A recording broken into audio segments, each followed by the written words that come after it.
Good morning, Conference. I hope everyone had a chance to join one of the policy seminars this morning and put your questions to the ministers. There is another session for tomorrow after the Prime Minister's speech. I'm going to start with the results of yesterday's card votes. Card vote 1, 76.53% for, 23.47% against. This vote is carried. Card vote 2, 77.22% for, 22.78% against. This vote is carried. Card vote 3, 77.33% for, 22.67% against. This vote is carried. Card vote 4, 69.02% for, 30.98% against. This vote is carried.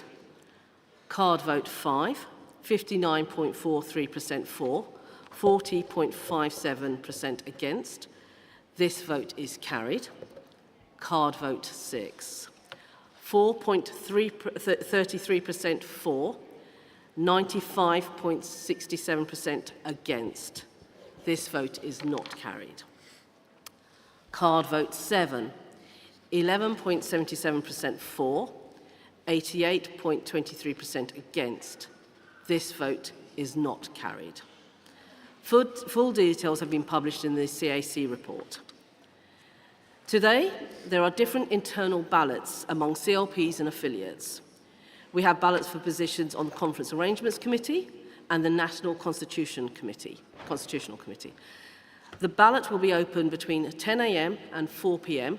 Remember, it is one vote per delegation, not per delegate. Conference, we have a great lineup this morning. Foreign Secretary Yvette Cooper, Secretary of State for Defence John Healey, Peter Carl, our Secretary of State for Business and Trade, and finally, Chancellor Rachel Reeves. But first, what you've been waiting for, the CAC report.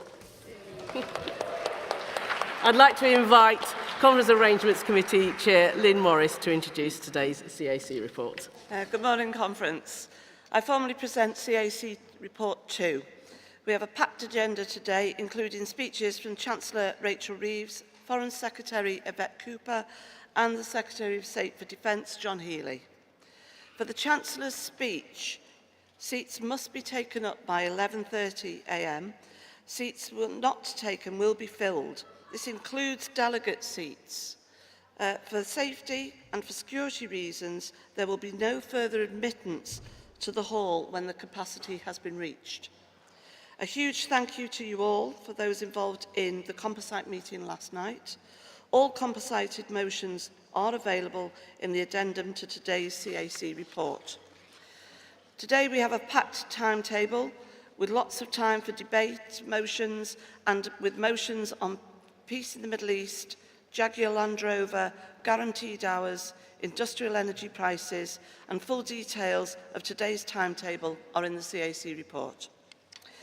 Composite meetings are chaired by the Conference Arrangements Committee members, and I would like to place on record my thanks to them, the party policy team, and other staff who have worked very late into the night, I might add, to support the compositing of 14 subject areas. There are ballots today for the CAC CLP section, General Section, and Disabled Representatives. There is also a ballot for NCC CLP section. Just like yesterday, ballot boxes are available in the ballot area, as well as ballot boxes located in the hall. The voting is taking place between 9 a.m. and 4 p.m. Candidate statements were printed in the delegate report pre-conference and are reproduced in the CAC report too. I hope you have a good day, conference. I move CAC 2.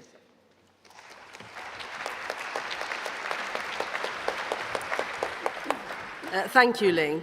Does anyone wish to ask any questions or make any points on the Conference Arrangements Committee report? Please remember we want contributions about what Lynn has covered in the report, and please avoid repeating points that have already been made. Any more general feedback can be picked up by the CAC outside of the hall, so that we maximise time we have available for debate. So, anybody? I'm looking keenly.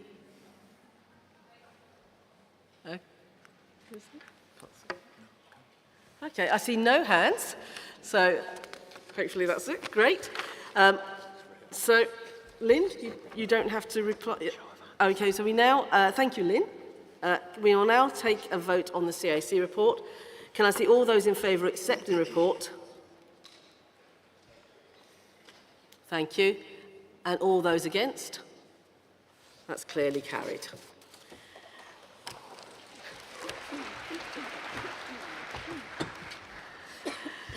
Yesterday's conference voted in the priorities ballots. Delegates that then attended composite meetings to agree wording for motions. These composite motions will be debated over the course of the week starting this morning. Each debate is based on the corresponding section of the MPF report, and while there will be composite and emergency motions moved in these sessions, delegates can make contributions on any topic contained in the section of the MPF report. Before I welcome our first speaker, Foreign Secretary Yvette Cooper, to speak, we have a video to watch. I see the Russian representative is leaving his seat because he does not want to hear the response to his illegal war of aggression towards Ukraine. This week I've been representing the UK at the United Nations General Assembly, and this is where countries gather every year to tackle the world's toughest challenges. Challenges that affect working people in Britain, because the effects of war, poverty, climate change or migration can't just be dealt with when they arrive on our doorstep.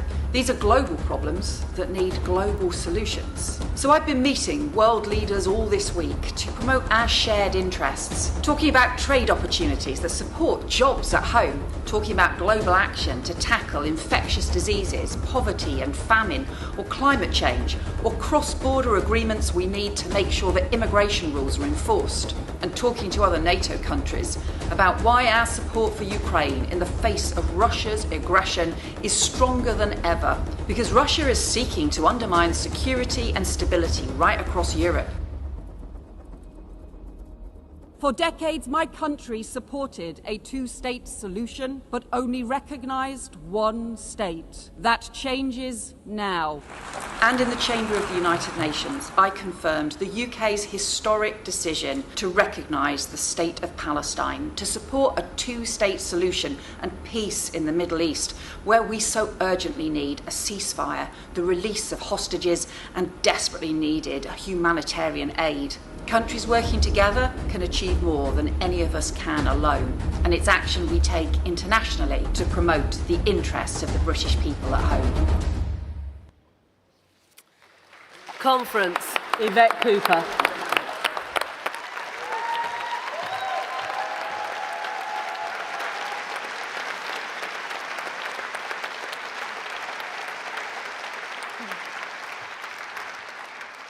Thank you, Conference. It's an honour to be here this morning as Labour Foreign Secretary, just the second Labour woman Foreign Secretary, 18 years after the brilliant Margaret Beckett.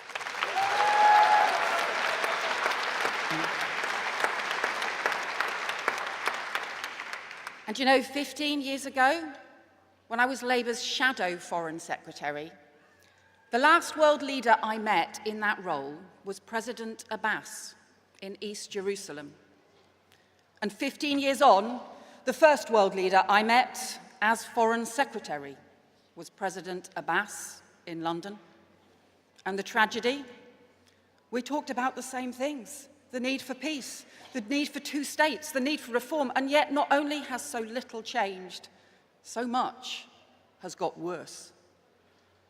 Because, Conference, for many decades, the UK has pledged support for a two-state solution in the Middle East, but only recognised one of those states until now. And 7 days ago, I stood in the Great Chamber of the United Nations in New York, beneath the UN symbol of peace, to confirm the historic decision of the United Kingdom to recognise the State of Palestine.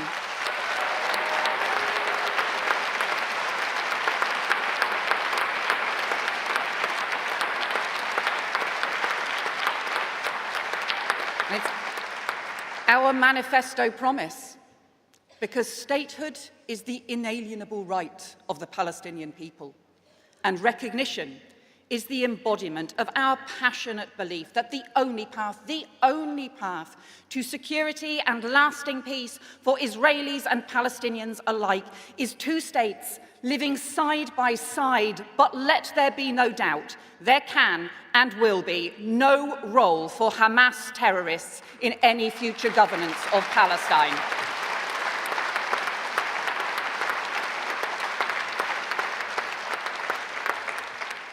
But this is a moment the world must seize. A spur, not a substitute for action. Because this summer's historic recognition decisions by the UK, France, Canada, Australia, Portugal and more, joining 150 states across the world, has been part of a crucial international process, where every state in the Arab League for the first time has now joined with the Palestinian Authority in the condemnation of Hamas for those barbaric attacks on October the 7th and the demand for them to relinquish all power in Gaza, and where Britain has joined with partners from across the globe, from the US to the Arab world, from Europe to the global south, working on practical frameworks and plans, not just for ceasefire, but for a just and lasting peace with two states at the heart. And at the United Nations last week, I saw a growing determination from countries across the globe that this intolerable suffering must end for children facing starvation while Israeli forces block food at the border, for the hostages and their families in anguish, a Gaza without Hamas, a Gaza without hunger, a Gaza rebuilt for the Palestinian people.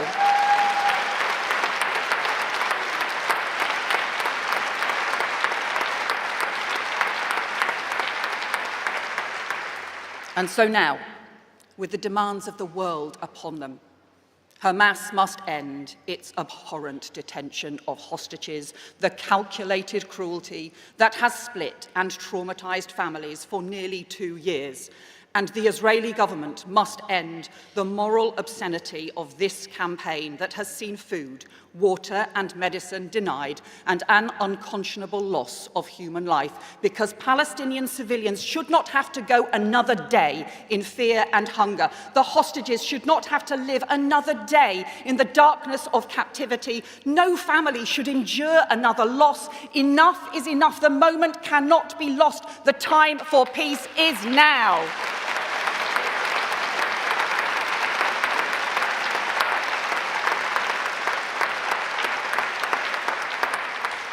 And Conference, let me pay tribute to the tireless work of my predecessor to set out the pathway to recognition, restoring funds to UNRWA, support for the hostages, sanctions on Israeli ministers and on Hamas, restrictions on arms sales, but much more than that, the restoration of principles to our foreign policy and the restoration of Britain's voice on the world stage. Our Deputy Prime Minister, David Lammy.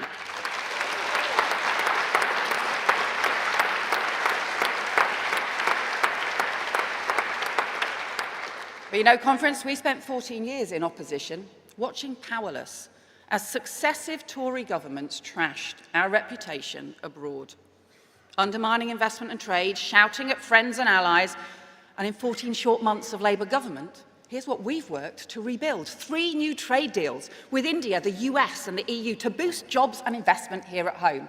A transformed relationship with Europe on security and defence. An ever stronger special relationship with the US. A new strategic approach on China. An unprecedented migration deal with France. Sanctions on Russian oligarchs.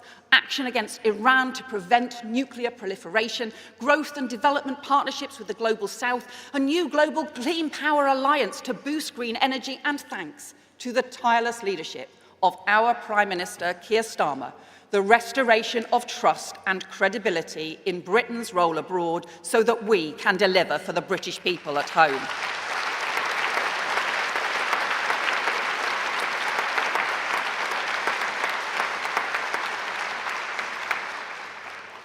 And Britain's engagement on the international stage matters now more than ever. The world faces sustained instability unlike anything we've seen for generations. The pace of technological change, climate change, migration, not seen in our lifetimes. Global uncertainty, new kinds of state and hybrid threats. And yet the institutions and laws that were supposed to protect order and sustain peace are now buckling under the strain. The very principles that underpin them under assault. The rule of law, respect for sovereignty and borders, respect for our common humanity, and for our shared obligation to fight poverty and persecution. All those values so precious to us, now being undermined, but values that it falls to us to defend. Not just Labour values, core British values. Because our flag stands for something, and we know that global challenges won't be solved if we wait till they land on our own doorstep. From climate change to economic security, we need action worldwide to tackle our problems here at home. Nowhere is that more true than on migration. Where dangerous smuggling and trafficking gangs operate across borders, then governments need to cooperate across borders to bring them down. And when we fail to work internationally on the causes of migration or border controls, more people make perilous journeys and confidence in the whole system is lost. And that is why we will work globally on new returns agreements and returns hubs so that rules can be enforced. We will work with international partners to tackle the causes and manage support for refugees. And we've doubled support for Sudan, where millions are fleeing violence and famine. And we will provide new help for Rohingya refugees in Bangladesh who have fled persecution in Myanmar. And ahead of the 75th anniversary of the Refugee Convention, we will lead the international debate on reforming and ensuring that the global framework can respond to the changing crisis today.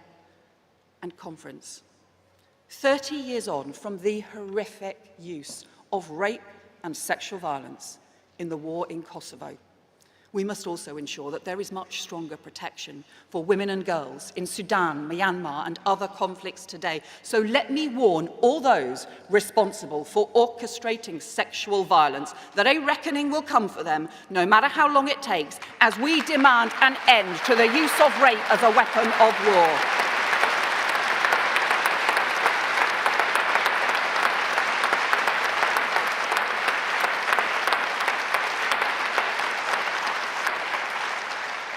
And I am proud that this government, this Labour government, has pledged to tackle the national emergency of violence against women and girls, taken forward now by Jess Phillips and Shabana Mahmood. And I am determined that we now put that global emergency on violence against women and girls at the heart of our foreign policy too, because everyone has the right to live in freedom from fear.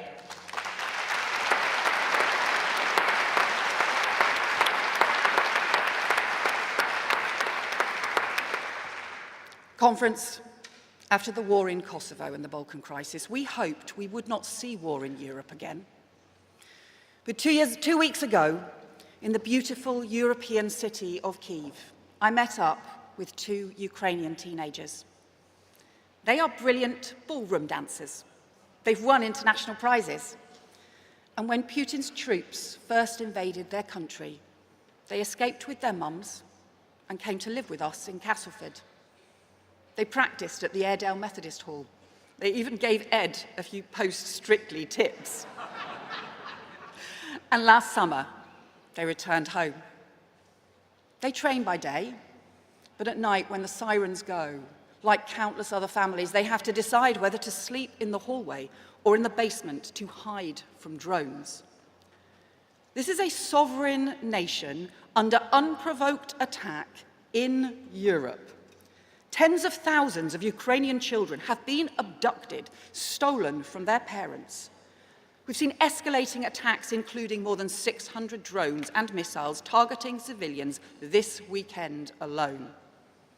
But Vladimir Putin should have learned by now, never underestimate the resilience of the Ukrainian people or the determination of their friends. Ukraine's security is our security. Ukraine's fight is our fight. As Ukraine stands firm against Russia, Britain stands firm with Ukraine.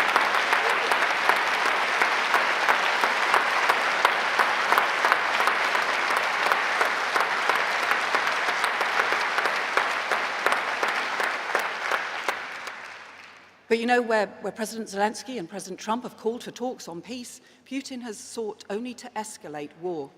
We've seen Russian drones over Poland and Romania, Russian fighter jets over Estonia, entering NATO airspace, reckless, dangerous provocation.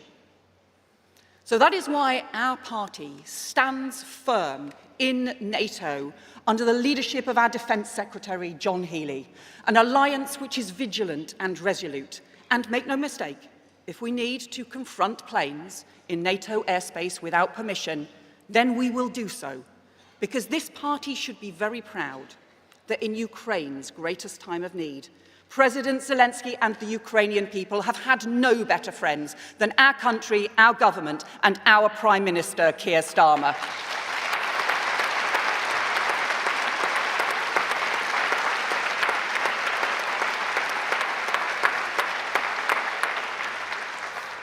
But there is a choice between a Labour foreign policy rooted in our belief that strength at home depends on our partnerships abroad, and whatever chaotic right-wing ideology we end up facing at the next election, with politicians who are happy for us to surrender our national interests or slide into isolation.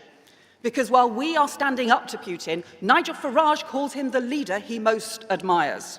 While we are strengthening the NATO alliance, they trot out Russian propaganda claiming NATO caused the war. And while we opened our hearts and our homes to Ukrainian children, their policy is to turn them away.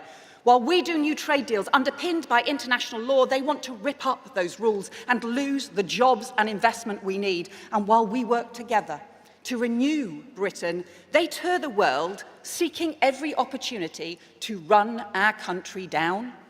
Because unlike the plastic patriots in reform, We in Labour are proud to be British, proud of our values, and we know what our flag really means. Ask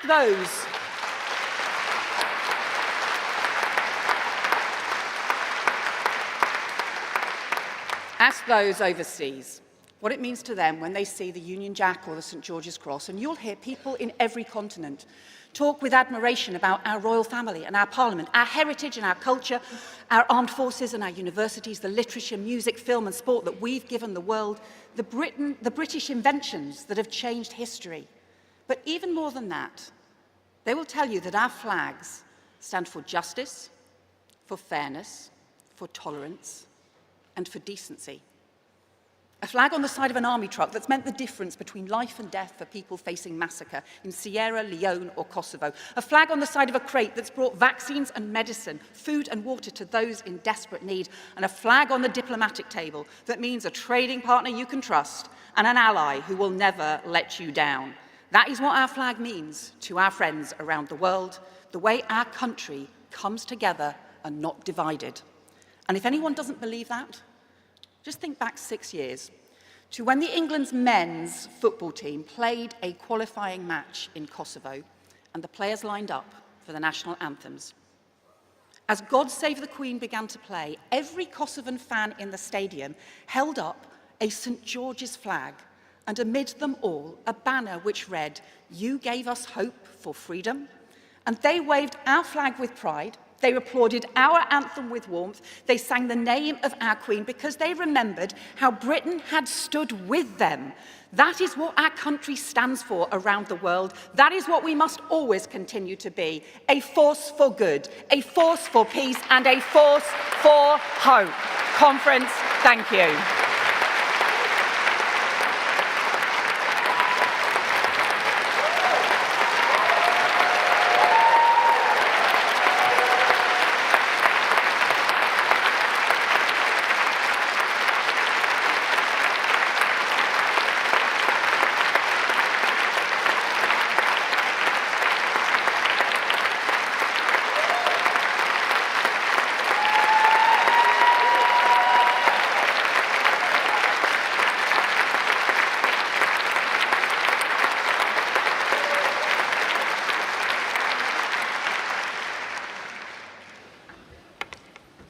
Thank you, Yvette Cooper.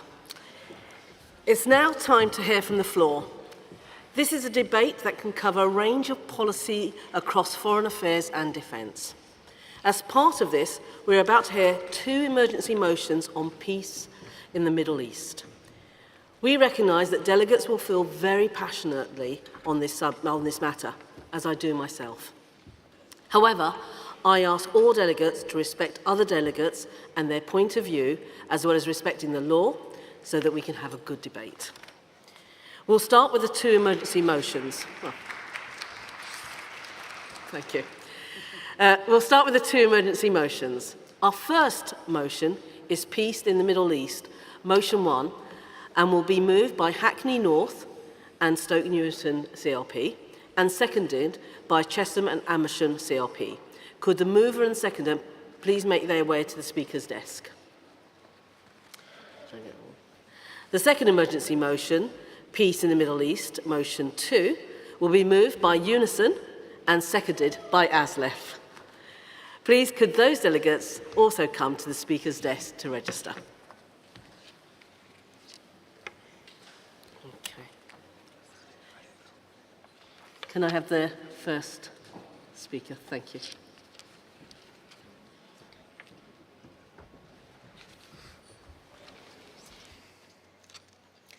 Good morning, Conference. My name is Susan Top, Delegate for Hackney North and Stoke Newington, Chair of London Young Labour and first-time Speaker.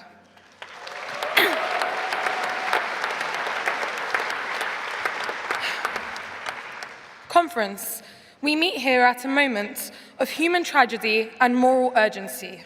Since the horrific events of October 7th, the brutal attack carried out by the terrorist organisation that is Hamas, we have seen thousands of Palestinians killed. The people of Gaza have endured horrors that none of us can ignore. More than 65,000 Palestinians killed, including 20,000 children. Parents pulling their dead sons and daughters out of rubble, families starving because food is deliberately blocked, and doctors operating by candlelight with no medicine or sterility. And in the West Bank, mass displacement not seen since 1967. These are not just statistics, they are lives.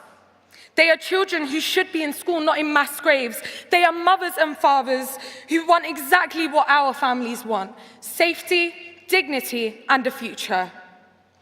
Conference, I am proud of the historic step our Labour government took last week of recognising the state of Palestine.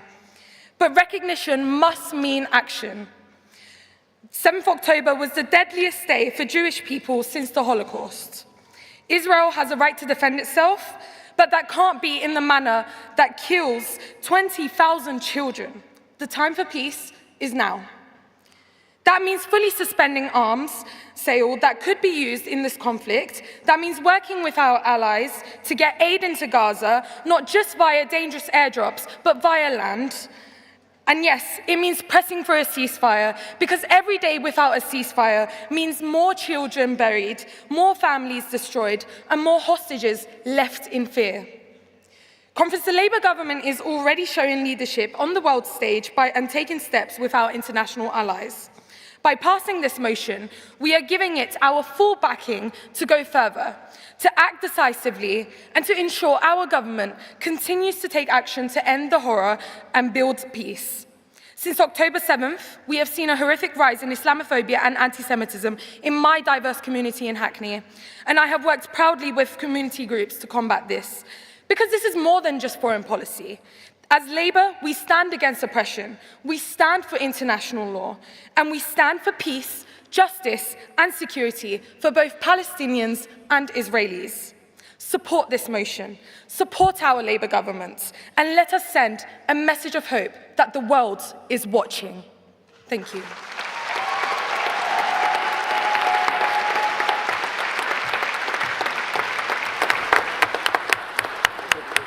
Thank you, Speaker. Can I have the Speaker to second the motion, please?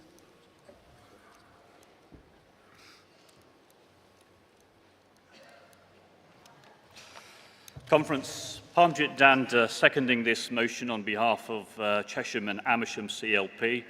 First time here as a constituency delegate, actually. Although the view is familiar, I must say. Now, Conference, this motion does remind us that Hamas perpetrated the worst massacre in Israel's history on October the 7th, 2023. It's crucial that's at the heart of this motion, because we as a responsible party need to get that across. But crucially, as has already been said, this motion spells out that 65,000 Palestinians have been killed, 20,000 of them children.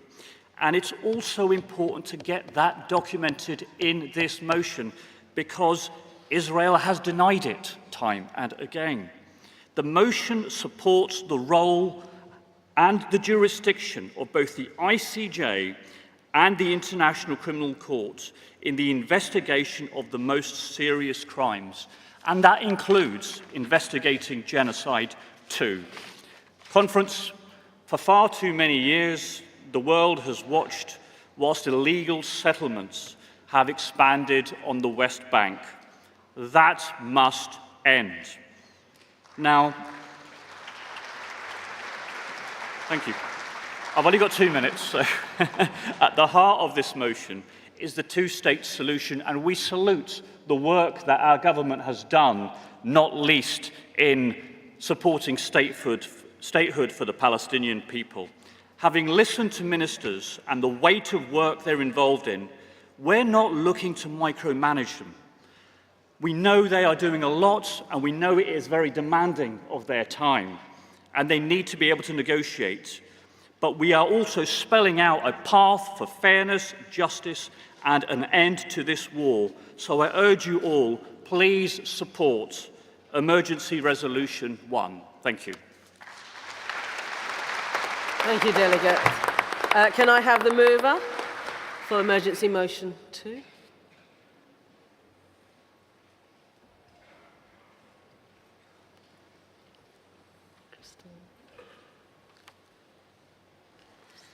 Morning, Conference. Christina McInerney from Unison. The momentous decision by the Government to recognise the State of Palestine is a critical contribution towards achieving peace in the Middle East.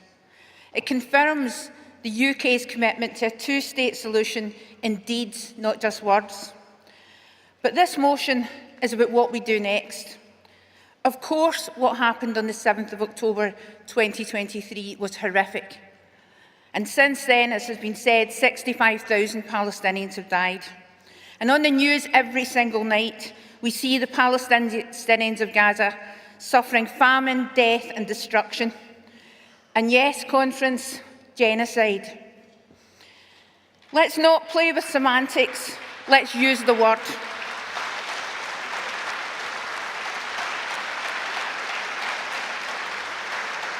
Most experts now agree this is genocide.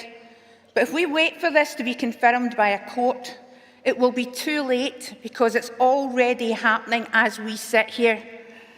And that's one of the reasons why I'm asking you to oppose Composite 1.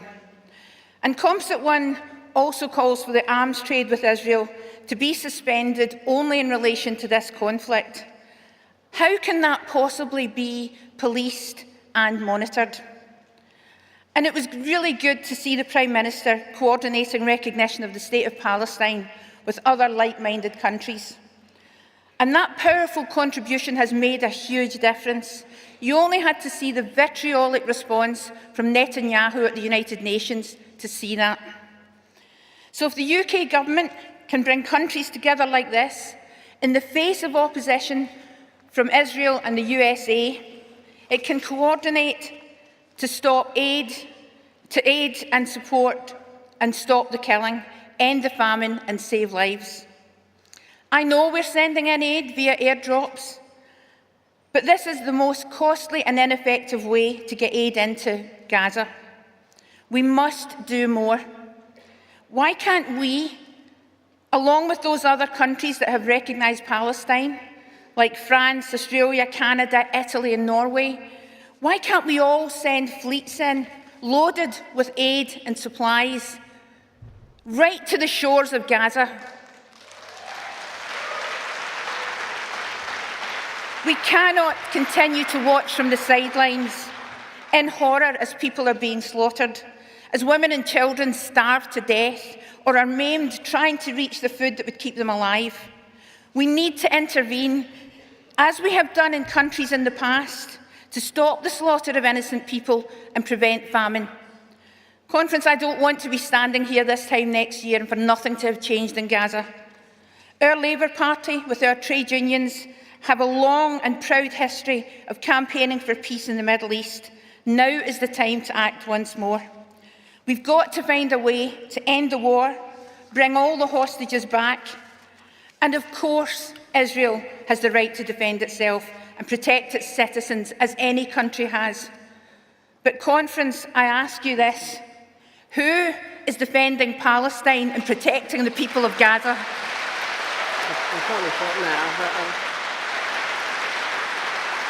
The tide is turning, with one country after another recognising Palestine. We now need to get the borders open, ensure aid gets in, and the bombs stop falling. Conference, please support this composite, and I ask you to oppose Composite 1. Thank you. Thank you, Christina. Can I have the seconder for this motion, please?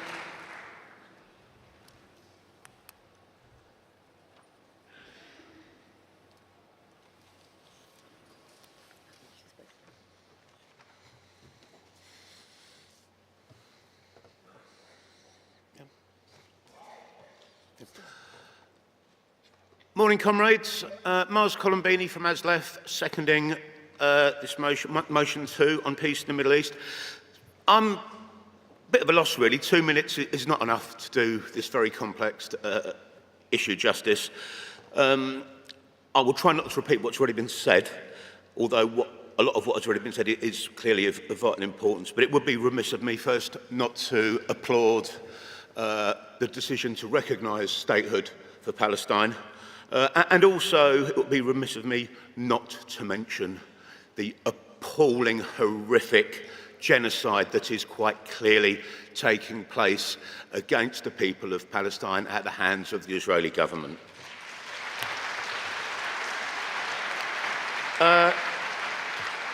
So that is the bit where I do repeat the previous speakers. I really want to focus on this composite rather than the issue, because the issue's been covered. So this particular composite, what it does, it provides a strategy by which to address the crisis in the Middle East, and it also outlines the tools by which that strategy will be delivered. So, banning of arms. That's surely a no-brainer. It would be perverse. It would be perverse to provide anybody, whether it be an individual or a state, with weaponry and then get upset when they use it to do harm. A totally perverse position. So we have to stop supplying Israel with arms. The second part I would like to focus on is the issue of sanctions. And more broadly, or more Sorry, specifically... Speaker, your time is up. Completely? Completely. OK, well, look, we have to have sanctions against Israel. History demonstrates what sanctions can do. We only have to look at South Africa. Please support this. It is a roadmap to... Thank you, Speaker. If we are going to be a force for good, it starts here. Support the item. Peace in the Middle East. Freedom for Palestine. Thank you, Speaker. Thank you. So that just shows you that 2 minutes is quite quick. So now we're going to move on to, for speakers from the floor. I'll now take speakers in rounds of 3. If you are called, you will need to register at the desk before coming up to the podium. So can I see all those? OK.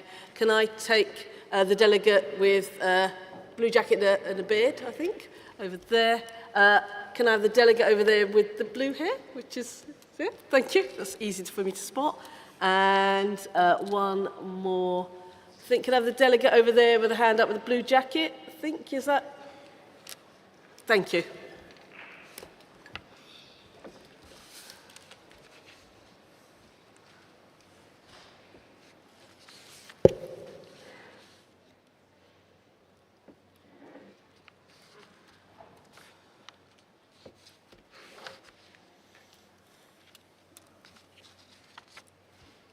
Thank you, Delegate. Joshua Garfield, Labour Councillor and Jewish Labour Movement. Conference, for nearly 2 years, we've watched horror unfold. The worst terror attack in Israel's history. The deadliest day for Jews since the Holocaust. A war that has devastated Gaza, killed tens of thousands, and with 48 hostages still in Hamas tunnels. 2 years ago, we stood together, right here at Labour Conference in Liverpool, and watched the horrors of October 7th unfold before our eyes. We held a minute's silence in this hall for the men slaughtered, the women raped and murdered, and the children's lives so cruelly ended by violent terror.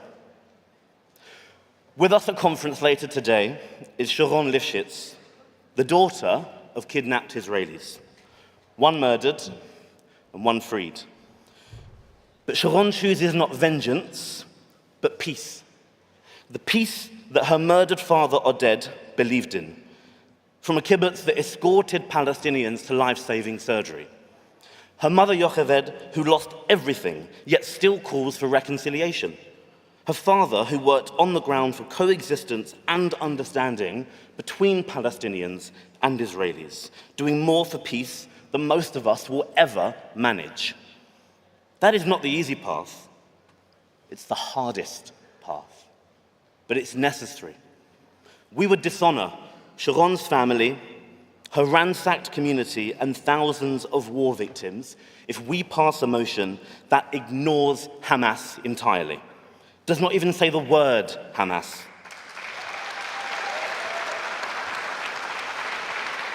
If we pass this motion, what would we be saying? I'm sorry, Delegate. 2 minutes. Sorry, your time is up. Thank you. Thank you very much. Don't do a disservice to Palestinians fighting for peace or Israelis fighting for coexistence, and crucially, our Labour government trying to be a light in this world. Reject this and choose peace. Thank you. Thank you. Can I have the next speaker, please?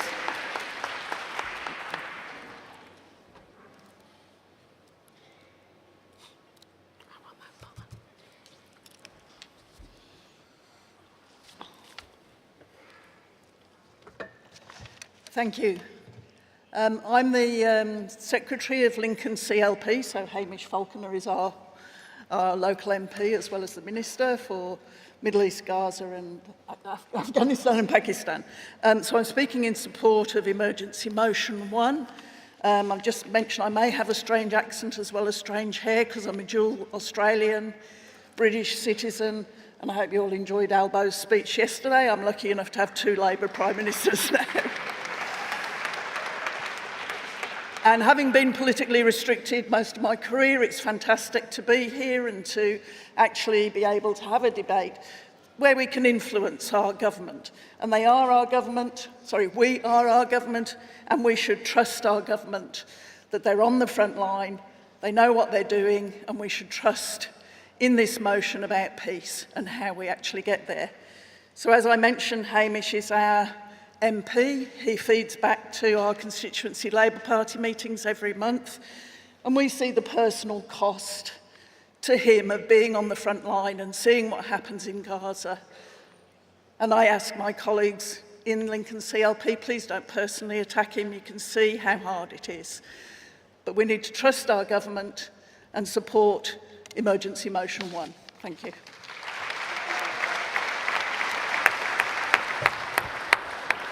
Can I have the next delegate, please?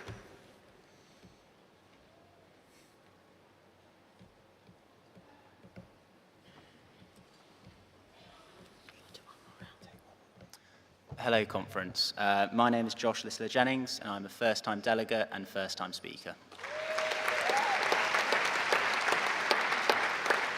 Thank you. Conference, I urge you to support Motion 1 and vote against Motion 2.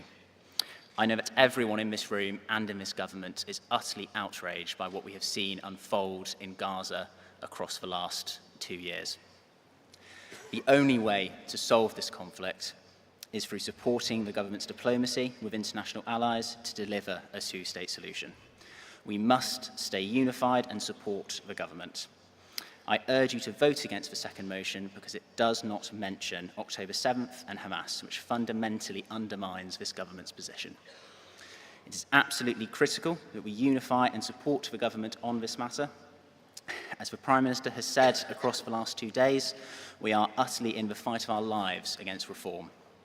If we do not unify on this issue, Conference, we must ask ourselves, what would a reform government do about Gaza and Palestine? They wouldn't have recognised Palestine, and they wouldn't be working night and day to secure a lasting peace. That is why it is so important we remain unified on this issue, and that is why, Conference, I urge you to support Motion 1 and vote against Motion 2. Thank you. Thank you, delegates. We've only got time for one more round, so if you could put your hands up in the air and I'll be able to... I think delegate there with the white jumper, is that? Yep. I've got someone at the back. Can I have the delegate there? Have you got a golden... Yep, thank you. And I think, is there a delegate... Oh, can I have, is that a delegate over, right in the back with... Have you got... Is that green or olive that you got on? Yeah, that's you. Yep, that's... Thank you.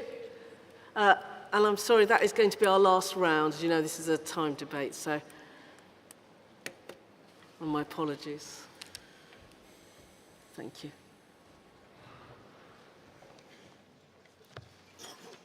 Thank you for the opportunity of speaking. I'm also speaking in favour of Motion 1 and against Motion 2. I'm speaking in favour of peace and against stoking the conflict.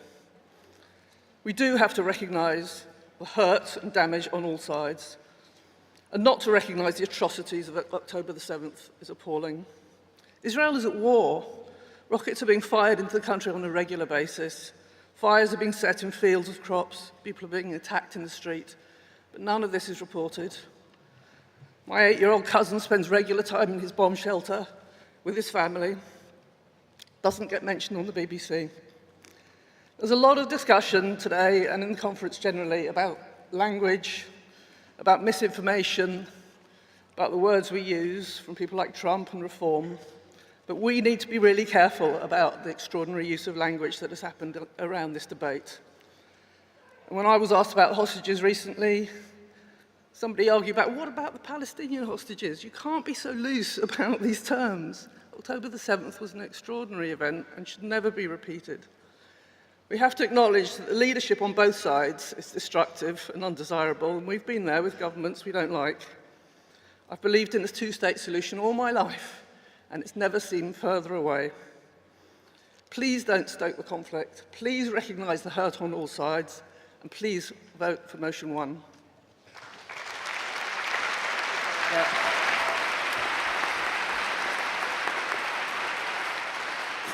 Can I ask for the next delegate, please?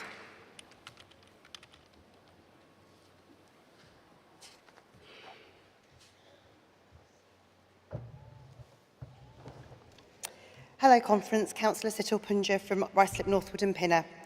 Conference, I speak in support of motion 1 because, Conference, if there is one thing that we must do here today, we must leave this debate ensuring our ministers and government have our full support in delivering lasting peace between Israel and Palestine. Ambitions over a two-state solution have been part of foreign policy in the Middle East for decades. Conference, it is this government, under Prime Minister Keir Starmer, who took the historic and monumental step to recognise the state of Palestine, a vital step for a two-state solution to be achieved. Palestine must be part of the peace solution, not a consequence of it.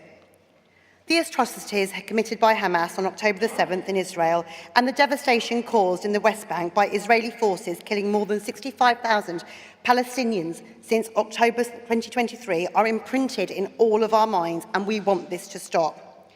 Sadly, motion 2 does not even mention Hamas or the West Bank. That's why I speak to motion 1. Conference, as we sit safely in our seats here in Liverpool, debating over language and discourse, what should be and shouldn't be, Palestinians and Israelis are losing their lives. So let's come together and call our Labour government to build fervently on the steps it has already taken and to do everything in its power to help bring about lasting peace. Let your voice be the part of that hope. Please support motion 1 and reject motion 2.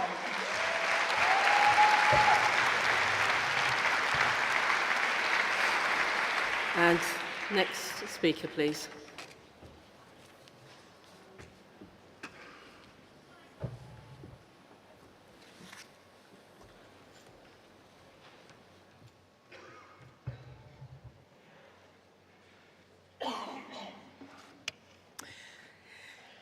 Good morning, Conference. My name is Jennifer Hemingway from Smethwick CLP, speaking to this very important debate and encouraging you to vote for motion 1 and against motion 2.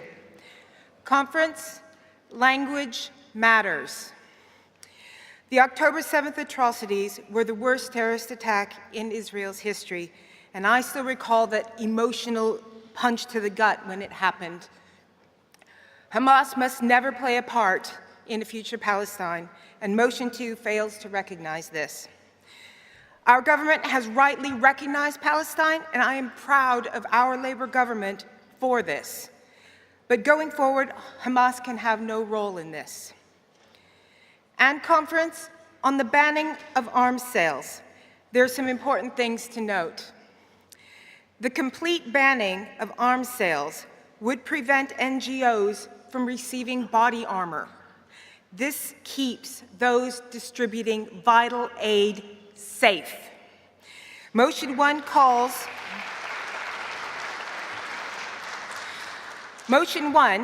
on the banning for arms sales that would be used in the conflict. A minor but very important detail. Conference, the horrors in the Middle East break my heart. I'm sure this is true for many others in this hall. And our government is working to try and bring peace to the Middle East. Let's not make their job harder by supporting a motion with clumsy language. Please support motion 1. Thank you.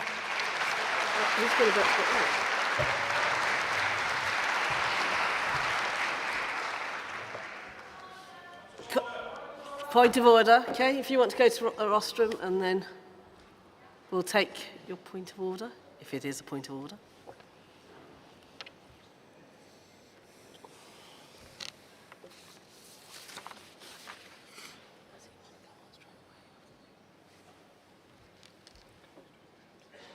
Do another round. Shall we do another round? Or shall we do another round? It's up to you. You're the chair.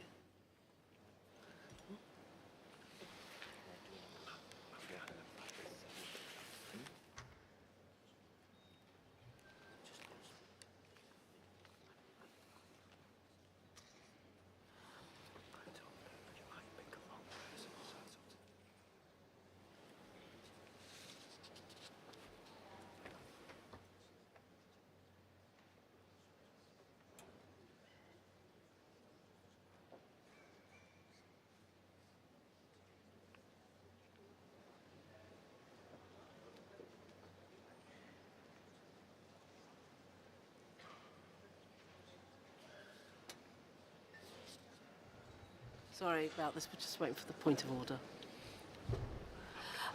I might take another round while we're waiting, just in case we can get some more speakers, okay? So if I could ask you to put your hands in the air. Straight in front of me, a delegate with a glasses blue shirt. Let's have a look. Sort of delegate over the back there with yeah, that's you, yeah, you. And sort of, I'll a delegate there with, just on the corner, yeah, you, yeah, with the, yeah, thank you. That's all.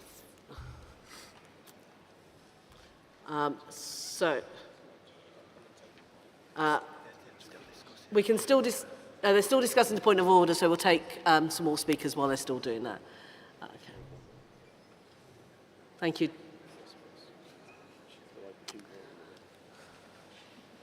Thank you.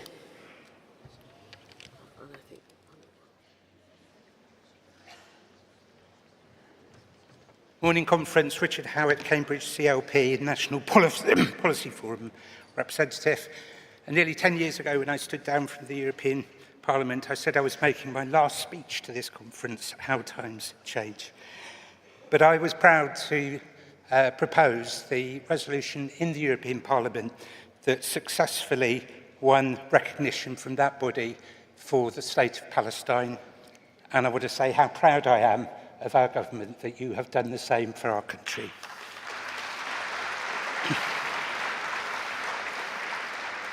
In this short address, I want to address Ukraine. I was shuddered and shocked by what happened to President Zelensky in the White House, and I'm so deeply proud that our Labour government has turned that around. That we've done it once again by standing tall with other European leaders, that we've been tightening sanctions so that no one associated with British profits from Russian aggression, and that we take the Labour Party's commitment to solidarity to commit to the defence of our allies in Poland and Estonia, who don't say what would happen if we are attacked, but when we are attacked. And we have to be honest with the British people too, that the threat extends to our shores. That our UK defence systems have been subject to 80,000 cyber attacks in the last year. That there have been drones in Poland, air flyovers in the Baltic, but that a Russian spy ship made a public incursion into British waters over some of our critical underwater cables. Chair, no one in this party wants war or conflict. Our commitment to a strong defence is precisely to deter, to stop war. We've seen what results from appeasement to totalitarianism. That's the importance of our support for Ukraine today. And our country, our Labour government's actions now are essential to stopping the slide to war now. Thank you. Thank you, Delegate. Next delegate.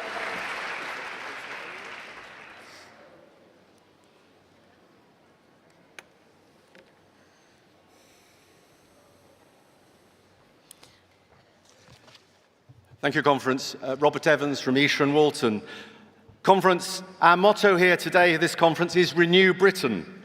But as we've heard from Yvette Cooper this morning and yesterday from Anthony Albanese, it's also about renewing Britain in the world, renewing Palestine and renewing Ukraine, as the previous speaker said. It's about renewing Britain and the world from the Middle East to Eastern Europe, from Australia to Asia.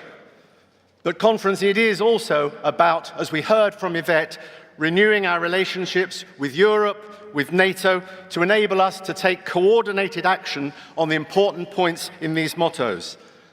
As an MEP for 15 years, I sat round tables with like-minded people, colleagues from other European states, and sometimes people whose minds I didn't really like, but working together for common European approaches to address important issues: migration, asylum, as Yvette said, joint European policies to support disabled people and allow students to travel to other European countries. I'm delighted that Yvette is taking a strong, powerful message to the UN, following in David Lame's footsteps, and rebuilding our important relations with the EU, relations that were so badly damaged by Brexit, a self-inflicted wound brought about by the Conservatives, with, let's not forget, Lib Dem support. And Conference, I'm proud, really proud, of the way that Keir Starmer is standing tall on the European stage to support the points in these motions. A global statesman in a way that Rishi Sunak, Boris Johnson, or even Liz Truss could never have been. Working with President Macron of France, working with Chancellor Merz of Germany and other leaders to not just renew Britain, but renew important ties, restore important values, and renew a common sense of global decency. Please support. Thank you. Thank you, Delegate. And the final delegate speaking on this. Okay, if you want to go to the rostrum control, that would be great. Thank you.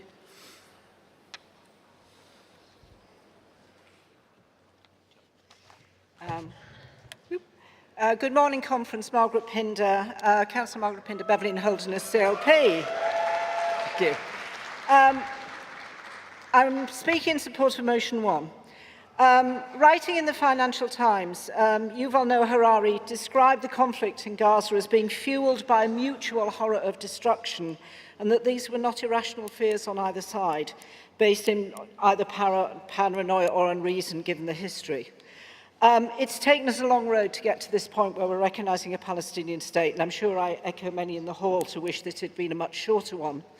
But international politics is complicated. I'm glad our previous delegate mentioned the work of Hamish Faulkner. I've been very impressed. Conference, I tell you, in terms of foreign policy, the grown-ups are not just back in the room, but back on the international stage. I think in our CLP, we held an extremely thoughtful and constructive debate on the situation in Gaza, in which we agreed on a very important principle, in that we do not conflate the actions of the Netanyahu regime with the Israeli people, any more than we conflate Hamas with the actions of with the Palestinian people. I think we've been better at doing the former and less so at the latter, which is why I think it's important that we support the motion that mentions the massacre on the 7th of October in 2023, because that act was deliberately designed to put the people of Israel in fear in their own state, and that's a very fundamental principle for Israel. As a state, we must be active, but we also must put actions into words in an international context. Conference, I urge you to support this motion, and although there is much to recommend in Motion 2, I think we must recognise what happened on the 7th of October so that we can support both parties to an equitable solution as good international actors. Thank you. Thank you, delegates. Thank you, everyone, for that debate. Conference, we will now hear from our Secretary of State for Defence, John Healey. Thank you, John.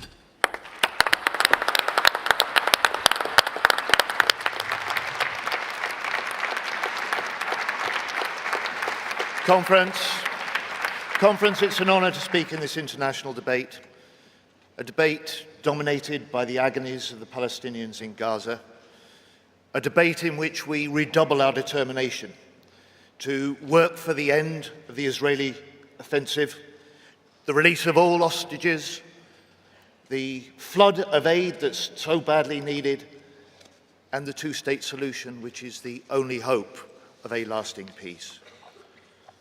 And Conference, I'm proud to address you again as your Labour Defence Secretary. Proud after 12 months of change. We've given our armed forces the biggest pay increase for 2 decades. We've brought 36,000 military homes back into public ownership. We've announced record levels of support for veterans. We've won the £10 billion warship deal with Norway, which will secure 4,000 good unionised jobs for the next 15 years. And we've made the biggest increase in defence spending since the end of the Cold War. This is Labour, delivering for defence, delivering for Britain. Conference, 3 weeks ago, I was in Kyiv. I saw homes bombed, buildings destroyed.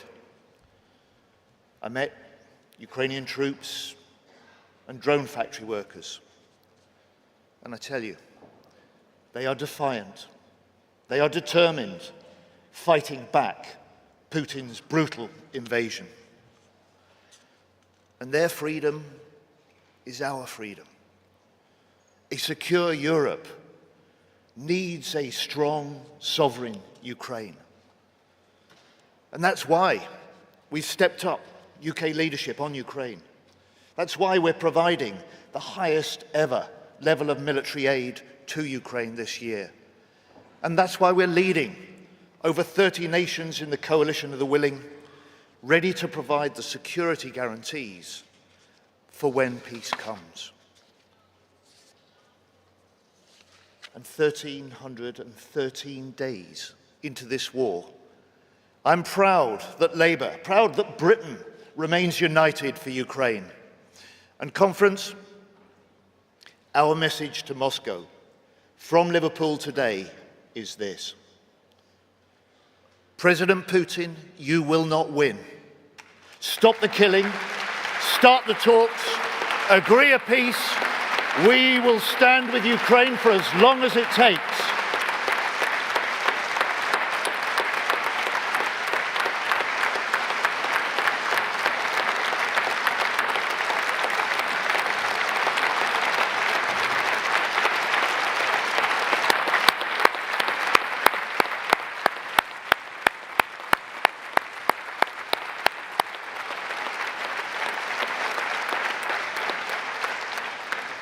Conference, we are now living in a new era of threat, and that demands a new era for defence. That's why we're making this historic increase in defence spending.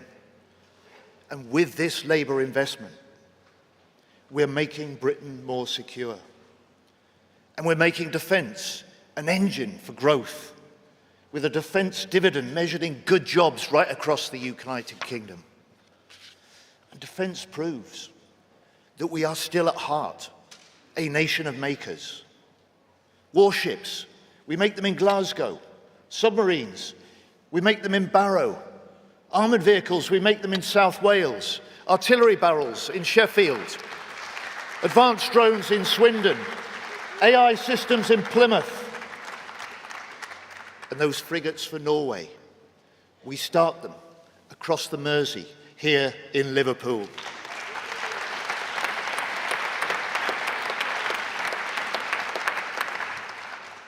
Conference, with Labour's defence spending, I want to make Britain the best place in the world to invest and to grow a defence business.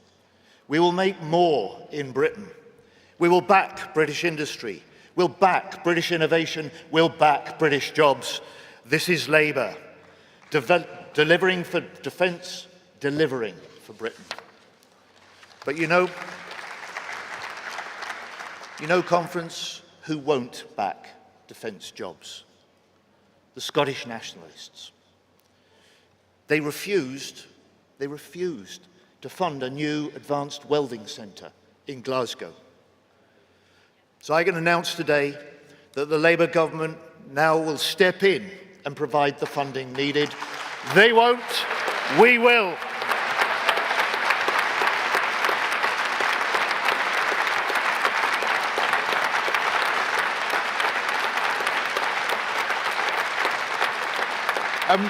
And what of the other parties? Are they any better on defence?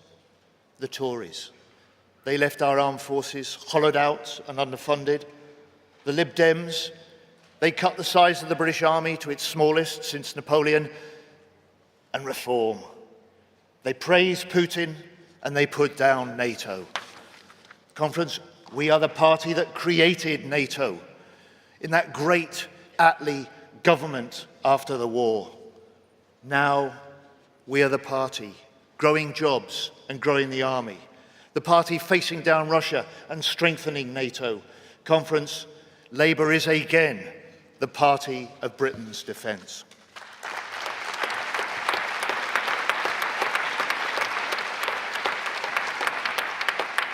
And as Defence Secretary, I get to work with some of the most outstanding people, day in, day out. And if ever you need reasons to feel proud about Britain, then look to those who serve our country to defend us all. Our soldiers on NATO's front line with Russia, our pilots dropping aid into Gaza, our submariners patrolling the seas for weeks on end, our sailors on the carrier, reinforcing and reassuring allies in the Indo-Pacific. And I say to them, we can't fix 14 years of Tory failure overnight, but Labour will match your dedication with our determination to support you and to improve service life. And that starts with better homes. You know, a few weeks into government, I visited a military base, and I saw the result of years of Tory neglect. Damp, mould, pests, a hole in the wall of a bedroom of one of the children. And that's why we've pledged 1.5 billion extra for military homes in this Parliament. That's why we've introduced a new consumer charter to drive housing standards higher. And today we go further, a new approach, forces first. We will offer our forces priority access, or first dibs, if you like, to new homes built on surplus MOD land, making home ownership a reality for more of our services personnel and veterans. Better homes, better pay, better lives. Conference, this is Labour, delivering for defence, delivering for Britain. This is Labour, just 1 year into government, much done, but so much more to do. This is Labour, making our country more secure at home, strong abroad, renewing our country for good. Thank you.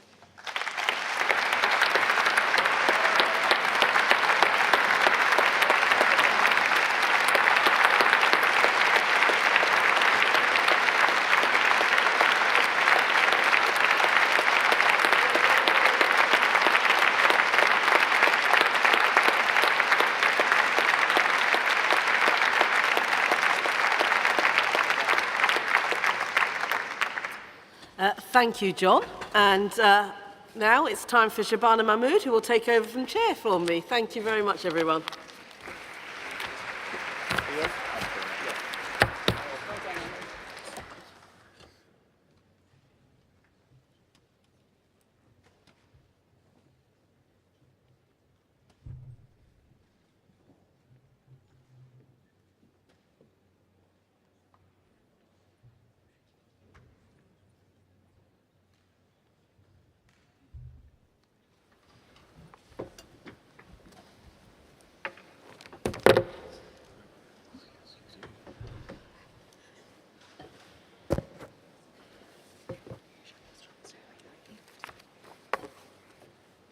Right, hello conference.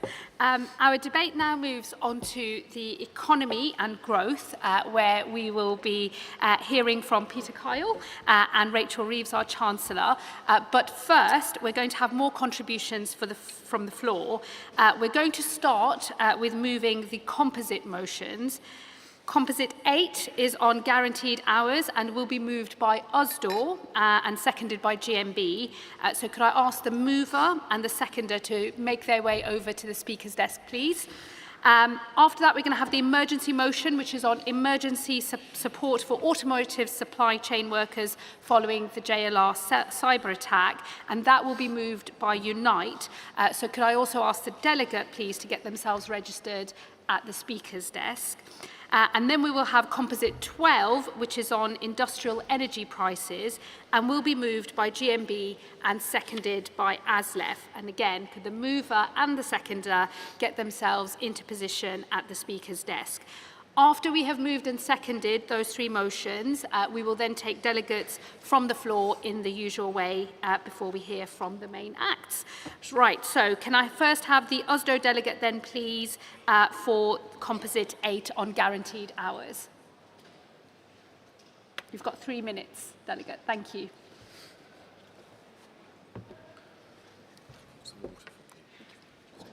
Chair, Conference. Joanne Thomas, USDO General Secretary, moving the motion on guaranteed hours.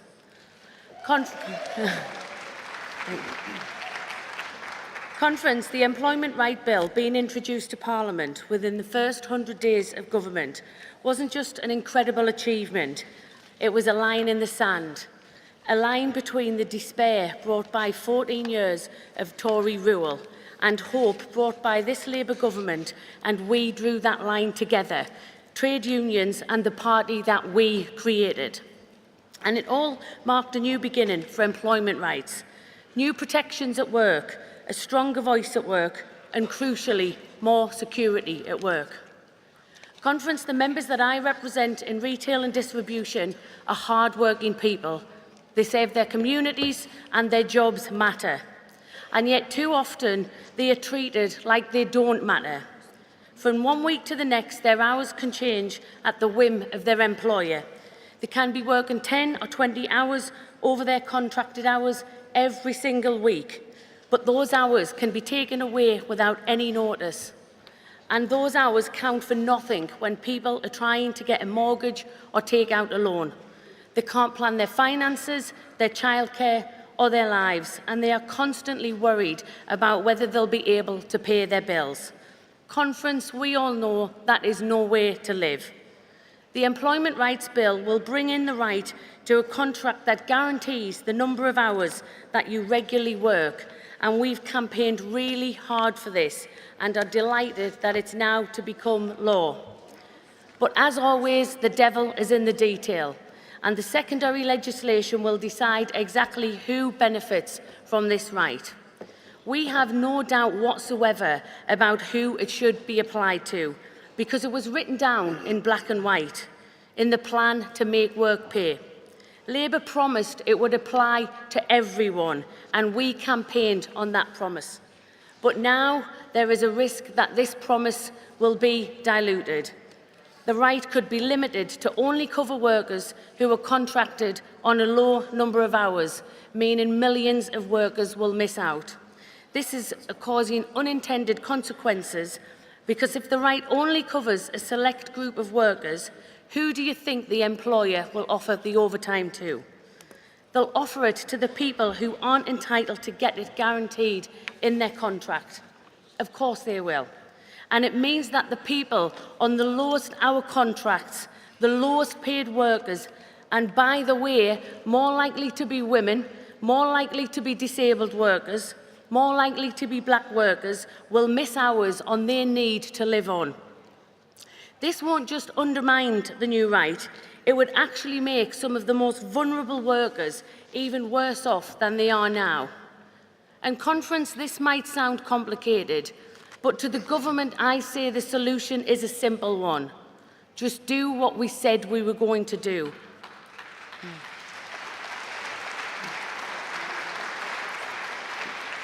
Provide guaranteed hours for everyone, security for everyone, fairness for everyone.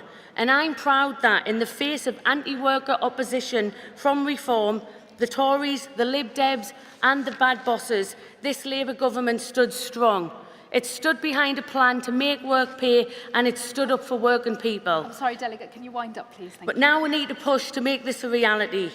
Conference, let's make sure that this doesn't just belong to government, doesn't just belong to the unions, it belongs to every single worker. Thanks. Thank you very much.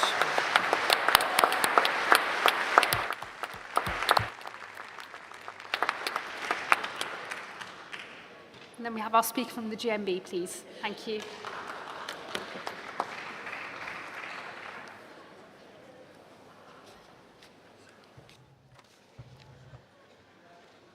Chair, Conference. Barbara Plant, GMB National President. Proud to second Usdor's motion on guaranteed hours. Workers that I speak to up and down the country say to me that Labour's manifesto must be delivered in full, the rights that have been denied for far too long. It was never going to be easy. There was always going to be hostility from bad bosses. But we must remember who we promised change to at last year's general election. The millions of working people who put their hopes in Labour's manifesto. A year on, our members still hold out hope that this change will come, and it cannot come soon enough. Over 1 million workers are still exploited on zero-hour contracts. Employers using zero-hour contracts often say it provides workers flexibility, but 2/3 of workers on 0 hours have been on them for more than 12 months, and nearly half for 2 years or more. That's years with no guarantee that you have the money to make ends meet, that you can plan your life or be there for your loved ones. There's nothing flexible about that. It's no wonder that the polling by the TUC has found that 8 in 10 zero-hour contract workers want regular hours. Conference, it was bad bosses who fought against the national minimum wage and the Health and Safety Act at work. Both Labour achievements that apply to all workers today. But why should a right to guaranteed hours be any different? Let's get on with making work pay and delivering the right to guaranteed hours in full. I second.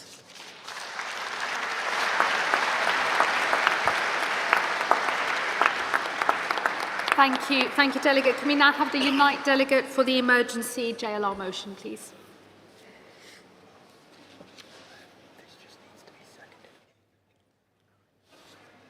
But she's got 3 minutes and a second from the floor, right? Thanks, Chair.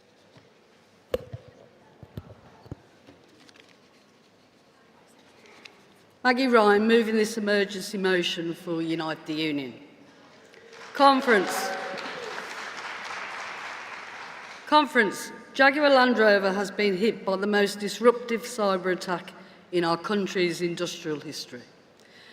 Production has stopped until at least October, but could be delayed further. That doesn't just mean disruption for our car plants and the 30,000 workers employed across JLR. It also means disruption for over 100,000 workers across the component and logistics supply chain. Our union's frontline reps and officers have been working night and day to secure emergency banked hours and layoff agreements to protect jobs and wages. But as days are lost and factories are idle, anxiety grows. as does the risk of workers going unpaid or losing their jobs. This motion is calling for emergency support for wage and job protection for all impacted workers. The precedent has been set. Earlier this month in Scotland, Unite and GMB succeeded in negotiating a rescue package for electric bus builder Alexander Dennis to prevent closure. That included a wage protection scheme for workers covering 100% of wages between the government and the company, and is the first of its kind since the pandemic. Conference, in recent weeks, our General Secretary has been in talks with the new Business Secretary and his predecessor, fighting to secure the future of JLR and its supply chain. Unite welcomes the recent announcement that the government is preparing to offer financial assistance worth £1.5 billion to JLR in order to do that.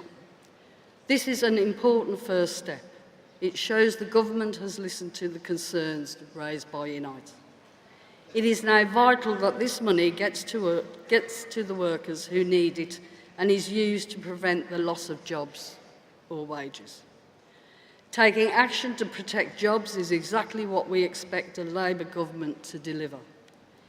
Governments have supported the banks. It is only right to support the future of manufacturing.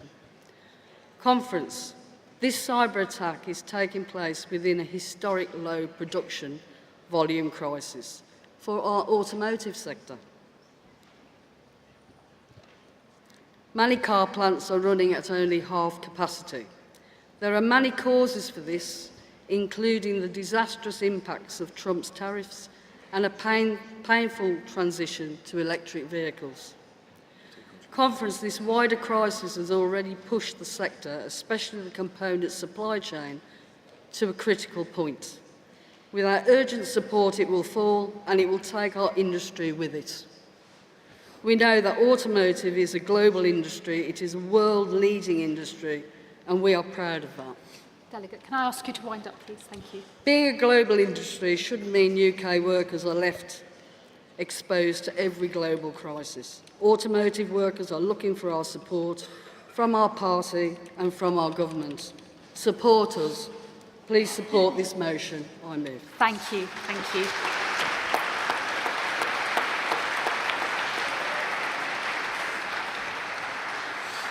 Now, on the emergency motion, can I just have somebody second that from the floor, please? Thank you very much. Great. And then can we move on to Composite 12 on industrial energy prices with our GMB delegate first up? Thank you.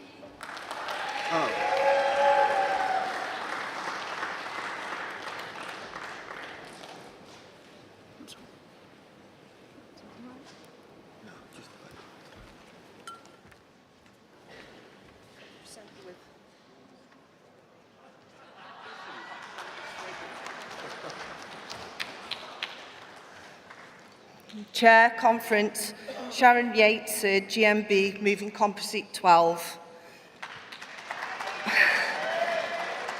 I'm a proud working class pottery worker, just like my mum and dad.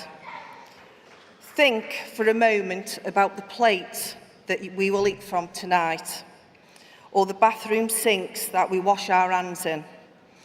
Those objects may mean little to some, but they mean the world to me, because these are products of Britain's world-famous ceramic industry. In Stoke, we call it the pots. The most highly skilled potters make ceramics in my town, and we export them around the globe. But the industry we rely on is dying. Spiralling energy prices, especially gas, means that UK ceramic firms fork out £875 million in energy costs each year. That's right, almost £1 billion just on energy costs.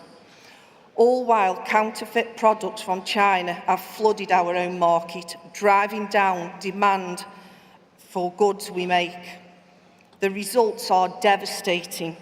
3 Staffordshire ceramic firms have collapsed just this year. And last month, Armitage Shanks, an iconic sanitary brand announced it had to close one of its kilns. Hundreds of workers, thousands of families, all left in despair.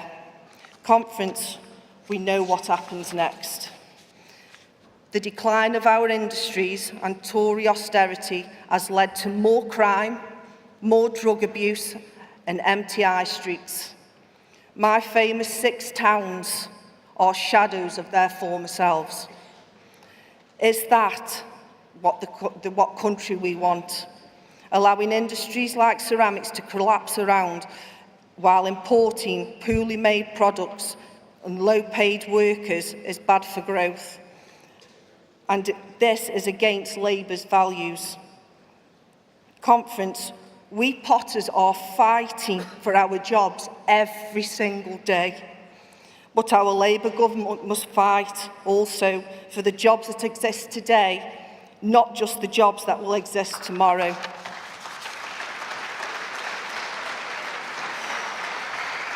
The government has helped our industry with electric costs, but we rely on gas.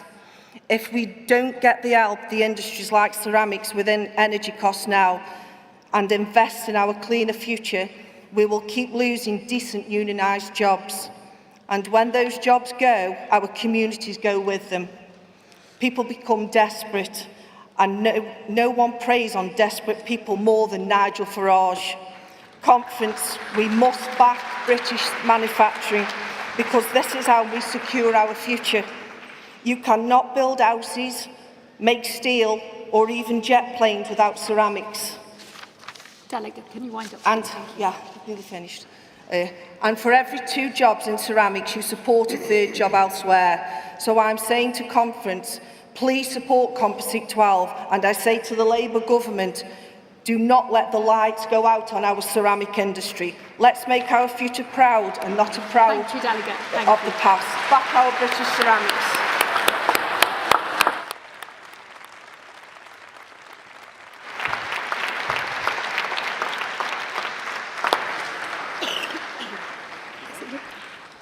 And now we have our delegate from Aslef to second the motion. Hi, Mick.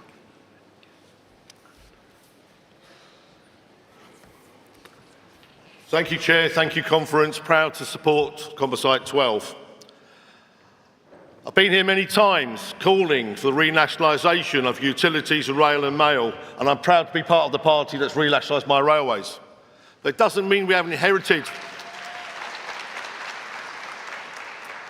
a legacy under the previous privatisation that's hindered manufacturing, that's hindered growth, that's hindered jobs, that's hindered prosperity. And we find ourselves in this ridiculous situation in the railway. Well, I haven't said we're the greener and more better alternative, where we are mothballing electric engines in the freight sector because of the high cost of electricity. And we are bringing out archaic diesel engines. And I'm not against heritage traction. I quite like railways. But at that same time, they are not the greener option. They're not where we need to be and not where we need to go. And also, if we want to grow manufacturing, we have to be part of that real-time delivery process, that green agenda that gets our goods from A to B where they should be.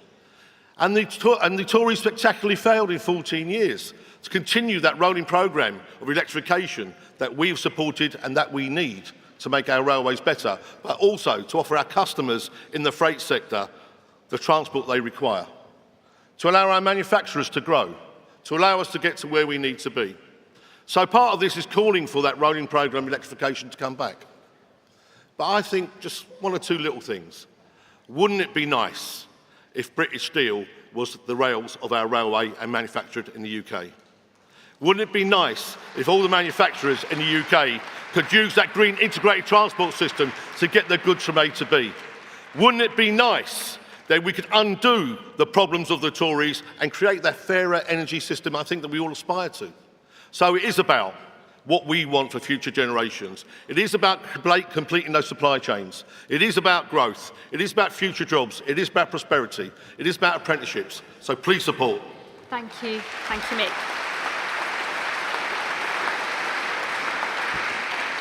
Now, conference, unfortunately, we are running very short of time. So in this section, I'm actually only going to call a couple of speakers before we hear from Peter. But don't worry, this session will continue later on this afternoon. And so if you do want to speak, you'll get another chance when conference reconvenes this afternoon. So can I have a show of hands for the two that I'm going to pick now, please? Okay, so in the middle section, there's only one person who's put his hand up there. You, sir, thank you. And the woman in green, there you go. That's my two. But don't worry, everybody else, you'll be able to speak later this afternoon. Thank you. If the delegates could come to the speaker's desk, and you've got 2 minutes.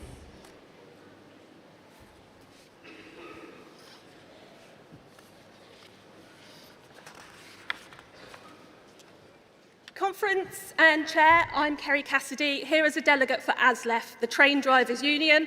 We should have been seconding the emergency support for automotive supply chain workers, but it was seconded from the floor. ASLEF stands in solidarity with Unite the Union and all workers affected by the situation at Jaguar Land Rover. This data breach has shown a weakness in the safeguards that support our core industries. We must do more to protect these sectors and the workers in them.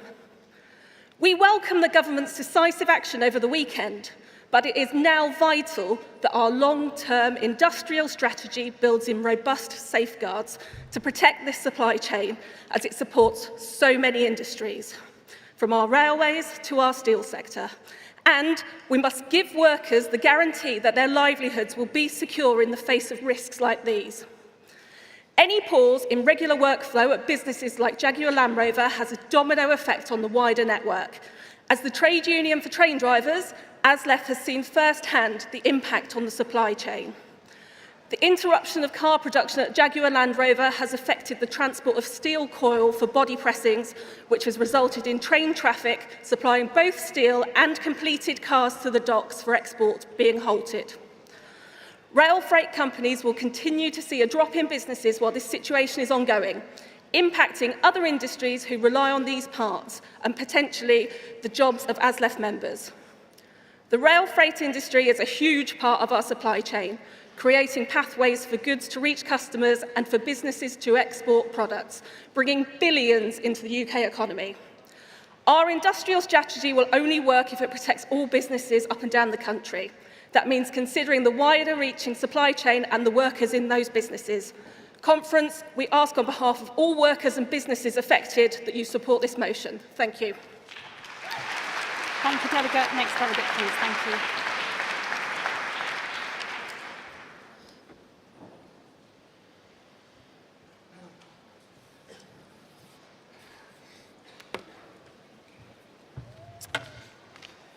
Cliff Bowen speaking on behalf of Unite the Union. Conference, my union fully supports this crucial composite. The UK needs secure, internationally competitive energy prices to support our critical industrial base. That includes steel, chemicals, textiles, refineries, pharma, glass, railways and our oil and gas sector. We need the government to have a clear industrial strategy to support the key sectors and their skilled workforces as they face the twin challenges of global instability and climate change. Conference, I speak from experience. I represent over 35,000 oil and gas workers in the North Sea, where we are losing 1,000 jobs a month. 1,000 jobs a month. Death by 1,000 cuts, and it cannot continue. We need a genuine workers' just transition to low-carbon technologies with sustainable, high-skilled jobs. A real just transition for energy workers with like-for-like job replacements, reskilling and proper protections to any job that is at risk. Grangemouth showed us what failure looks like. 100 years of refining ended. 2,000 jobs lost. A broken £200 million government promise and a community devastated. Empty promises of a just transition ringing in the workers' ears. And we are still waiting on that £200 million. We cannot repeat this. Now our members at the Lindsay Oil Refinery face similar threats, putting over 1,000 jobs at risk, plus many more in the supply chain.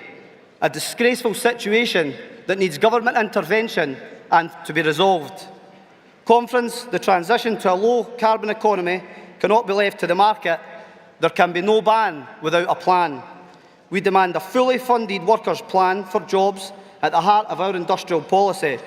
We will no longer accept decarbonisation by deindustrialisation. No more disgraceful closures like we've seen at Grangemouth. Support UK jobs, support workers, support the composite.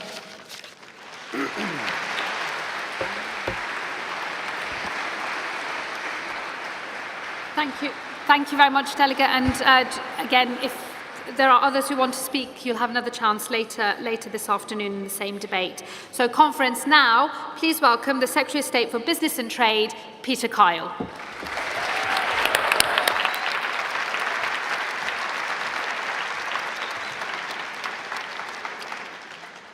On behalf of my amazing ministerial team, thank you for such a warm welcome to conference. Now, let me start by making something absolutely crystal clear. I will implement the Employment Rights Bill in full.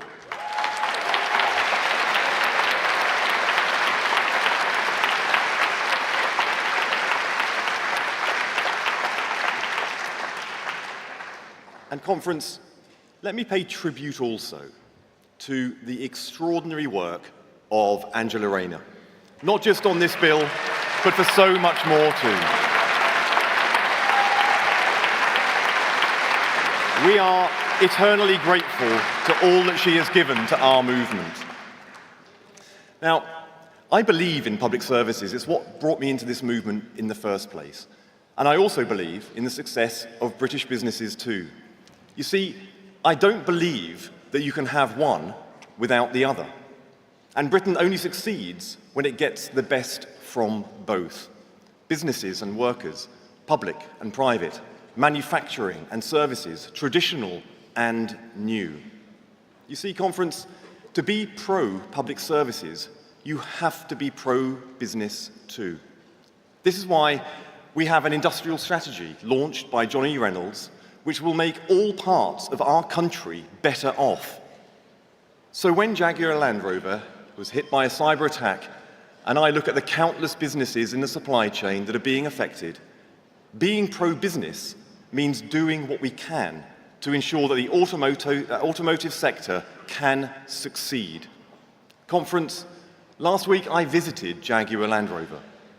I met workers, unions, management, supply chain companies, and that's why I have announced a £1.5 billion support, a huge amount of money to help a hugely important company. Conference, that is the difference a Labour government with a modern industrial strategy can make.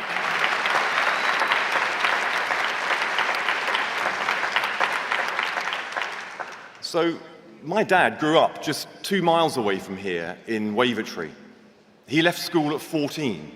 He was in the Navy at 16, where he said that he learnt discipline. He worked as a door-to-door salesman and then went on to run his own business. So I understand. I know what it takes. I've seen the hard work it takes to run a business. I've lived it, and that's why I will do everything I can. I will encourage and reward entrepreneurs for building the businesses that are creating the wealth. That's why I know it's so important to have a government that is on your side. I stand fully behind our small businesses plan to make sure that businesses are paid on time so that they can grow. And that means not just the people who run businesses, but the people who work in the businesses too, including people who have come here and now have indefinite leave to remain.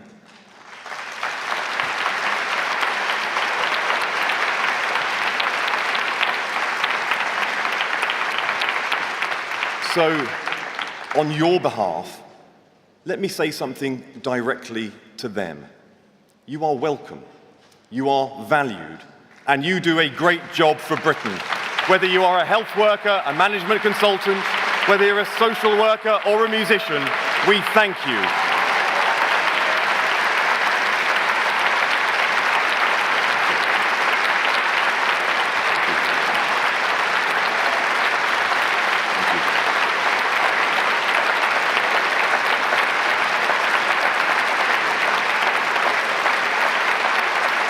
Thank you.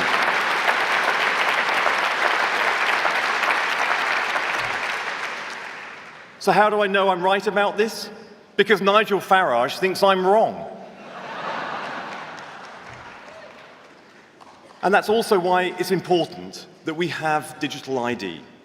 I don't need to tell unions that the undercutting of terms and conditions is not only wrong, but it damages the relationship between employers and employees.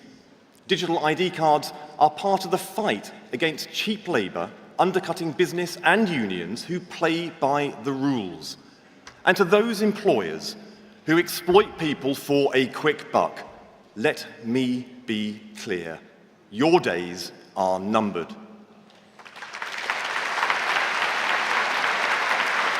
This movement is for fair pay and fair work.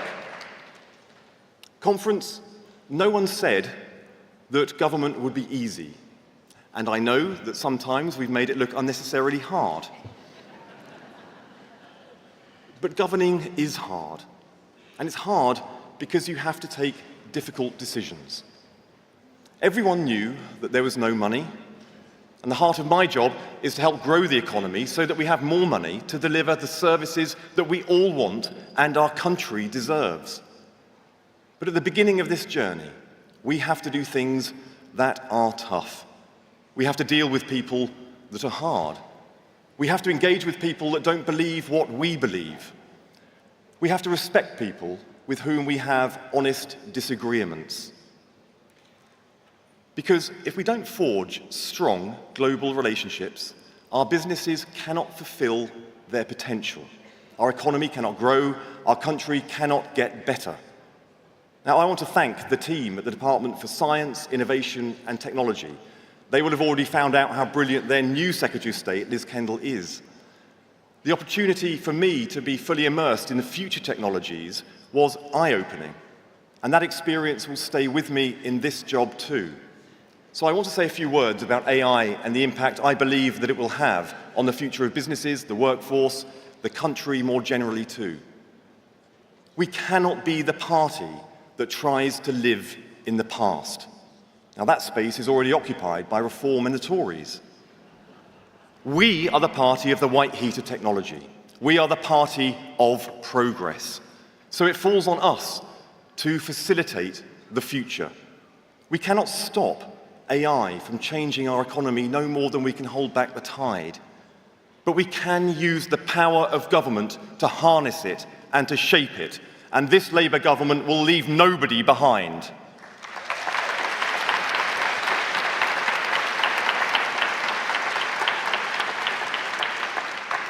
When we came into office, we were the sick state of Europe, fashioned on a messy Brexit, based on the promises of better deals for farmers, better deals for businesses, better deals for workers, promises of trade deals galore, and the golden prize of a US trade deal.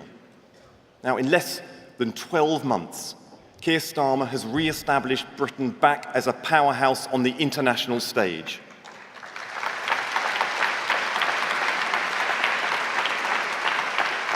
And why is that important, Conference?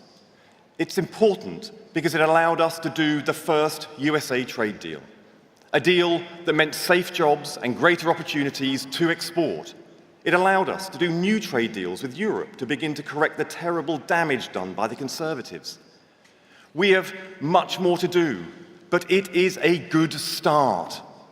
It allowed us to do a new deal with India, opening up new, exciting export markets and opportunities.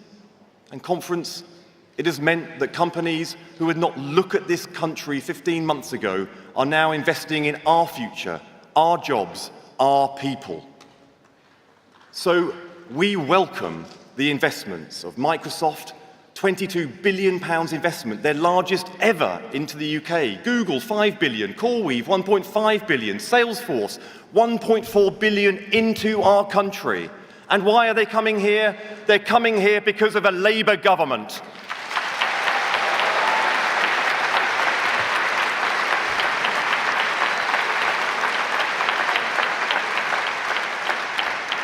And Conference, we are going to grow the economy. And I can tell you why I'm so confident that we will. Firstly, as we all know, we have the best workforce in the world. We also have the finest universities in the world. We are a country full of curious minds that want to build and harness the new. And Conference, we have a Labour government. A government who recalled Parliament to protect the production of British steel and keep the blast furnaces open in Scunthorpe. A government that has given an annual pay boost of £2,500 to the lowest paid workers. So I can say to our political opponents, stop running our country down. Celebrate the brilliance that is Britain. The industries that have made us the greatest country in the world, from fashion, television, film, steel, and car making, from nuclear to renewables.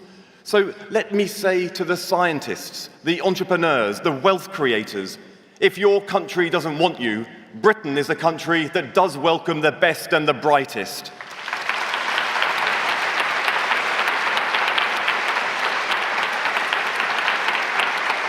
Britain is on the march forwards once again. Conference, we are embarked on a new joint endeavour to rebuild the British economy for the people and for the people. Thank you so much. Thank you. Thank you. Thank you. Thank you. Thank you.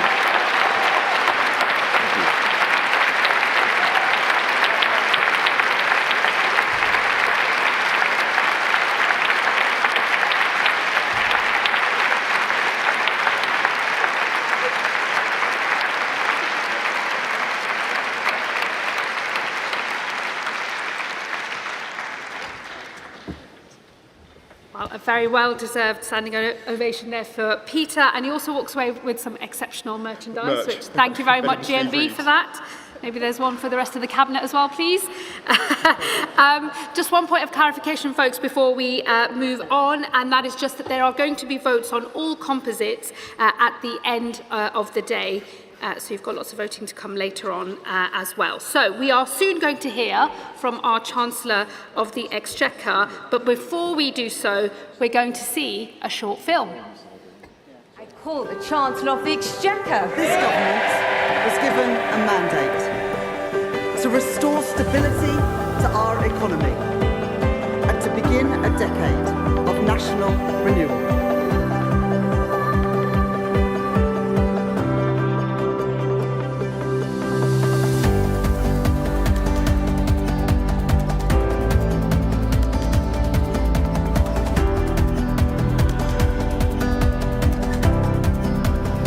Girls and young women everywhere, I say, let there be no ceiling on your ambition, your hopes and your dreams.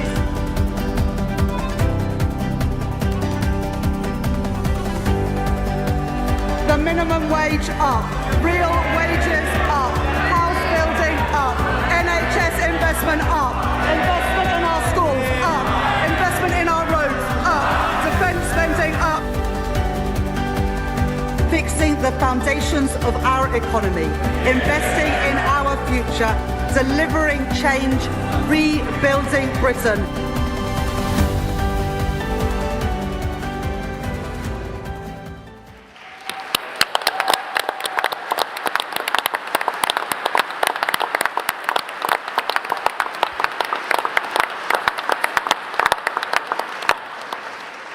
Conference. We will now hear a few words from Matt Williams, who is a welder at Hinkley Point C and a GMB rep in the nuclear energy sector. Hi, Matt.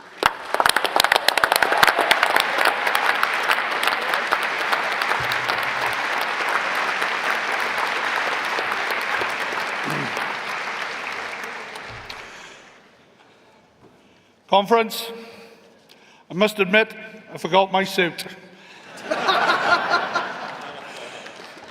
But what an honour it is to stand here today to address you. I'm a proud GMB member, I'm a proud construction worker, and if you haven't already noticed, I'm a proud Welshman and Welsh speaker.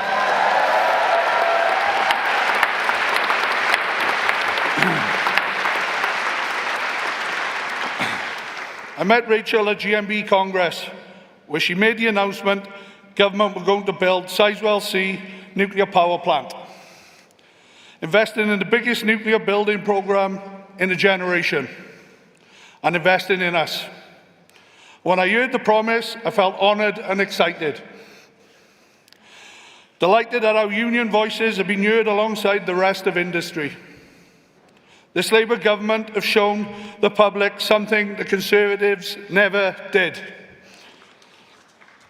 That is committed to investing in the sectors of the future that will benefit households and families in years to come.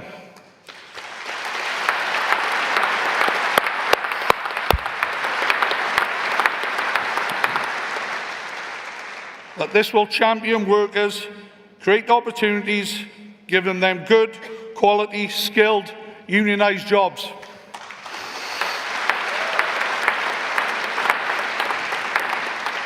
Allowing not just me, but every worker in every sector to have their life changed for the better. Building Sizewell C and committing £14.2 billion of investment, members across my union felt like they were pride in our industry again.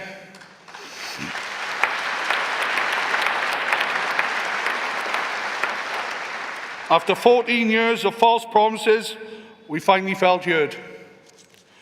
This Labour government saw what I could see, that there's a future in nuclear, a future in clean energy, and an infrastructure investment that will create jobs and grow the economy, fulfilling the promise this government made last year.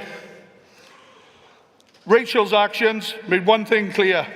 She has a confidence in my future, and this Labour government and Rachel Reeves are investing in a brighter future for the whole of Britain.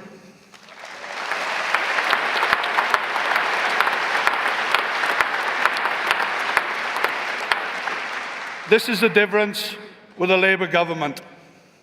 And on behalf of all of us working in the sector, thank you.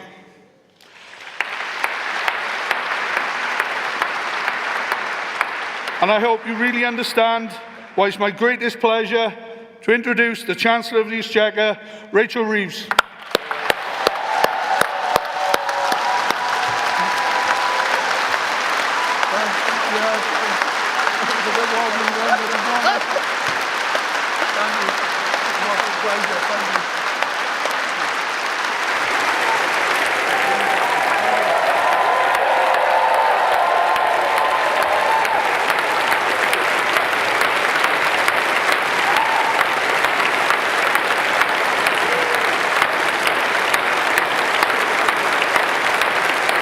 Thank you.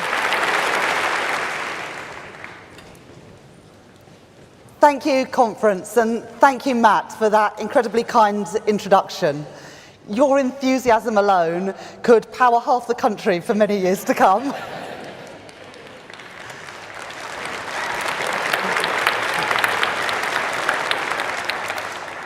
Conference.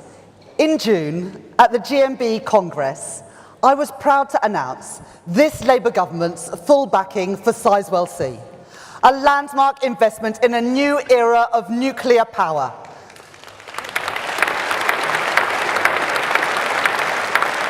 That plant will employ 10,000 people, create thousands more jobs in its supply chains, and produce the energy to power 6 million homes. We made that investment because when we came into office just over a year ago, this country was faced with a stark choice: investment or decline. To invest in Britain's renewal, or to carry on with the same Tory economics and the same results. So for jobs and for pay, for energy independence and for our national security, we chose investment. The Tories wouldn't invest when they were in power. The Tories now oppose that choice from opposition.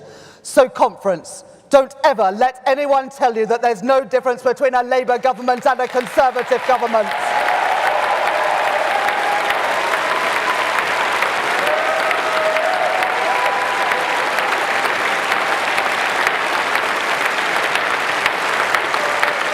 I promised you we would run the economy differently.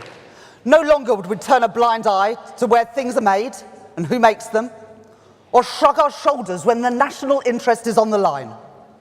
Because a strong economy must rest on strong foundations. I call that approach securonomics.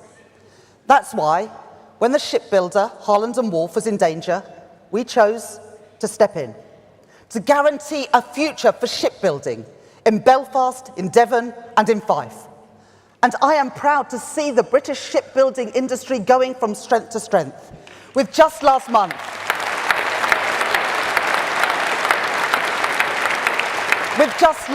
a record £10 billion export order from Norway for Scottish-built frigates.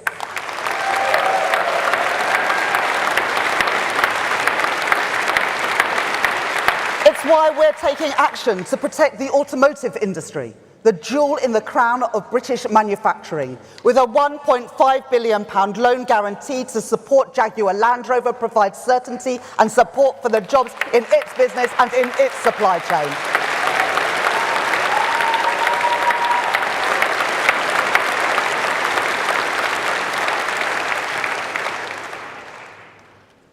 And in April, when the foreign owners of British Steel rejected our offers of support, redirected essential materials overseas, and prepared that company to close, we faced another choice. We could do what the Tories did and stand idly by while jobs and industrial capacity were lost, or we could choose a different path, to take control of that company in the national interest. That was not just an economic choice, but a test of our conviction, our patriotism, and our Labour values. This government was not willing. This government was not willing, I was not willing, to tolerate a situation in Britain's steel capacity was fundamentally undermined. And nor was I willing to see yet another working class community lose its pride, lose the prosperity, lose the dignity that industry provides. So we chose to intervene, to save British steel and the jobs that go with it. The Tories would not back British steel, and they wouldn't back Britain's steel workers. But this Labour government is unequivocal. There must be a future, there will be a future for steel forged here on British soil.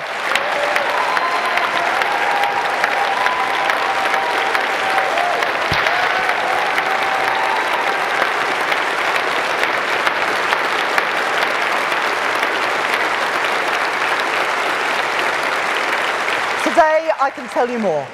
We are introducing new legislation to put our economic security first.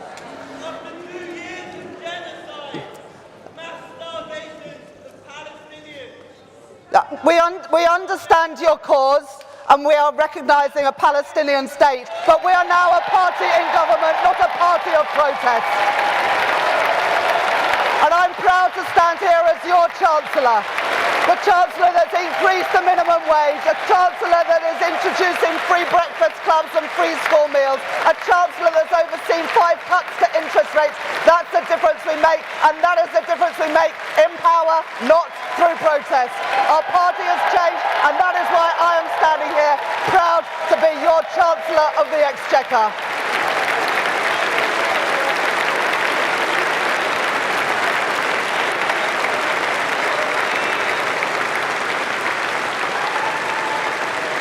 We're putting Britain first, empowering us to prioritise British-built ships and British-forged steel, strengthening our national economic security, and creating good manufacturing jobs here in Britain.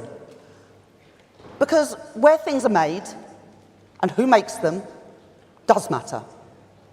And as we build those new railways and new roads, the new power stations and new runways for this generation and the next, we want the security and the good unionised jobs that come from making things here in Britain. I promised you we'd run the economy differently. The Tories didn't do it, and they still don't get it, but Labour does. So don't let anyone ever tell you that there's no difference between a Labour government and a Conservative government.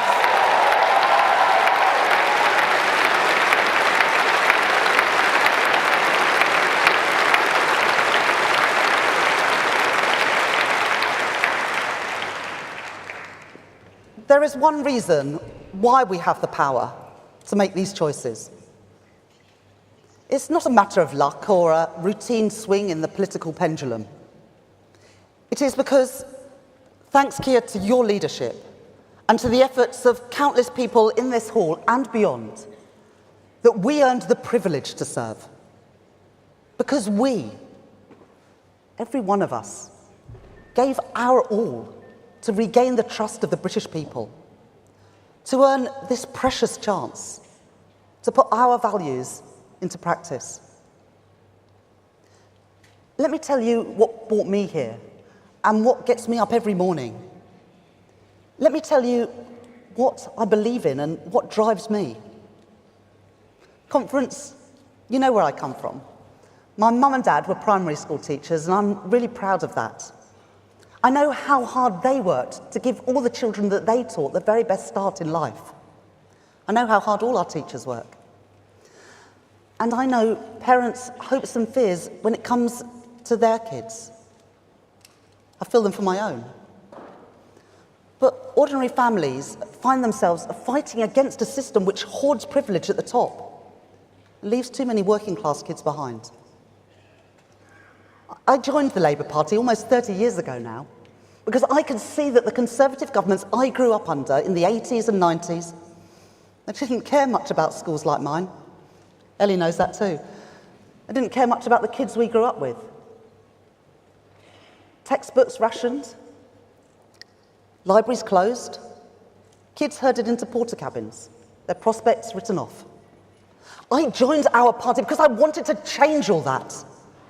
And those same values drive me now today.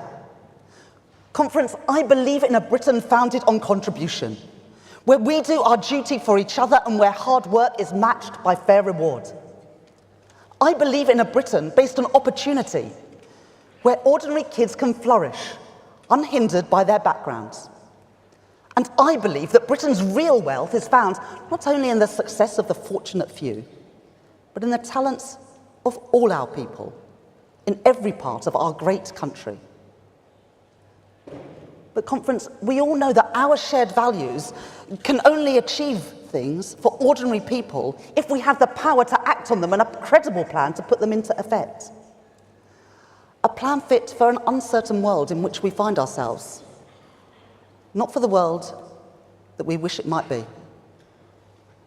A plan to build a stronger, more resilient economy, able to navigate this age of insecurity. No one said it was going to be easy, but take pride in what we are achieving together. Not just the pride in winning, but pride too in the choices we are making and the lives we are changing. Remember that in every single one of the 451 days that we have been in office, we have achieved more than in the more than 5,000 days that we spent powerless in opposition.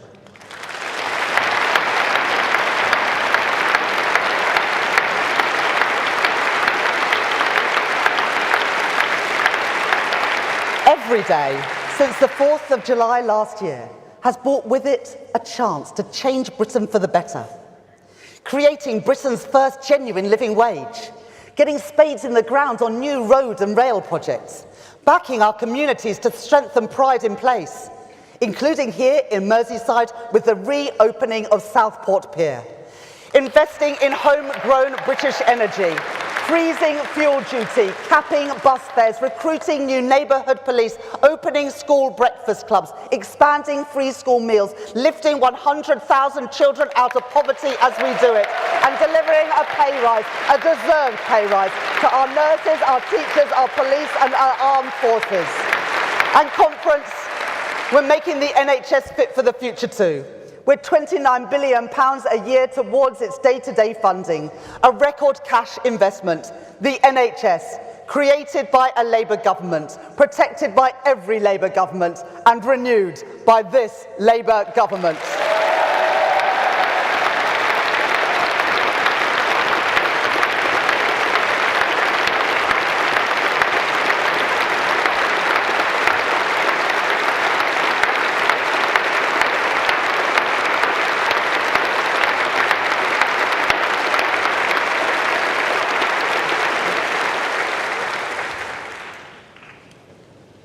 me tell you something else we will do. I remember as a kid that my school library was turned into a classroom because there were more students than there was space. Think about the message that that sends about a government's priorities. How little value is placed on opportunities for kids to learn and to grow, to explore their interests independently, or to find a quiet place to study that isn't always on offer at home. Under another Conservative government, a generation later, many more kids have that experience. Today in England, there are 1,700 primary schools that don't have a school library. That's not right, and I will not let it stand. So I am committing here today to providing a library in every single primary school in England by the end of this Parliament.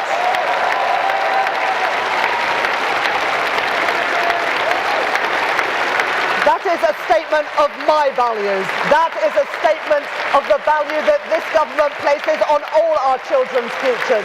So conference, the Tories don't make those choices. Reform would never make those choices. So take pride. Take pride in our values put into action. And conference, don't ever let anyone tell you that there's no difference between a Labour government and a Conservative government.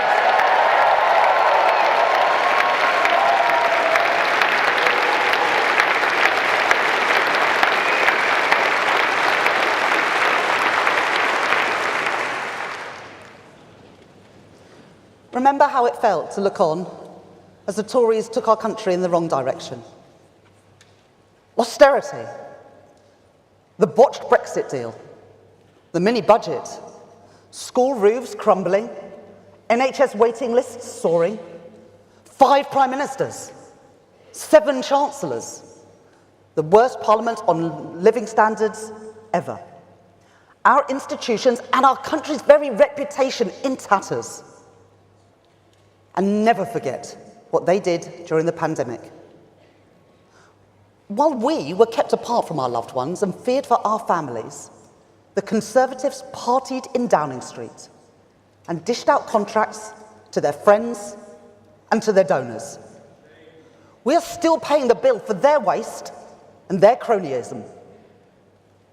So I'm pleased to tell you that thanks to our COVID Corruption Commissioner, almost £400 million has now been recovered for taxpayers that have been lost to COVID fraud.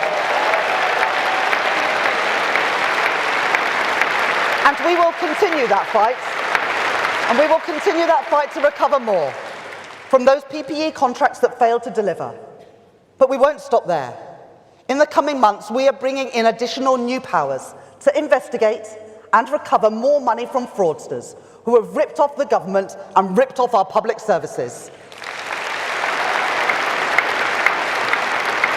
And I can tell you today too, that to deploy those new powers, we are recruiting a new hit squad to investigate and recover all the money that is owed to the British people. Because conference, we want our money back. We are getting that money back, and we are putting it where it belongs, in our communities, in our schools, and in our National Health Service.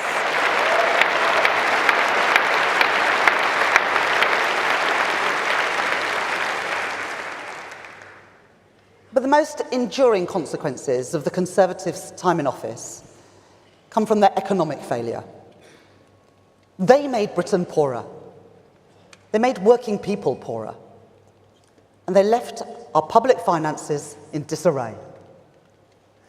The single biggest factor underlying Britain's challenges on the cost of living, on the public finances, and on our public services is their 14-year failure on economic growth.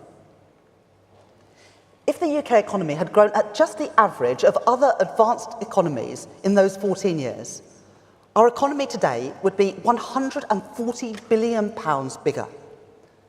That's almost £5,000 for every family in the UK.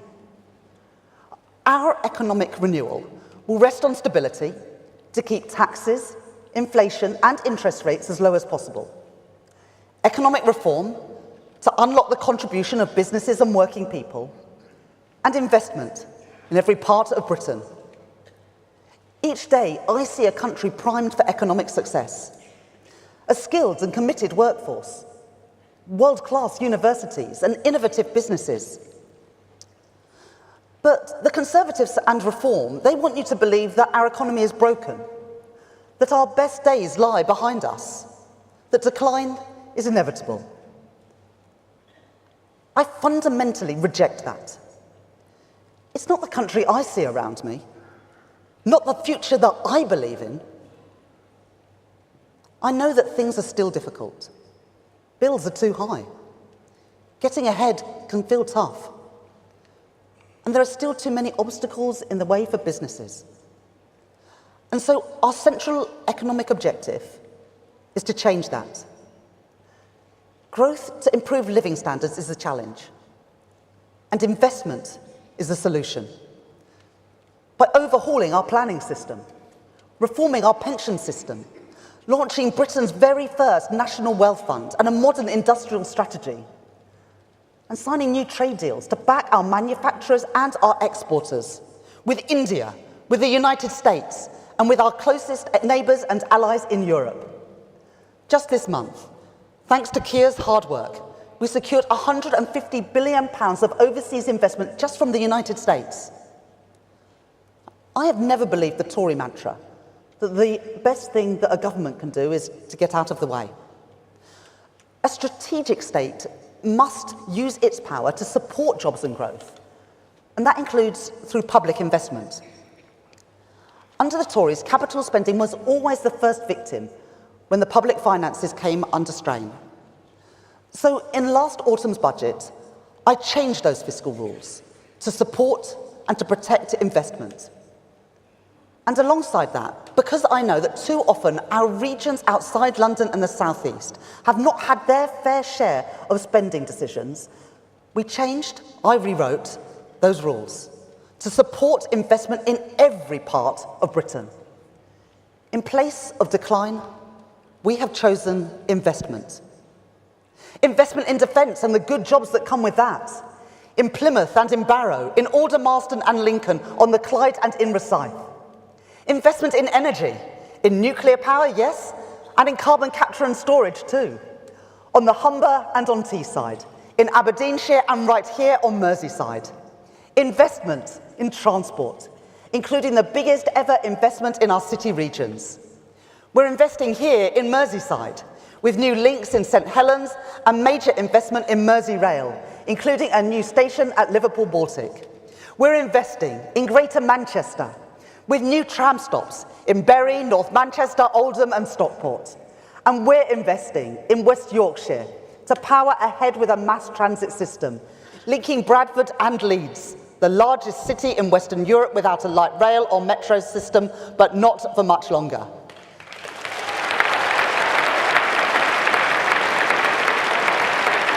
We're investing in South Yorkshire and backing Doncaster Sheffield Airport. We're investing in the North East to extend the Tyne and Wear Metro, linking Washington with Newcastle and Sunderland. We're investing in the East Midlands to link up the Trent Arc. We're investing in the West Midlands, extending the Birmingham Metro and backing the Midlands Rail Hub to link Birmingham, Worcestershire and Herefordshire with Wales. And we're investing in Welsh railways with new stations and new infrastructure, the benefits of two Labour governments working together. And we're investing in East-West Rail to join up the Oxford-Cambridge Growth Corridor and Conference, as well as the Transpennine route upgrade to link Manchester, Leeds and York and the towns in between them. This Labour government will push ahead with our plans for Northern Powerhouse Rail. Plans never delivered by the Conservatives, plans opposed by Reform, but backed by this Labour government, a vote of confidence in the north of England, to get people to work, to connect families, to create jobs, and to build prosperity in towns and cities scarred by underinvestment for far too long. That is what we are achieving together, a Labour government working with our Labour leaders around the country, delivering for working people.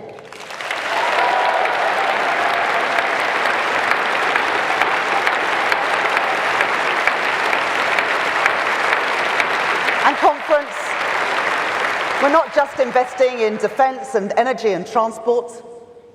The housing crisis is one of the greatest challenges that we face. Every family deserves the security, safety, and the joy of a good home. That is why we are powering ahead with our commitment to build 1.5 million homes in this Parliament. And any plan to match the scale of that housing crisis must involve a major role for social housing, which is why I allocated £40 billion in the spending review just a few months ago. The biggest cash investment into council, social and affordable housing in a generation. So, Conference, don't ever let anyone tell you that there's no difference between a Labour government and a Conservative government.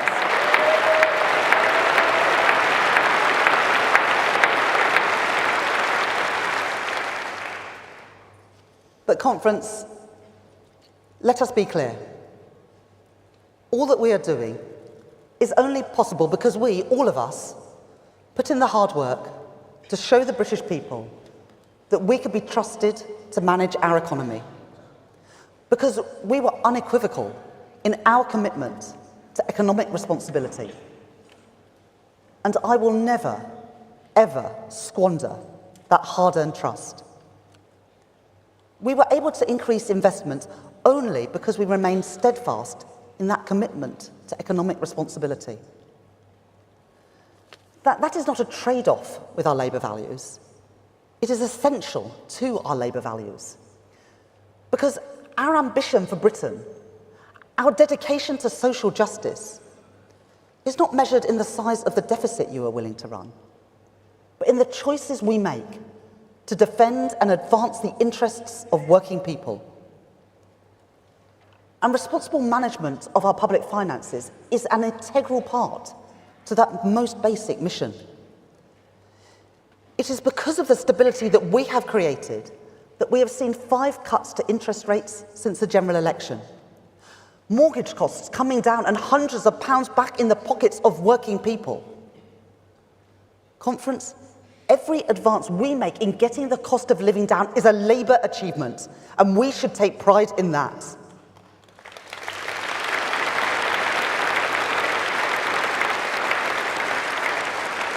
When I said that we must not and will not take risks with Britain's economic stability, that argument was not just for an election. Even now, with the global uncertainty that we have seen ripple through financial markets, there are still critics out there who would too readily forget the consequences of reckless economic choices. Never forget that in 2 hours, one Friday, almost exactly 3 years ago, the Conservatives under Liz Truss sent mortgage costs spiralling, put pensions in peril, and consigned their party not just to defeat, but to utter irrelevance. That was a warning. And the British people will not forgive any party that forgets it. Conference, let us reaffirm our commitment that we will never ever do what the Conservatives did to ordinary working people in this country.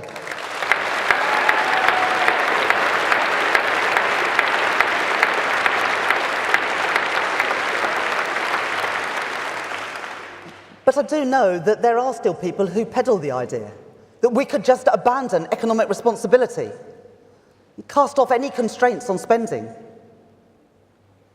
They are wrong. Dangerously so.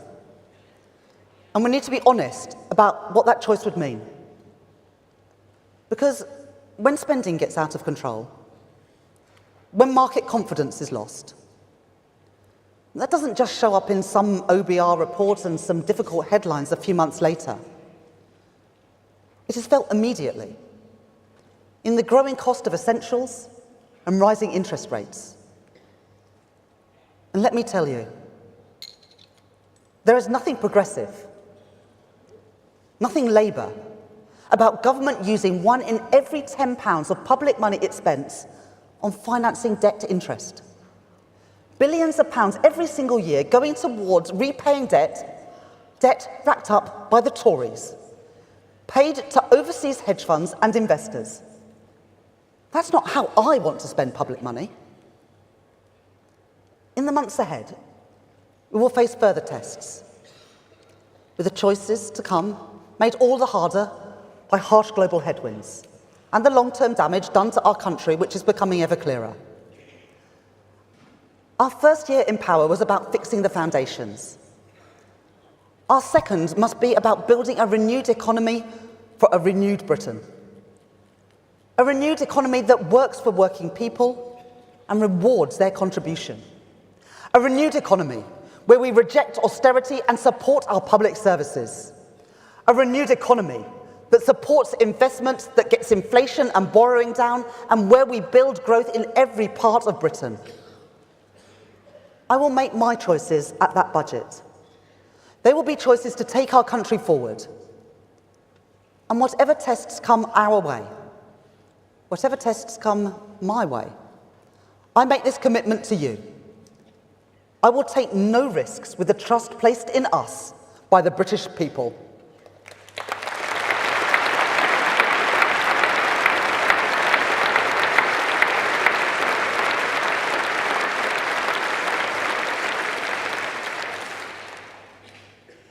Remember everything that is at stake here.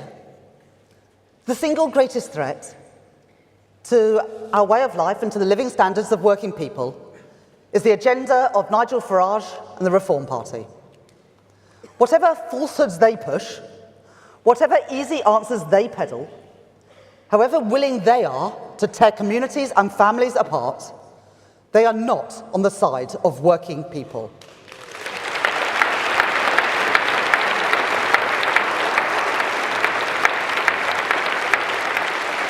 Conference, here are the questions that we must never tire of repeating between now and the next election. Who is standing up for Britain's working people? A Labour government introducing the biggest upgrade of workers' rights in decades? Or a Reform Party which has opposed those rights every single step of the way?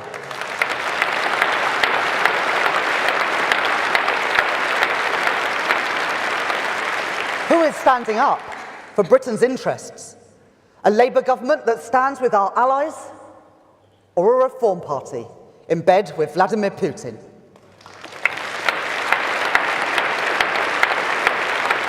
Who is standing up for Britain's economic stability? A Labour government resolute in getting prices and interest rates down, or a Reform Party that cheered on the mini-budget of Liz Truss?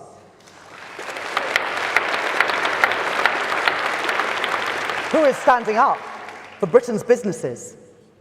A Labour government that is forging closer relationships with our nearest trading partners? Or a Reform Party who wants to talk Britain down and longs to cut us off from the rest of the world?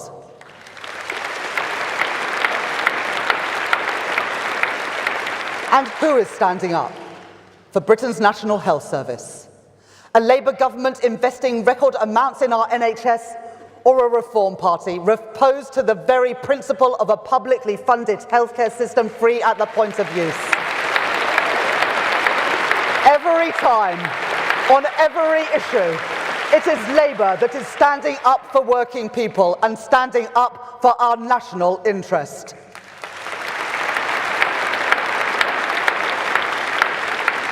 Friends, this is a fight that we must win, and it is a fight that we will win. So when you leave this hall, when you return to your communities and your workplaces, let the message ring out that there is only one party that was founded by working people, and only one party that is committed absolutely to defending their interests, on jobs and on pay, on rights at work, on health and in our schools, on the safety of our streets and the strength of our communities, on energy security and on national security. The clue is in the name, Conference. That party, the party of working people, is the Labour Party.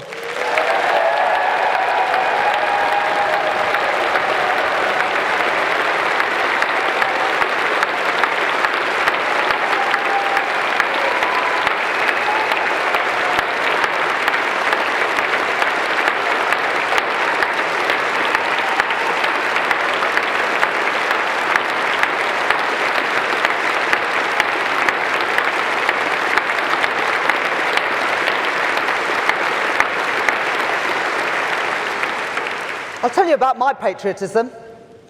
It's about the strength of our military and the security of our borders, absolutely. But it goes well beyond that. It's about building a country where we recognise that talent is found in every classroom, not just among those at the top. That working people of every background, wherever they grow up, have more in common with each other than those who wish to divide us. That every town and city, every region and nation in this United Kingdom has a part to play in our shared success. A country where we look out for each other, in good times and in bad, where we back British businesses to succeed in the world, and where we back working people too. So that honest work pays a wage that you can afford to live on. Where we recognise that we are strongest when we work together towards that better Britain. A patriotism not measured in how quick you are to exclude, how loudly you shout, how willing you are to exploit every division and distort every challenge that we face. But a patriotism measured in our obstinate determination, our impatience, our commitment to building a better, fairer, more prosperous Britain. That is our patriotic mission. Those are our Labour values. Those are our British values, and we will fight for them.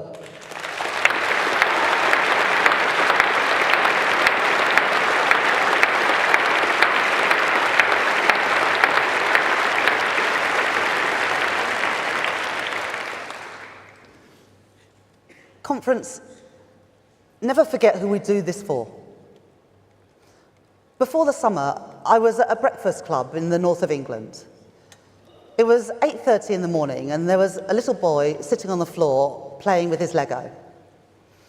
He showed me what he was building. He was really proud of his project, and he wanted to tell me all about it. I enjoyed sitting with him and listening to him talk. Afterwards, one of the teachers said something that stayed with me. She said, "You know that boy, when he started coming to breakfast here, he didn't speak at all. He was completely silent." I was shocked, but maybe I shouldn't have been. Because stories like that are too common in Britain. And I thought about the money that we're putting into breakfast clubs. What does that pay for?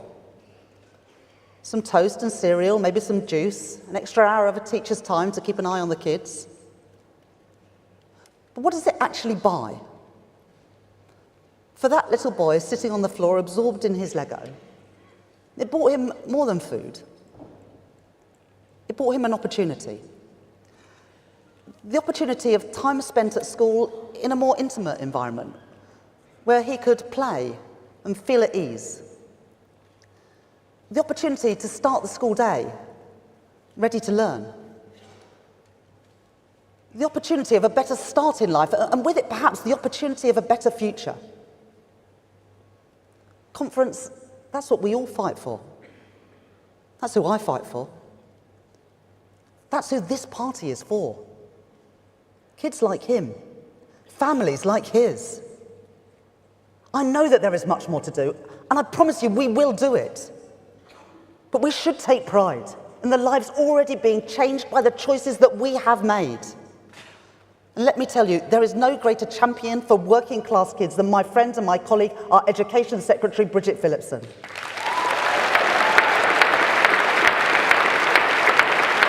Believe me, she will not rest, and I will not rest until those barriers to opportunity are torn down. That is what we are in this for, friends.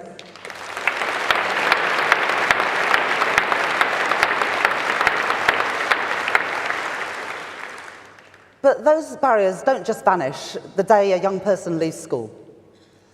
The last Labour government supported hundreds of thousands of young people into work with its New Deal. But once again, under the Conservatives, too many young people found themselves trapped, frozen out of employment, education or training. There's no defending that. It's bad for business, bad for taxpayers, bad for our economy. And it scars people's prospects throughout the rest of their lives. At the spending review, I pledged record investment in skills to support our young people. And today I can announce that with that investment, we will fund a new youth guarantee. Every young person will be guaranteed either a place in college for those who want to continue their studies, or an apprenticeship to help them learn a trade vital to our plans to rebuild our country, or some one-to-one support to help them find a job. But more than that, our guarantee means that any young person out of work, education or training for more than 18 months will be given a paid work placement. Real work, practical experience, new skills. Conference, we won't leave a generation of young people to languish without prospects, denied the dignity, denied the security and the ladders of opportunity that good work provides. Just as the last Labour government achieved that with the New Deal, I commit this Labour government to nothing less than the abolition of long-term youth unemployment.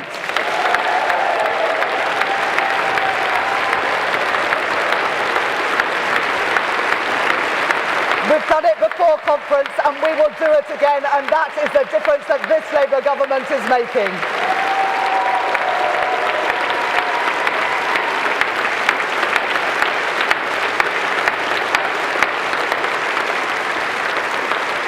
And that's not all. We should not cut young people off from opportunities that my generation took for granted.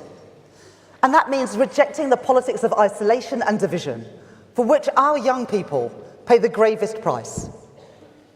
It means defying those voices which claim to speak in the national interest, but which demand that our people, our communities, and our businesses suffer the consequences for a Britain cut off from the rest of Europe. I don't want young people to miss out on the chance to enrich their lives through travel, experiencing other cultures, working and studying abroad. Those opportunities cannot and must not be the sole preserve of the wealthy and the fortunate. So, as well as making it easier to trade with Europe, as well as making it easier to travel in Europe, I can tell you today that we are working with the European Union to secure for young people in Britain the maximum economic and cultural opportunities available through an ambitious agreement on youth mobility. So, Conference, don't ever let anyone tell you that there's no difference between a Labour government and a Conservative government.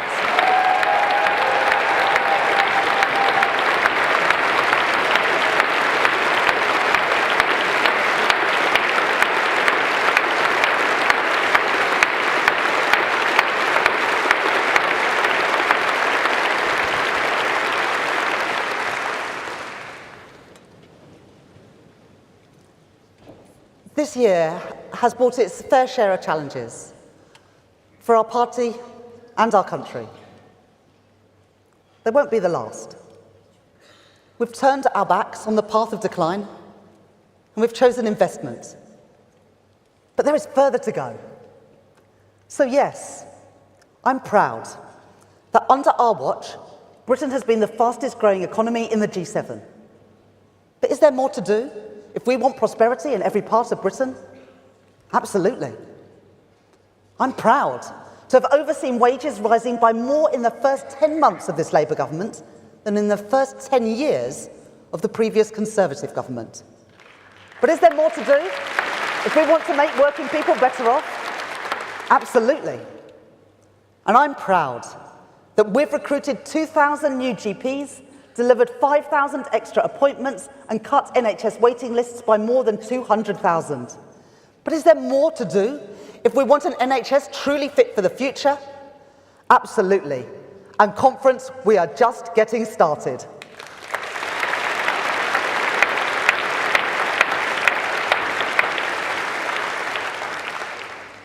So whatever challenges come our way, don't be deterred, because I can see the destination if we stay true to our course. A Britain where every child can flourish, no matter their background or their parents' jobs or where they grow up. And never let anyone tell you that there's no difference between a Labour government and a Conservative government.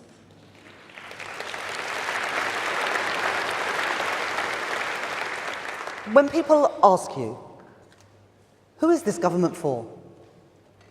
When they ask you, whose side are you on?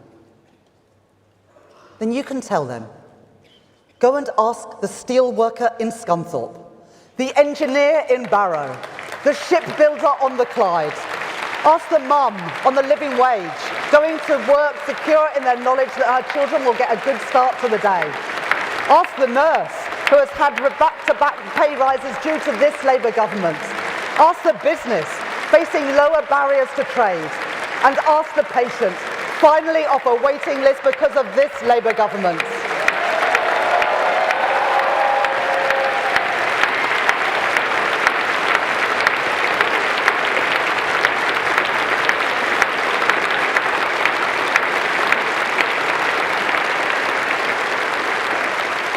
There is further to go. But whatever tests confront us, have faith. Because our party and our country have overcome greater challenges than these. Have faith. Because the opportunity to serve is what we came into this for. Have faith, knowing that this Labour government will not rest. I will not rest until our patriotic cause is realised. In a Britain that prizes contribution, that unlocks opportunity, that silences the nagging voices of decline. And never let anyone tell you that there's no difference between a Labour government and a Conservative government.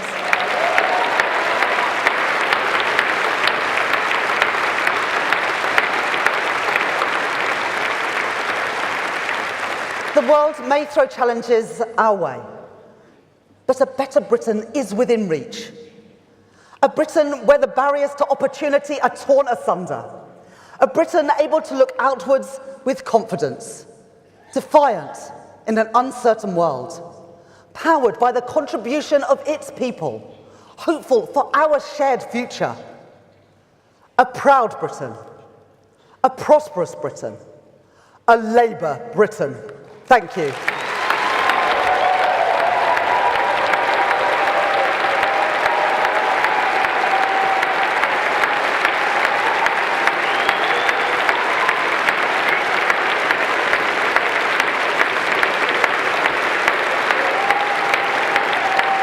Conference.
Good afternoon, Conference, and welcome to the Breakdown Barriers to Opportunity debate. First, we're going to go straight to our first speaker of this session. Please welcome the Secretary of State for Education, Bridget Phillipson.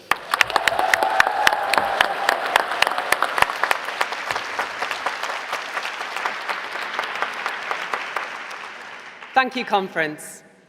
Sometimes people tell me, as I'm sure they tell you, that there's not enough hope in our story. Not enough ambition, not enough vision. So let me start with a story about Alan, an FE teacher I met back at home in Sunderland.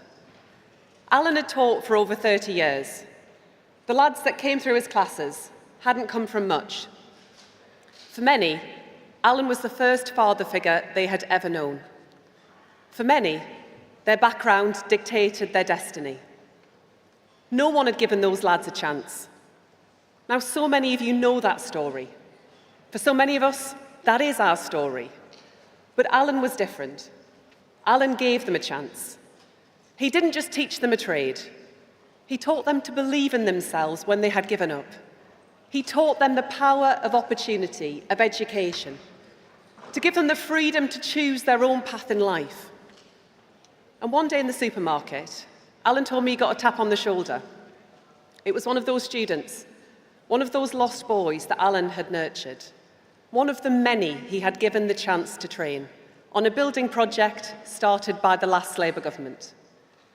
The years had passed by, but the path Alan set him on had brought him success. He'd worked his way up through a local firm, and Alan's guiding hand meant he could start his own business, take on jobs not just in the North East, but further afield. It meant that he could buy his first house for him and for his wife. Without Alan, he said, he just wouldn't have made it. He would have ended up, like too many young people in our country, denied the freedom to choose their own path. And that story is the story of education, of opportunity, of the change Labour brings, of government not as something to be feared, but to be welcomed. Not something to be cleared out of our lives, but as a force for good, for each of us and for all of us. And our Labour government is our chance to show that our country, with its proud history, has a bright future too.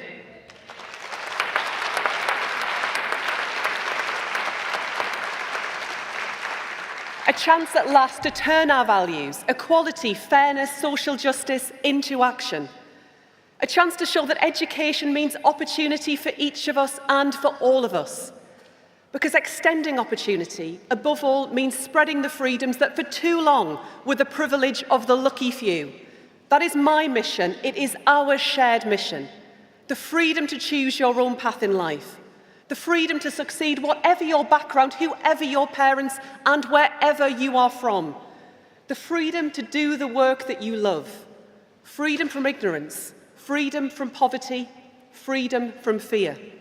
The freedom to understand our culture and others. The freedom to spend time with your family and with your children. Because it is Labour, only Labour, that sees the role of government as empowering, as liberating. Those are our values, that is our socialism, and that is our dream.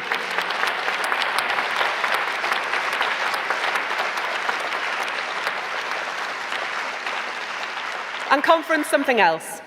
It is only Labour that sees education, sees those opportunities as about the people of tomorrow, not just the workers of tomorrow.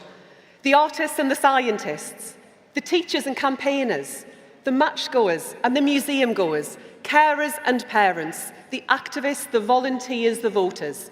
The Britain that we are building is a Britain rich for them, rich in every way and rich for their families. That is our vision and that is our dream.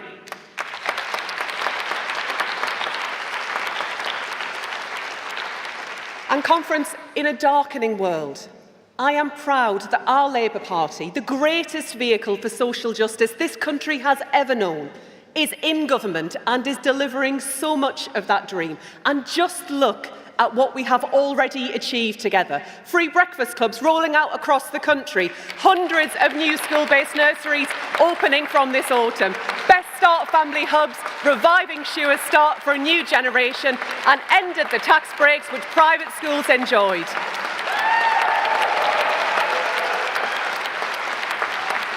New technical excellence colleges open for learning, 30 hours free childcare for working parents, tackling top-up fees in our nurseries, thousands of new teachers recruited, the largest ever uplift in the early years pupil premium, turning the tide on school absence with 5 million more days at school last year, opening up access to tens of thousands more apprenticeships, proper pay rises for our teachers 2 years running, promises made, promises kept, our values in action.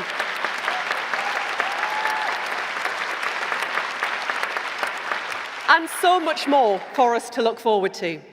Gender pay gap action plans coming soon. New rules to control the cost of school uniform so they make children smart, not poor. New controls on profiteering in children's social care where the market fails. And a new voice for school support staff through our path-breaking employment rights bill.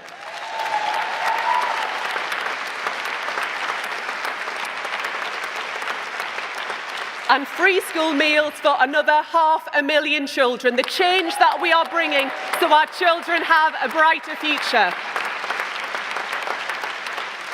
Conference, this is what we have already done together, fixing the foundations, clearing up the mess that the Tories left behind. And we are moving to tackle the generational challenges in our system, supporting children with SEND to succeed, with fresh investment and new facilities, supporting their parents, their families, doing all that they can to get their best for their children with additional needs, while Reform tell them that their children are just badly behaved, that their parenting is poor. Turning the tide on how working class children do at school, because no one should be left behind because of their background.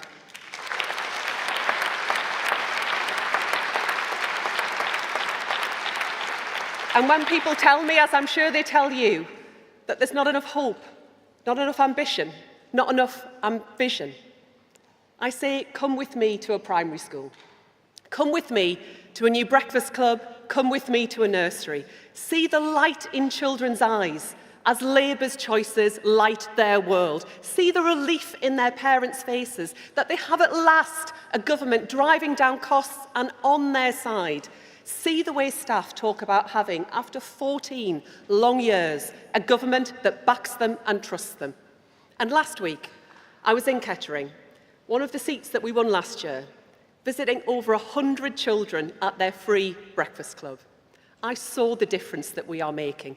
Calmer classrooms, happier children, higher standards. Staff who see the change, parents who feel it, and children's life chances transformed. Conference, those little smiles don't just melt our hearts, they light the way. They remind us that in this country, the progress we are making, the change that we are bringing, that the hope and optimism that took each and every one of us into politics are a beacon through dark times, a light on the hill for the values that sustain us all. But Conference, for that hope to be sustained, change must come and people must feel it. 3 years ago, stood on this stage, I promised you that we would deliver free breakfast clubs in every primary school. Last year, I told you the first wave would begin this year. Conference, we have now served 2.5 million free breakfasts to England's children, setting them up to succeed.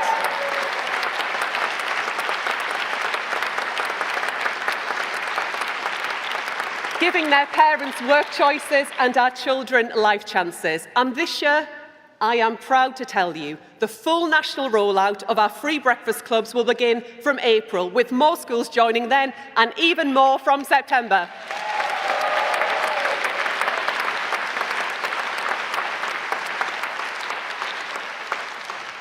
Our values in action, the heart and soul of Labour in government. And that is why I'm proud to tell you today that we are going further to spread opportunity.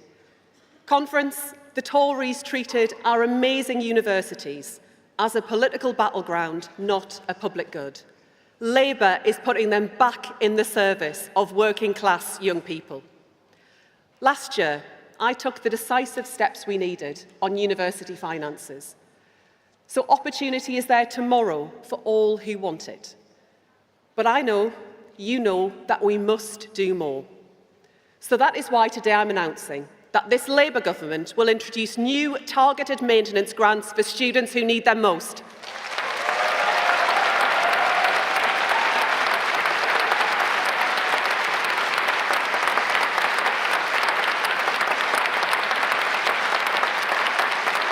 Conference, their time at college or university should be spent learning or training, not working every hour God sends. That is the difference that this Labour government makes.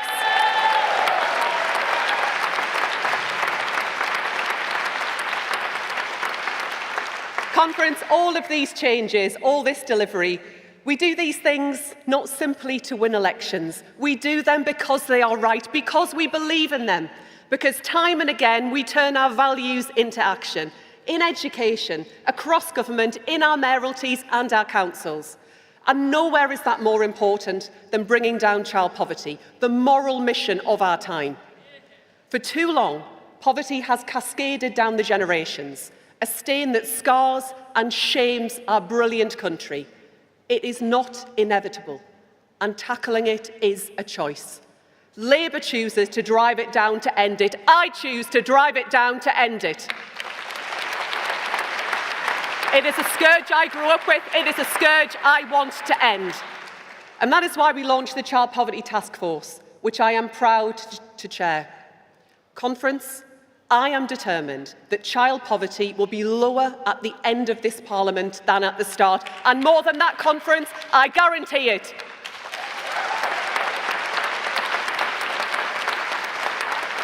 By giving every child the best start in life, my focus in government, my lodestar, and the driving moral purpose of our party. Conference, their dream, their better tomorrow. That is Labour's dream and their future, ours to win. Thank you, Conference.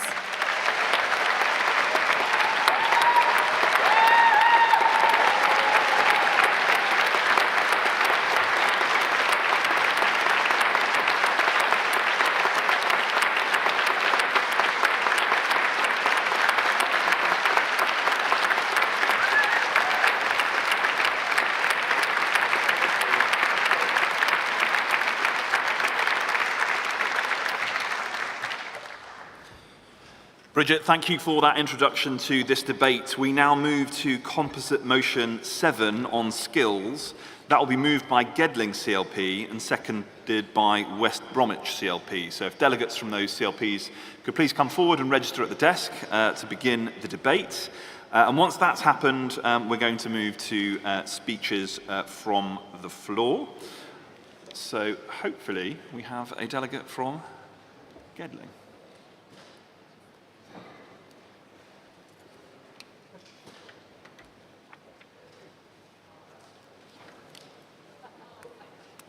Just as a reminder, Conference, if you are called to speak, please do go to the desk to register.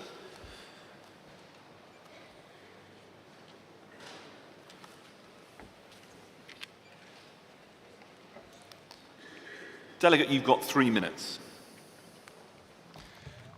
Thank you, Chair. Conference, my name is Richard Fletcher. I'm a second-time delegate and first-time speaker.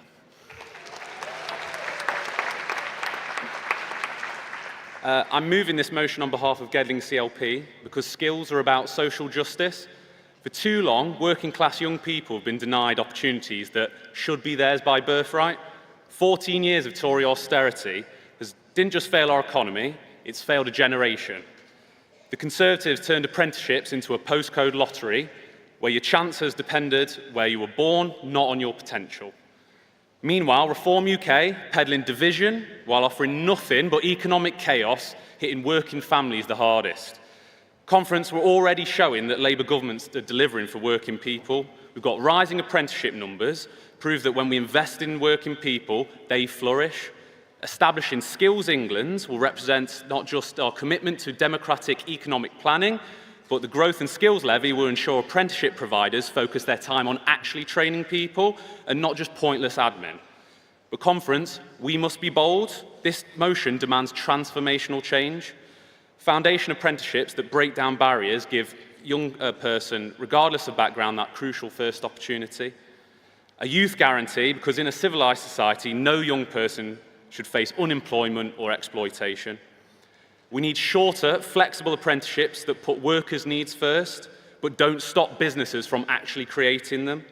And we must slash the bureaucratic red tape that strangles innovation and strengthen worker protections. We need an apprenticeship app that will democratise access to opportunity, and a green apprenticeship programme will ensure working people lead the transition to a sustainable economy and not get left behind by it.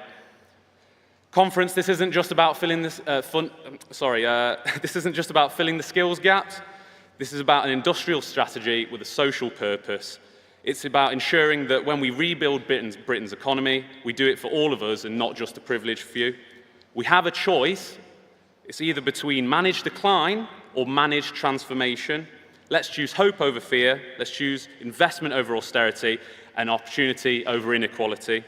Conference, I move this motion because skills are power, and power belongs in working people. Thank you.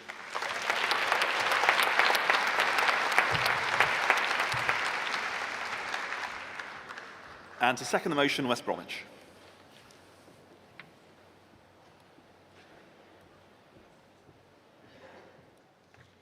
Thank you, Chair. Good afternoon, comrades. Good afternoon, conference. I'm Chipiro Kalebe Nyamongo, and I'm proud to serve the people of Odwoli in Sandwell, West Midlands. I'm here as a delegate for West Bromwich CLP, and it is true. This is my first time up here, so I'm a bit nervous. And my first time speaking. It is truly an honor to address you today. I'm delighted to second the motion on skills, which is strongly backed by my CLP West Bromwich. As a mom of 3 boys, 2 grown up there in university and 1 that's about to start secondary school, I see firsthand how hard it is for young people to get on, whether it's securing a good education, gaining that crucial first work experience, building a career, or even having the chance to own a home. Our young people have been let down again and again by years of Conservative government. And the idea of a reform government doing even more damage is frightening. But conference, Labour is delivering. Labour is already showing there is a better way. In Sandwell alone, Labour has invested 9.3 million in a brand new skills centre. This centre will provide essential maths, English, digital skills, technical training, and clear pathways for people to retrain, to reskill, or start fresh in a new career. It will give hundreds of people, especially young people, the opportunities they need, apprenticeship, traineeships, and second chances for those currently out of work. That is the difference that a Labour government makes across the United Kingdom. Conference, I'm proud to second this motion, and I ask you to support it. Thank you very much.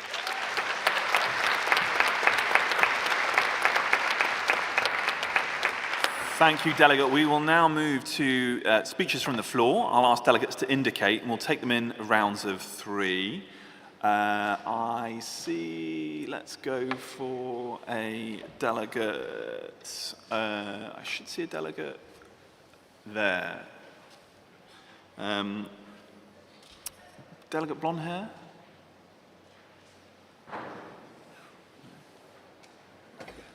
Yeah, his hand up. No? Okay. Just put your hands here. Okay, so let's take a delegate over there in the blue shirt. I see a delegate in the pink jacket. And a delegate there in the white jacket behind you. We'll take those 3, please.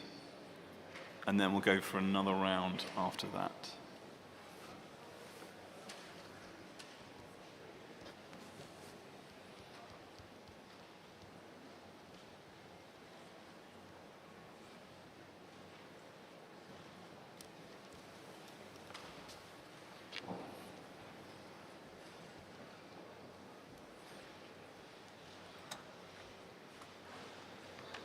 Go ahead, Delegate. Good afternoon, Conference. My name is James Diamond. This is my first time at Conference and definitely my first time speaking.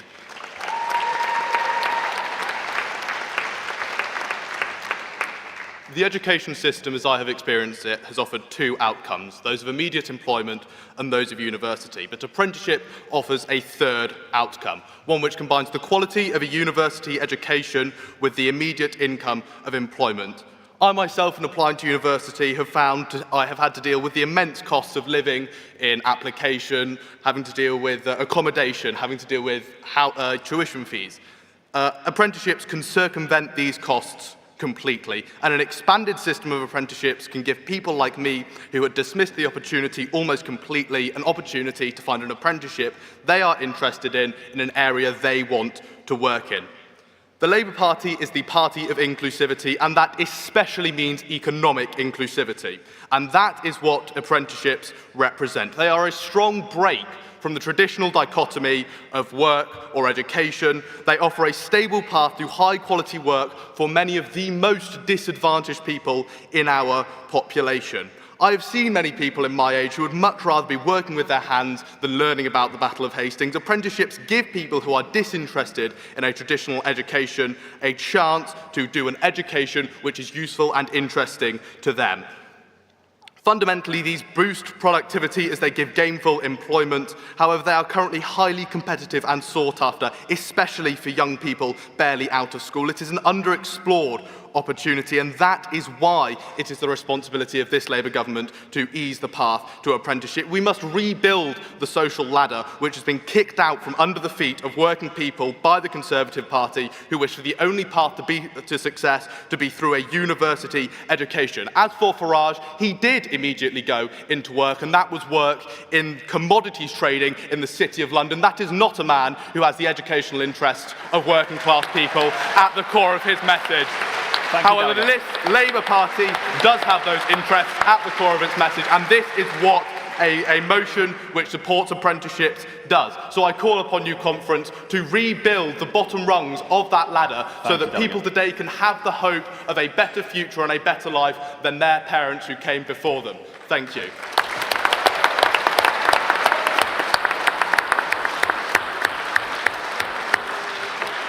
I allowed some leeway there, Delegate, because you were getting a good round of applause, but let's try and keep to 2 minutes. The next delegate, please.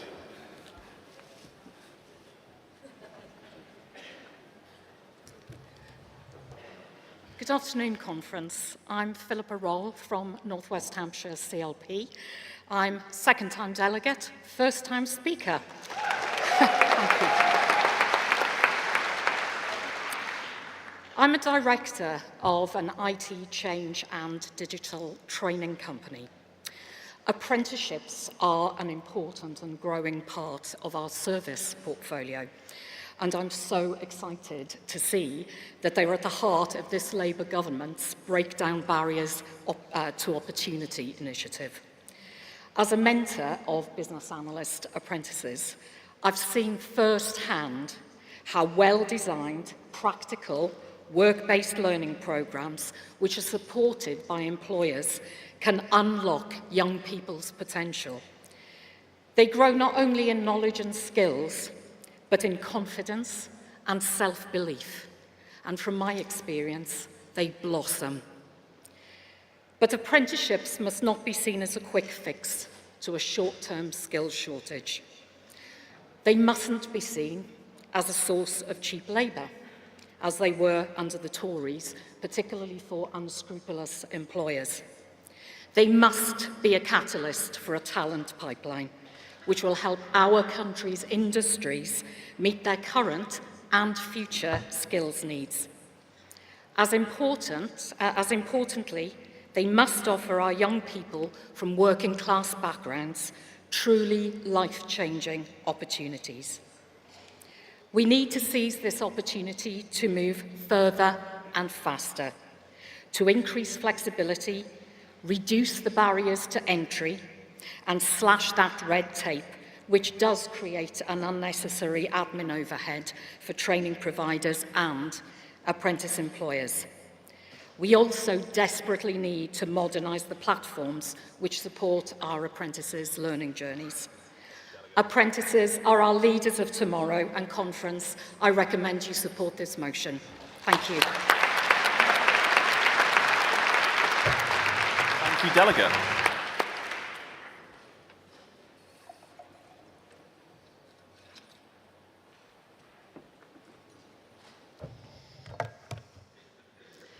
Good afternoon, Conference. My name is Anna Smith. I'm a Cambridge CLP delegate, a Labour and Cooperative councillor in Cambridge, and a member of Unison and GMB. And I'm speaking in favour today of the skills motion. I've been a teacher, a school leader, a leader of Cambridge City Council, and Deputy Mayor of Cambridgeshire and Peterborough. So I know just how important it is to get skills right. And I know the difference that Labour in power makes. In Cambridgeshire and Peterborough, under a Labour mayor, we worked in partnership to open a brand new university. We supported a new centre for green technology, training our next generation of green skills workers. We introduced a paid internship programme and £1 bus fares for all young people under 25. And we took back public control of our buses so that we could plan a network that gets people to jobs and to training. And working with our Labour MPs, we were delighted to be named a trailblazer for the Youth Guarantee. £5 million in the first year alone to make sure that every young person, whatever their background, can get high-quality training and good quality jobs, unlocking their potential and transforming their lives. That's the difference a Labour mayor makes. That's the difference a Labour government makes, and that's the reason I'm supporting today's motion. Thank you. Thank you, Delegate. Let's see some hands for another round. The confusion, I think, is clarified. I do see the delegate in the yellow hair over there. I think I see, and I'll do this as chair's privilege, I see a delegate from my own CLP in the London section to my left, the young gentleman. And then let's have a look. I'll stay in that section. Let's think. Do I see a lady in a yellow headband towards the back there, ahead of the rake seating? Yes, there you go. Wonderful. Again, come forward, do register at the desk, and then we'll get you up onto stage.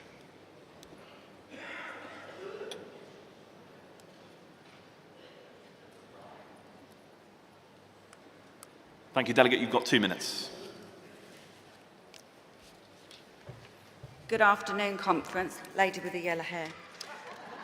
Donna Spicer, GMB member, speaking in support of this debate on breaking down barriers to opportunity. Because as a member of support staff in a school, I know what helping to give children the best start in life looks like. Every day, we are tasked with looking after the most vulnerable, troubled and disadvantaged children and young people. We believe in doing it because we care, but we do it without any formal training. And we do it without standards of pay that reflect the duty of care that we must display. This has a detrimental effect on the mental health of many of our members. It has led to a recruitment and retention crisis of school staff across the UK. And our children then suffer. Those with special education needs do not get the inclusive and supportive education they are so rightly entitled to. We need Labour's reinstated school support staff negotiating body, the SSSMB, to set fully funded and nationally agreed fair rates of pay, conditions and training standards for all school staff. That's why we're pleased to see Labour's MPF report make it clear That by doing this with recognised support staff unions, we help schools give children the best possible start in life. Because when the government reforms special educational needs provisions in schools, they cannot do without school support staff. Congress, the SSNB, cannot come soon enough. We must get on with it and we must get it right. Thank you, Conference.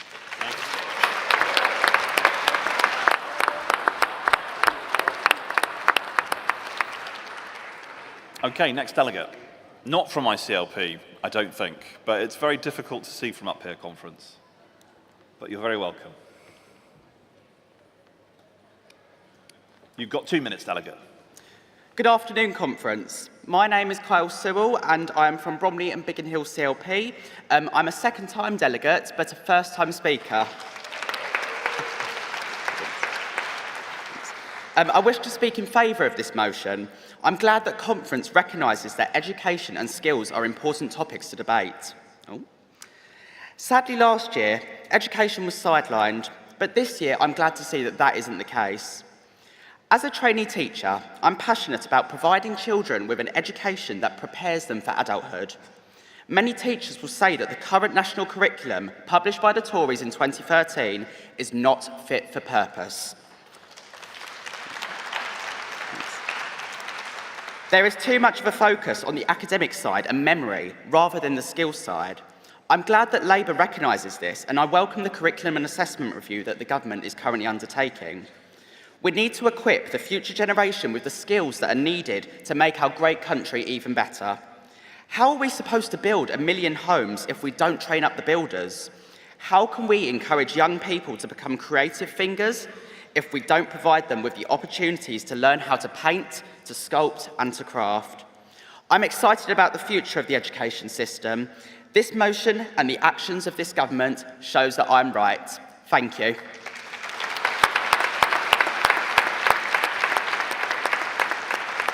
Thank you, delegate.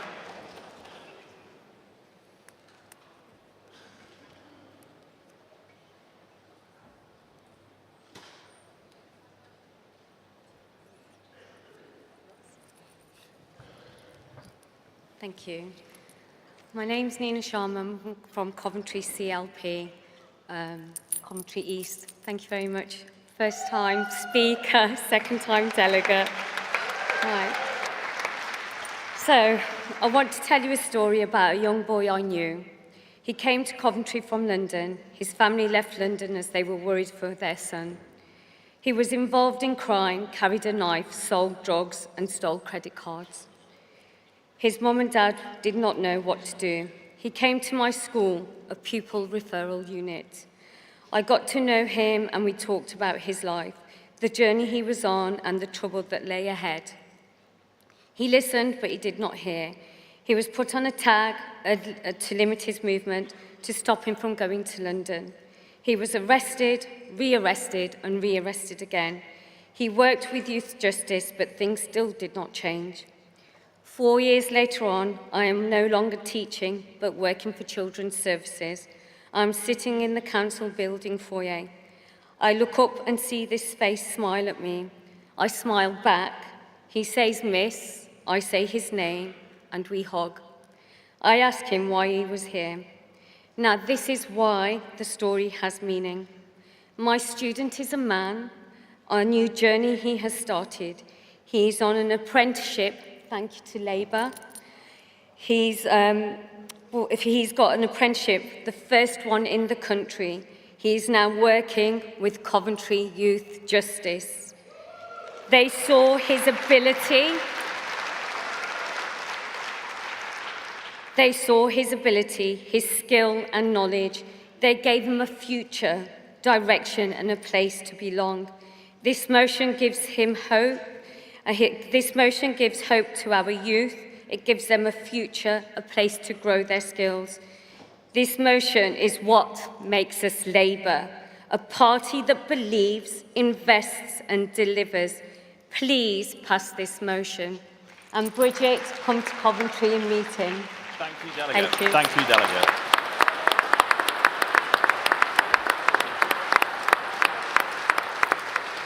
Conference will take one more round in this debate. I see the young gentleman in the red tie just in front of me there. I see, oh yes, the white shirt in front of me. Yeah, there you go, fantastic. And let's look back across the room. Yes, I'll take you at the back there. Great. Okay, do come forward, and 2 minutes. Thank you very much, Delegate. Thank you, Conference. Morgan Seaward, Lewis Shamis, CLP, second-time delegate, first-time speaker, and I'm going to do it my way this afternoon.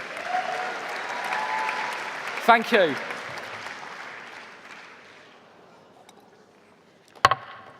So, Conference, I want to talk about Composite Motion 7. As a young, good-looking guy with autism, I completely understand how it feels to have that lack of opportunity and where you can keep dreaming and dreaming of that long-hearted career that you want. I'm really glad that Labour in government, particularly as they're going to take this amazing community-wide approach that we all deserve, which will not only improve inclusivity and expertise in mainstream schools, but also ensuring that people like us could be able to have those brilliant dreams that become that reality. With Labour in charge, change for the said community is coming. With Labour in charge, change for mental health services is coming, and yes, more importantly, with Labour in charge, change for all of us is coming. So, Conference, please support Composite Motion number 7, and together we can stand tall, we can face it all, and we can do it our way, Labour's way. Thank you. Good night.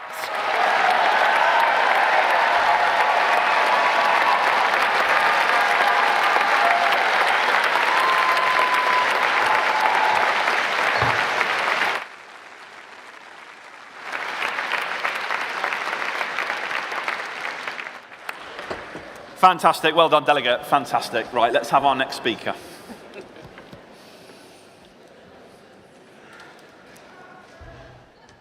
Hello, Conference. My name is Esther Smith, Shrewsbury CLP. I'm a first-time speaker and first-time delegate. This is such an important motion. 14 years of neglect means that our young children and people have been left an economy that leaves people low-skilled and in low pay. This is worse for the deaf community. And Conference, I would like to use this opportunity to highlight the real barriers that deaf people are facing daily. Annual reports since 2011 have consistently shown that the attainment gap between deaf and hearing pupils is not narrowing. I express my gratitude to the very skilled BSL interpreters signing this conference. They are working hard.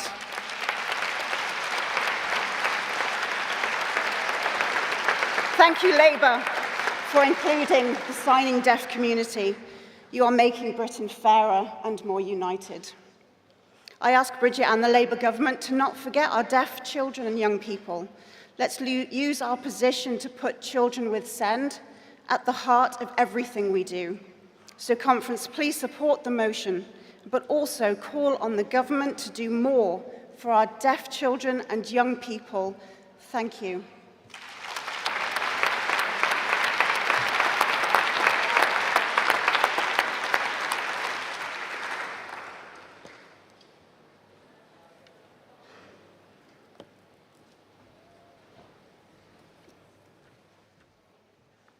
Good afternoon, Conference. My name is Councillor Damilola Ojiri from North West Leicestershire, currently the selected Mayor of Ashby-de-la-Zouch 2025 and 26. Second-time delegate, second-time speaker. I'm speaking to support Motion 7. We are entering an AI-driven economy where tools and platforms are changing as fast as ever. In this world, learning by doing is essential, and apprenticeship are the best way to keep skills relevant. Recently, I was at a fair in North West Leicestershire, and I noticed something worrying.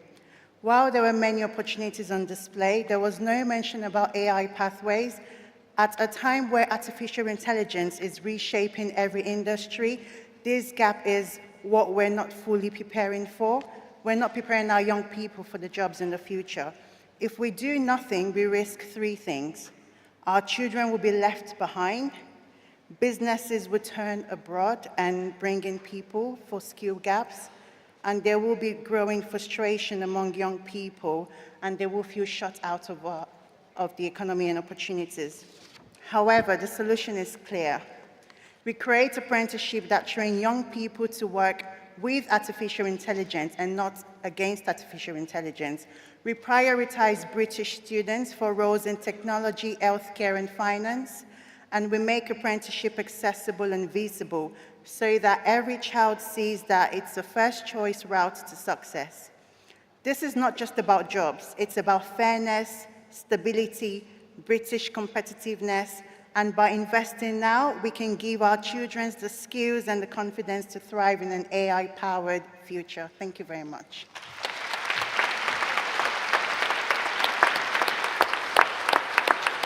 Thank you, delegates, and thank you particularly to first-time speakers in that debate. It gives me great pleasure to welcome the Secretary of State for Work and Pensions, Pat McFadden, to speak.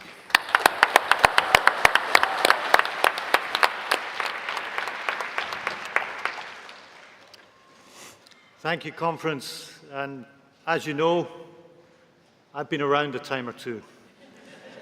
And a long time ago, back at the start of the 1980s, yes, that far back, as a teenager, I went to the People's March for Jobs rally in Queen's Park in Glasgow, near where I grew up.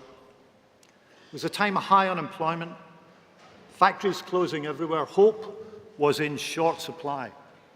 But in the midst of all of that, people organized themselves to march, to say that they wanted the pride and purpose that came with having a job. Now that march and that aim were in line with Labour's history. It is a long time ago, but now, many years on, the task for me and for this Labour government is to once again put work at the heart of our mission for the country. Because Labour's mission has always been to match the good society with a strong economy, to give people a chance, not a grievance. And we who steward that mission today stand on the shoulders of those who made change before us. People who built the NHS, created the welfare state, lifted millions out of poverty. The twin goals of opportunity and security have run through every Labour government. 100 years ago, the very first Labour government, in office for only a matter of months, made the rules fairer for the unemployed. Attlee's government created not just the NHS, but the modern welfare state and national insurance, the principle that people pay in when they can and benefit when they need.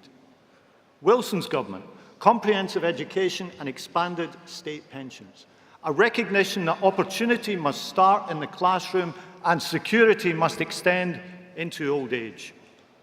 And in more recent times, Tony Blair and Gordon Brown reformed the welfare state, brought in tax credits, and created the New Deal to take people from welfare into work. And with the national minimum wage, they created the greatest anti-poverty measure in modern times, something we should always be proud of.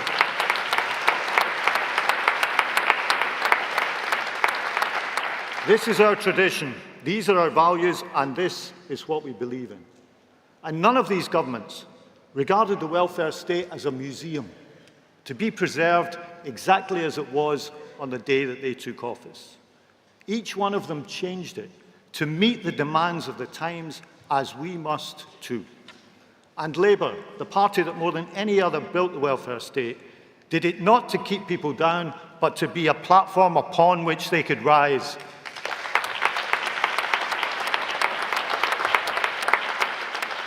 We built the NHS not as a charity, but as a right. Auto-enrolment, because we wanted security in retirement for all workers. And now, in this Labour government, we will rebuild work as the foundation for dignity, independence and pride.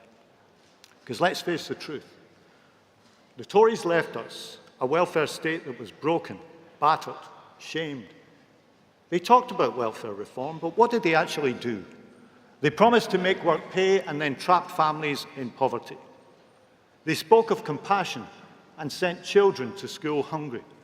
They talked about responsibility and left millions on benefits. That's not responsibility. It's not a hand up, and it's not a system that should just be left as it is. And as we saw last week, Reform's welfare policy fell apart before it had even been announced. Not so much a policy as a missile aimed at the Tories, but within it, a pledge to turn on people who have come here legally, worked here legally, and paid tax legally. Well, conference, let me tell you, breaking your promise to people who have contributed to this country, in some cases for decades, is not the British way.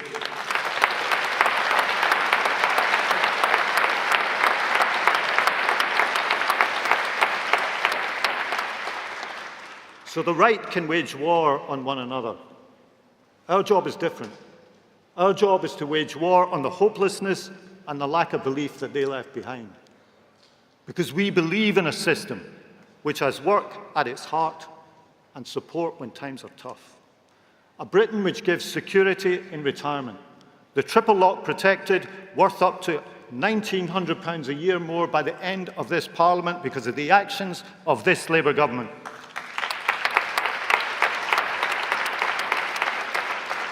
A Britain where no child should go without food, no disabled person should live without dignity, and no worker should labour without decency. And it's that which drives us to extend free school meals, to provide new pathways to work, and to guarantee a decent living wage. So here's our mission. We will turn this Department of Work and Pensions into something new. Not a system that counts the cost of failure, but one that invests in success and protects those who need it most. And we will give this mission a name. Not a dependency welfare state, but the opportunity welfare state.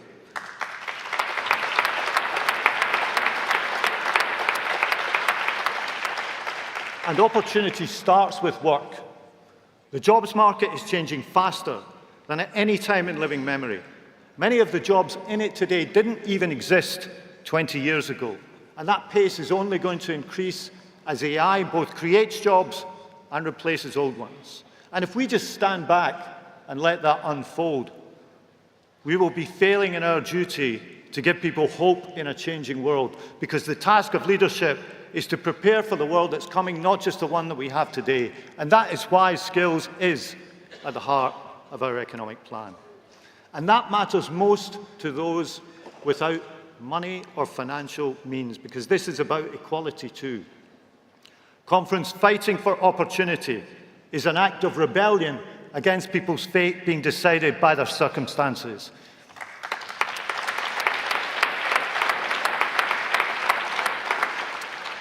And I know that some of you quite like a bit of rebellion. So we want apprenticeships that lead to real careers, training not just once but throughout life, taking the ambitions that we have as a country to build more homes, strengthen our defences, ensure clean energy, and equip our people to do the jobs. That is how we will make work pay. That is how we will fire ambition and hope, not only a matter of rights, but of responsibilities and opportunities too. And no one needs this more than young people. Today, almost 1 million of them, not in education, employment, or training. It's wrong in human terms, and it's costly for the nation too. And we will not stand by while a generation is consigned to benefits almost before their lives have begun. We will never accept that children should graduate from school onto a life on benefits. And we will not allow wasted talent to become Britain's story. So as the Chancellor spelled out this morning, Labour will make a new offer. If you're young, you will not be left to drift. You will have a pathway, an apprenticeship, a place in training or real work experience that leads to a job. A youth guarantee, meaning opportunity, is not just for the few, but for all. And we will bring the help to where young people are with a doubling of the number of youth hubs throughout the country over the next 3 years.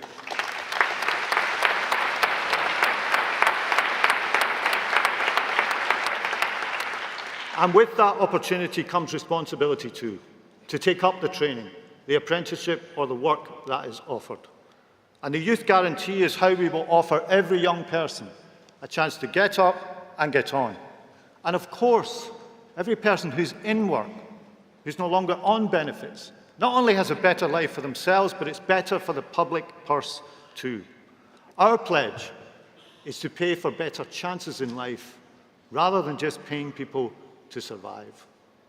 Because when young people succeed, Britain succeeds. When working people thrive, Britain thrives. And when work is fair, secure, and properly rewarded, then Britain is stronger too. This is our tradition, and our task now is to recast it anew. Because let me tell you, Conference, this battle between opportunity and grievance is with us. It is the fight of our times and the fight that we will wage in the coming years. So let us be ambitious. Let's offer hope to those who feel forgotten or who can't see a clear path to the future. Renew the bond between work and the welfare state. Make work the pathway to dignity, security and pride. And in doing that, Conference, together let us build that opportunity welfare state. Thank you very much.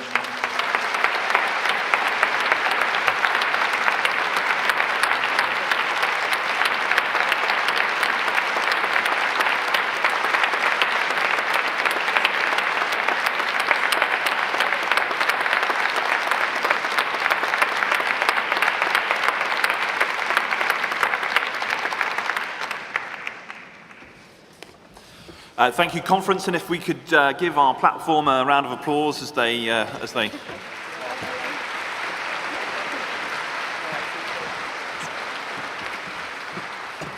and now we begin the Safe Streets debate, and we're going to welcome immediately to the stage our Deputy Prime Minister and the Secretary of State for Justice, David Lammy.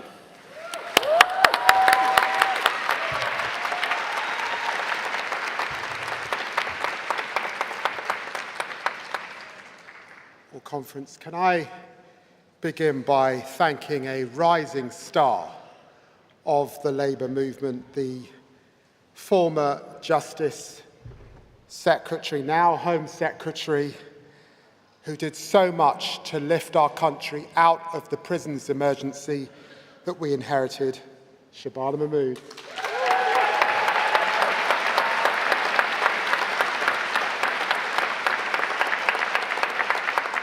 And also my wonderful ministerial team, Sarah Sackman, James Timpson, Alex Davies-Jones, Jake Richards and Alison Levitt. Thank you so much. Thank you.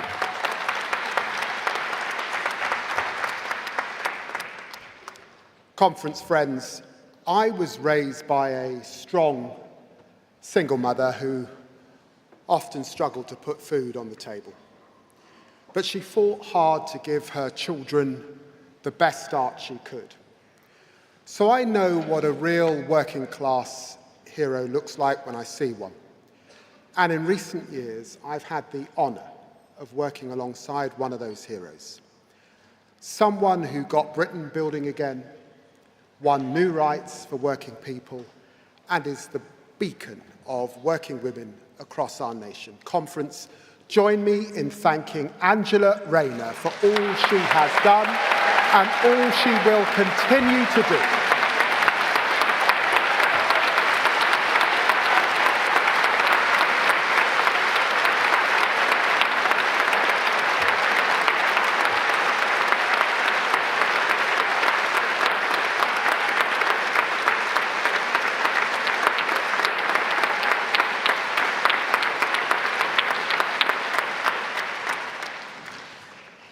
And let us pay tribute to another working class hero, a titan of our party. He helped deliver the Kyoto Climate Change Agreement. He helped deliver devolution in Scotland, Wales and Northern Ireland. He helped us win 3 general elections. We lost him last November, but he left an indelible mark on our movement and our country. Former Deputy Prime Minister John Prescott.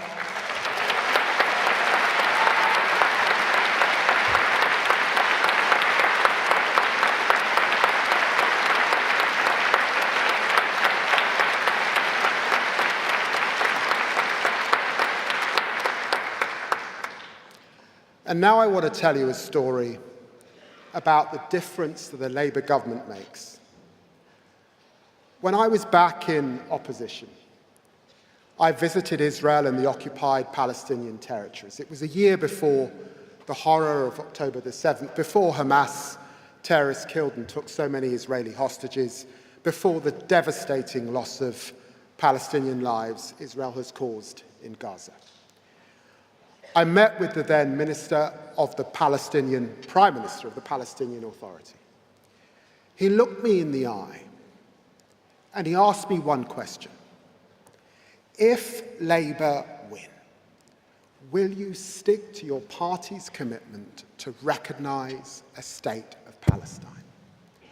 I said we would.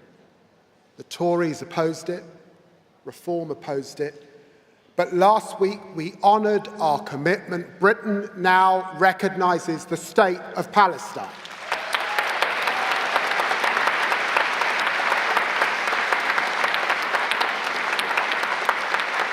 This is the difference. A Labour government wakes. This horrific war must end. The hostages must be released. We need a two-state solution because the Palestinian cause is a just cause.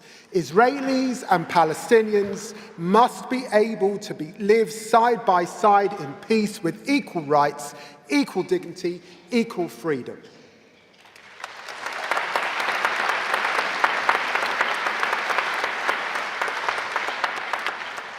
Conference, governing in hard times is not new to our party and to our movement.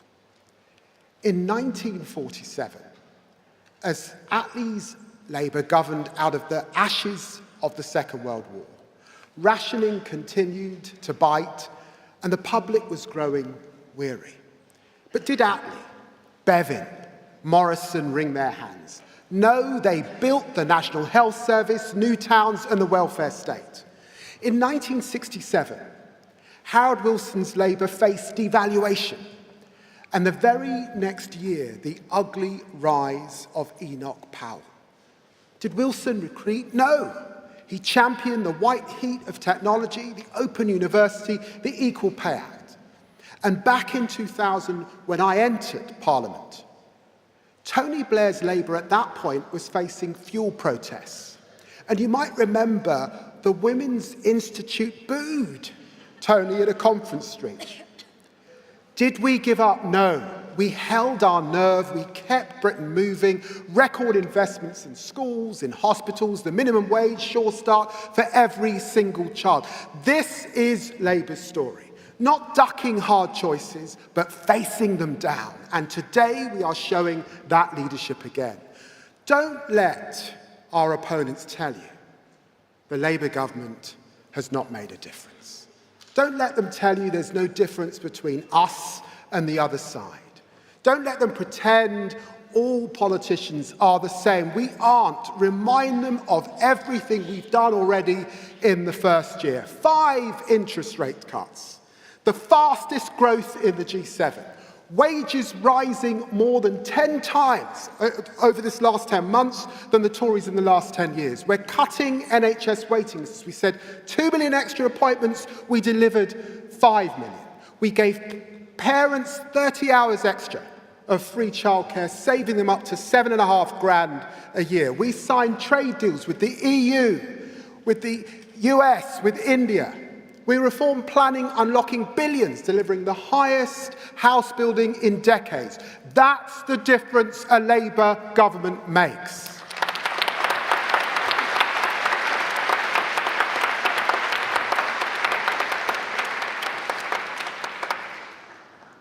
And conference, I know that you know, after my friend Khadija Say died on the 9th floor of Grenfell Tower along with 71 others, I was the first to call for an inquiry.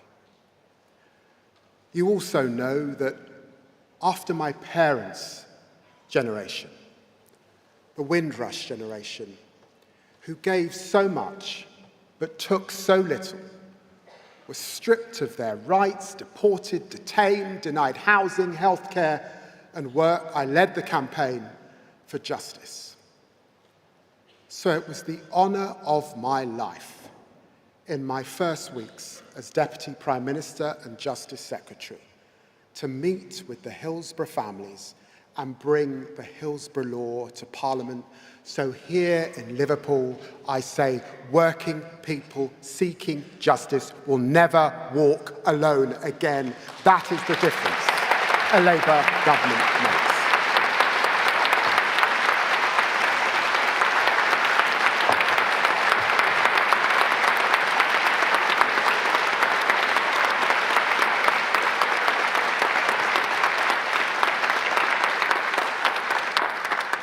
That is the difference a Labour government makes. That is the difference a Labour government makes. And friends, when you see Nigel Farage measuring the curtains of Downing Street, look around the world. In Australia, Labour trailed by 10 points until they won. In Canada, the Liberals 20 points behind until they won. In Norway, just a few weeks ago, Labour 16 points behind until they won. The lesson is clear. Progressives win when they follow the North Star of our values and the guardrails of our realism. Not through scapegoats, not through stunts, but through hope, purpose and progress. My first task as your Deputy Prime Minister and Justice Secretary is to bring these values to our justice system. Justice has been the constant thread throughout my life. Growing up in the shadow of Tottenham's Broadwater Farm estate in Thatcher's Britain, it wasn't easy. I was stopped and searched by the police. I saw too many people who looked like me who ended up on the wrong side of the law. But education gave me a different path. I studied law, I practiced as a young lawyer, I served as a minister, I led the review into racial disparities in the justice system. I shadowed the Justice Secretary in opposition. This is not just another brief for me, it feels like coming home. Conference, in taking the role of Lord Chancellor, my starting point is Magna Carta. No one is above the law. No one should have justice delayed. No one should have justice denied. And yet under the Conservatives, prisons were bursting at 99% capacity. Courts had record backlogs, rape victims waiting for years before their case came to trial. Legal aid deserts right across the country, probation officers at breaking point. Justice delayed and justice denied. That is the Tory legacy we have been left to fix. So, Conference, this is how we're going about putting it right. First, we've got to rebuild trust, because justice is not a slogan. It means the victim heard, not silenced, the woman fleeing violence safe, not turned away, the community protected, not paying 18 billion a year for reoffending. We will strengthen victims' rights. We will open up the courts to people so they serve them. We will crack down on illicit finance.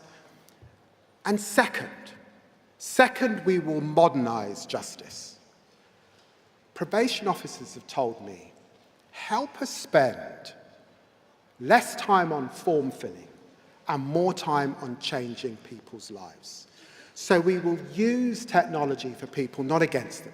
AI to cut paperwork, electronic tags to keep communities safe, digitalised courts that deliver justice without delay.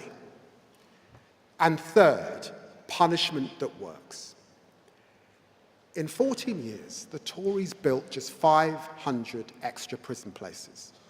In 14 months, we've delivered 2,500, and we're on track for 14,000 extra prison places by 2031. The fastest prison building programme since the Victoria age. We're recruiting thousands more probation officers. And let me just say, we in this room know that probation officers are the unsung heroes of our justice system.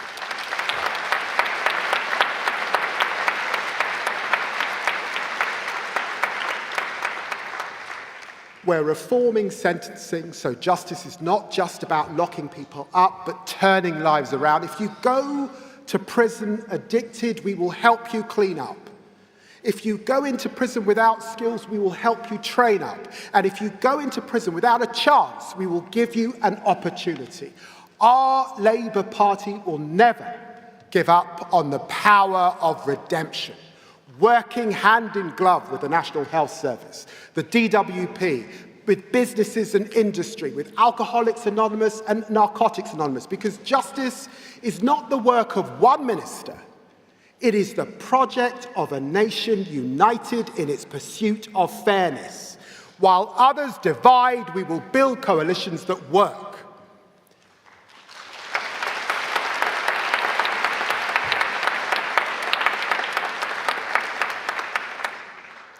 And today I can confirm an important innovation. That's the expansion of intensive supervision courts. For too long, our criminal justice system has been stuck in a cycle. Short sentences that change nothing. The same people reoffending again and again and again. Intensive supervision courts are about breaking that cycle. They bring the full force of the courts together with local services, and they keep reoffenders coming back to face the judiciary as they turn their lives around. It's tougher, it's more demanding, but it's punishment that works. And here in Liverpool, I'm proud to announce that we will establish a new women's site. This city, once again, leading the way.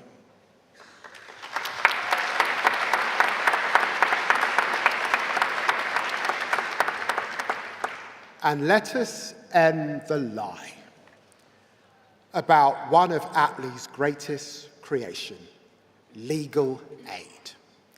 The myth of fat cat lawyers is destructive. Legal aid lawyers are not rich.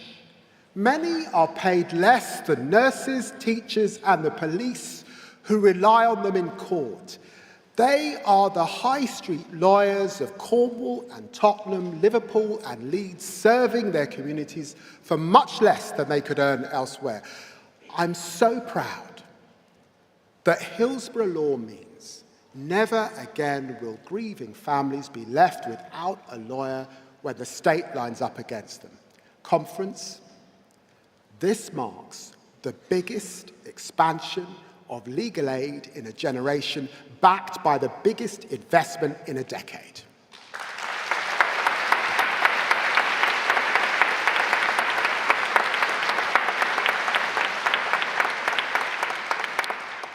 And we will champion our legal services across the world, worth £42 billion a year, employing 300,000 people, 2/3 of them outside of London, because we know when British law is strong, Britain is strong. And that's why I'm proud to announce that we are launching the new English Law Panel, uniting voices across the sector to promote English law worldwide as a gold standard that drives growth. Robert Jenrick, of course, doesn't get it. He sees himself next in line as Tory leader. He's so good at his job, he got Shabana a promotion. He attacks our judges and institutions. Frankly, much of what he said would make Winston Churchill shudder in his grave. Robert, patriotism isn't smearing our independent judiciary from a pub on X. It's standing up for the rule of law. Magna Carta, habeas corpus, the rule of law, they are Britain's gifts to the world. The other person who doesn't get it, of course, is Nigel Farage. He wraps himself in our flag, but his policies don't match British values. We must call his scheme to round up and deport our French, our Indian, our Caribbean neighbours who already have indefinite leave to remain what it is. It is racist. I say not in our country. not in our name, not in our time.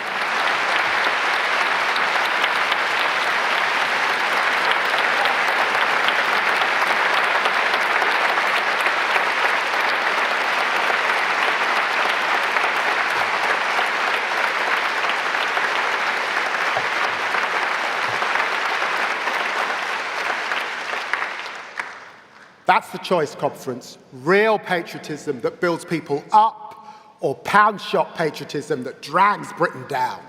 Reform choose grievance. The Tories choose anger. We choose progress. We choose hope. We choose justice, because fairness is Britain's highest value, because the rule of law is Britain's greatest gift to the world. Together we will deliver justice for all. When Keir Hardie campaigned for unemployment benefits and protections for minors, he wanted justice for all. When Harold Wilson delivered the Race Relations Act in the 1960s, he wanted justice for all. When the great Barbara Castle introduced the Equal Pay Act, she wanted justice for all. When Tony Blair created the Human Rights Act, what did he want? He wanted justice for all. When Gordon Brown created the minimum wage conference, what did he want? Justice for all. Angela Rayner brought the employment bill to Parliament this year. What did she want? Justice for all. And when Keir Starmer brought the Hillsborough Law to Parliament last week, what did he want? He wanted justice for all. Justice for all. That is what a Labour government will deliver the people of our country. Let's get to work. Thank you, conference.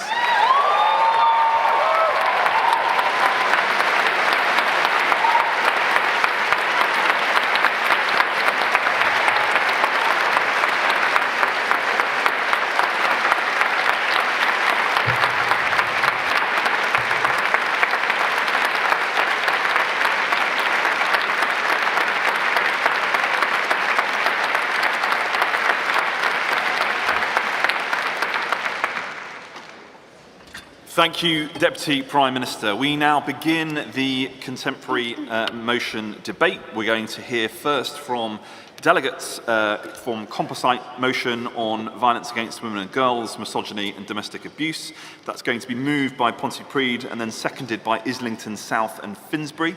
So if I could please have those delegates moving towards the front of the room to register with the desk. Can I also call on the delegates from Huntington and Preston who'll be moving and seconding the composite motion 3 on high streets. If you could also please come to the front of the room, register with the desk, and then we can get the debate underway.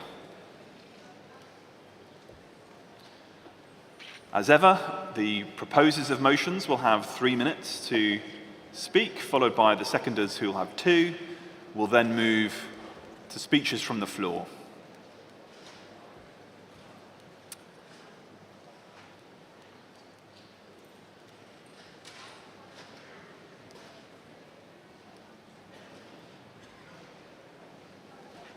Welcome, delegate. You have 3 minutes. Thank you. Thank you, conference. Perfect. I'm shorter than I look, or perhaps not. Thank you, conference. I'm proud to stand here representing Pontypridd CLP. Thank you. As a teacher of 39 years and a proud councillor, and I'm speaking to the composite motion on violence against women and girls, misogyny and domestic violence.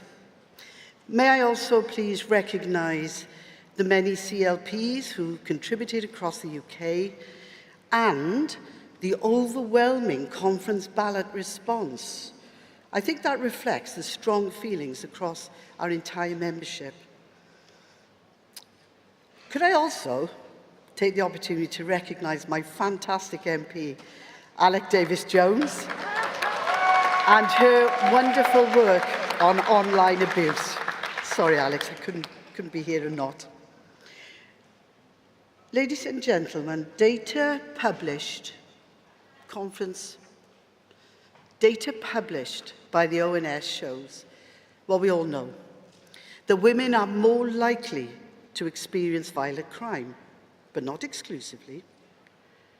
The scale is shocking. 1.1 million people experience sexual assault. 2.2 million people are victims of domestic violence. We all know this. We know of tragic cases in our own communities. More suspected suicides, and of course, damaged, very damaged children. The toxic online abuse is now the daily life experience of many of our girls in school. Young adolescents are receiving unimaginable comments in class from fellow pupils, resulting in huge levels of anxiety. This is where it begins, let's be of no doubt. And our heroic workers in public services, our doctors, our nurses, our teachers, our police, all subject to abuse, and politicians threatened. But where online abuse reaches the real world, pervasive misogyny is a cancer in our society. We must ensure, that public bodies act and take responsibility in protecting women and girls, that they act proactively in preventing any escalation, that they adopt good practice, and that they act to embed this in all our institutions. We're at a crossroads in our society. We must be robust and unfaltering in our rejection from its seeds online into our schools and indeed into our public discourse. Let's do one thing. Let's keep the face of that one small girl as she starts school and the thousands that I saw over my career. Your daughters, your grandchildren. Let's ensure that her life, none of their lives, are blighted by misogyny. And let's not believe for 1 minute that reform will go anywhere near this, because at the end of the day, they're all poster boys for misogyny themselves, aren't they? Conference. Delegate, if I could ask you to wrap up, Delegate. Thank you. As the Labour Party and a Labour government, we have a power to protect women and girls and to eliminate the curse of domestic violence in our communities. Conference, I commend this motion to you and I urge you to support it. Thank you so much. Thank you. Thank you, Delegate. Thank you, Delegate. And now the Delegate from Islington South and Finsbury.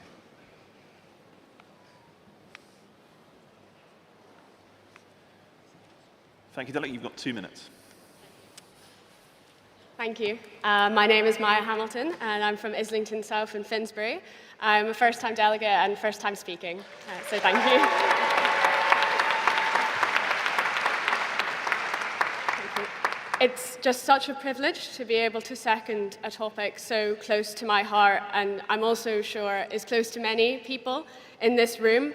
I really truly feel that misogyny and the many forms that it takes is an epidemic that needs addressing, and violence against women and girls is one of the cruelest ways it can manifest.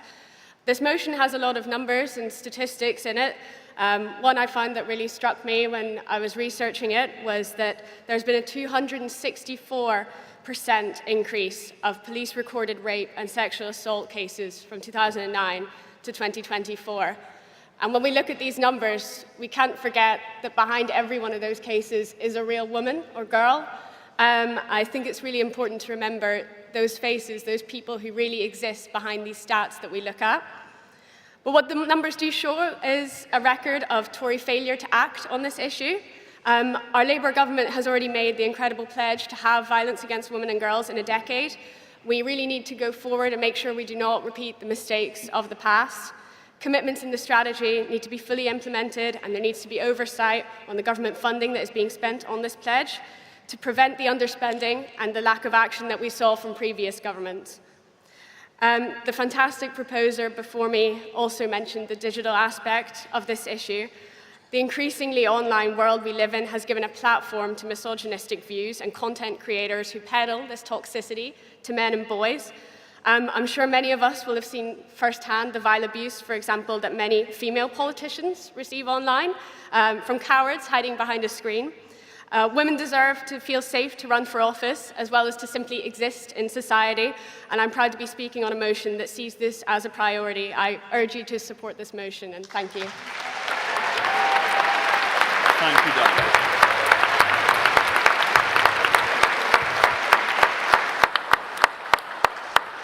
So we now move to introduce the High Streets motion, and we should have Huntingdon. Delegate, you have 3 minutes. Thank you. I'm David Landon Cole from Huntingdon CLP, proposing Composite 3 on high streets. And I'd like to start by talking about a building. On the high street in Huntingdon, there's a lovely Georgian building. It was once a coaching inn, actually, but everybody knows it as the old Woolworths. Then when Woolies went, it became Poundland. And then Poundland went. Now it's empty, boarded up, and pigeons are flying in and out of broken windows. And I'm guessing that sounds familiar to a lot of people from towns around the country. What about rows of vape shops, gambling shops, empty shops? Does that sound familiar? That's the legacy of the last 14 years. It's hard to make a high street thrive when no one has money to spend. And it's not just an economic story. How can we feel pride in place when our town centres have been neglected, when shoplifting has become routine, and antisocial behaviour has become expected? We lose that shared space that brings us all together. But it doesn't have to be like this. People do want to start and grow small businesses that employ people, put money into the local economy, and give us back those places we love. They just need help to do that. We've seen that that's possible. Keir Starmer actually came to Huntingdon to see the work of our Business Improvement District. I should say David Lammy came and canvassed in Huntingdon as well. So, Sharbana, we're out this Saturday. I'll sign you up to run a board. Right, there's a commitment there. So there's loads of groups like the Huntingdon Bid up and down the country, but we need government on our side. That's why things like cutting business rates matter. That's why pride in place and neighbourhood policing matter. In Huntingdon, we're already seeing results. New shops opening on St Benedict's Court, which has literally been half empty for years. But I think we do need to go further. The big one is high street rental auctions, getting them really going so that landlords can't just sit on empty properties and we can help businesses move in.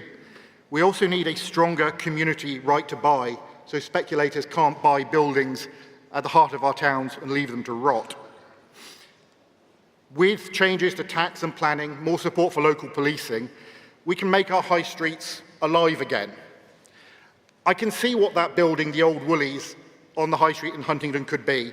I can see what the high street could be, not just Huntingdon High Street, but all of our high streets. So let's put high streets, let's put pride in place at the heart of our Labour government. I'm delighted to move Composite 3 and I hope you vote for it. Thanks very much.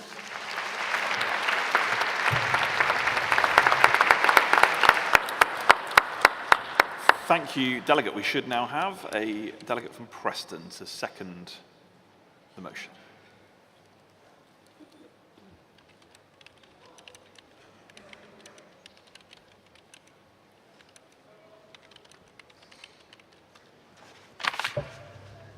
Good afternoon, Conference.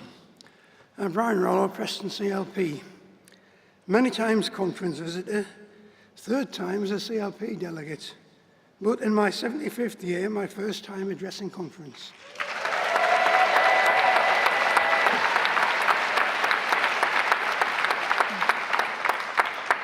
Conference, our high streets have changed. Shopping habits have moved on, and they aren't coming back.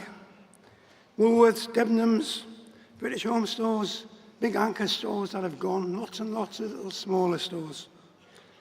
Barbers have moved in, filling empty shops, because you can't get your hair cut on the internet.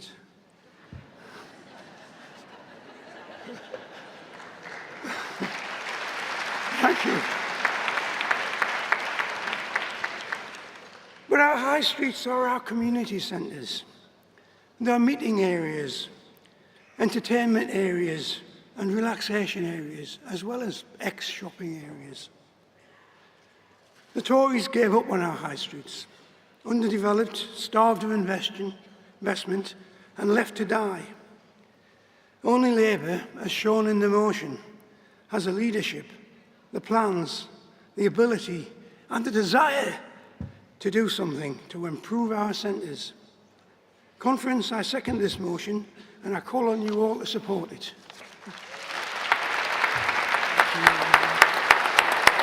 Thank you, Delegate. Right, we shall take a round of speeches from the floor. I see that delegate there. Yep, thank you very much. Please do come to the front. I see the delegate in the back section in front of me. Yeah, thank you. Come forward. And I see the delegate there. Yeah, the lady. Yeah. Yep, that's the one. Great. If you could all please come to the front, register at the desk. Slightly behind on time, Conference, so we're going to try and make some time back up. But you have 2 minutes, Delegate. Thank you very much. Chair, Conference, Jane Jones, Usdaw, speaking in support of the motion on our high streets. Our high streets are a key part of our communities, our society and our economy. The retail sector provides the largest source of private sector employment in the economy. The sector provides the food and the clothing that we all need. And the sector provides a key method of tackling loneliness and isolation. It is a stain on the record of the previous Tory government that our high streets were allowed to fall into a state of disrepair. We saw shops boarded up, antisocial behaviour taken over, and thousands upon thousands of jobs were lost. I'm proud that last year we did elect a Labour government to take the action that Usdaw members need. Over the past 15 months, our Labour government has delivered an essential strategy to tackle retail crime. They have undertaken a comprehensive review of business rates to ensure fair taxation of the sector. And through the Employment Rights Bill, they have started the process of delivering the New Deal that workers in retail sector so desperately need. Conference, these are the things that a Labour government, through links with the trade union movement, can and will deliver. Usdaw welcomes the motion that recognises the work of the Labour government. We call on the government to keep our high streets high on its agenda, to support retail workers and the communities that we all serve. Please support.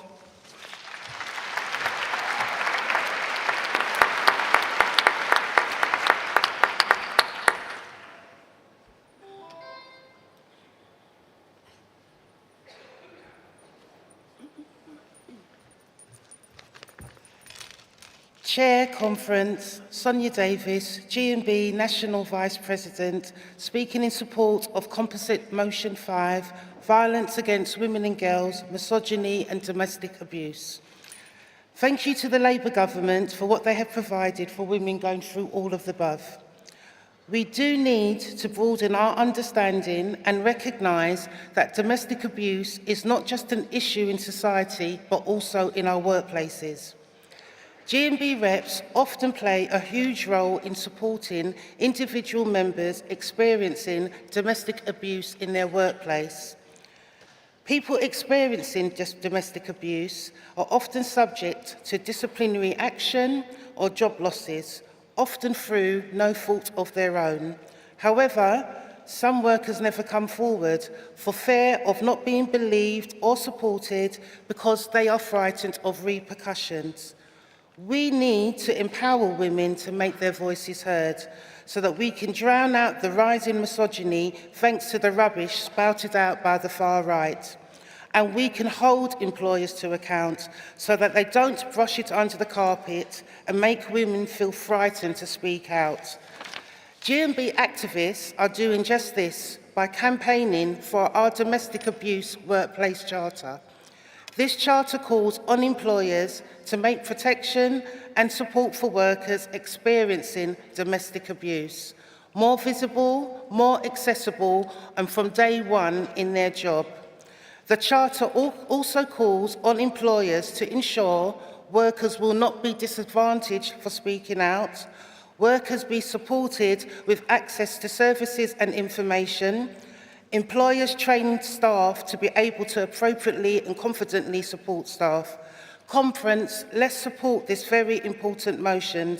Sisters, we stand with you. Thank you.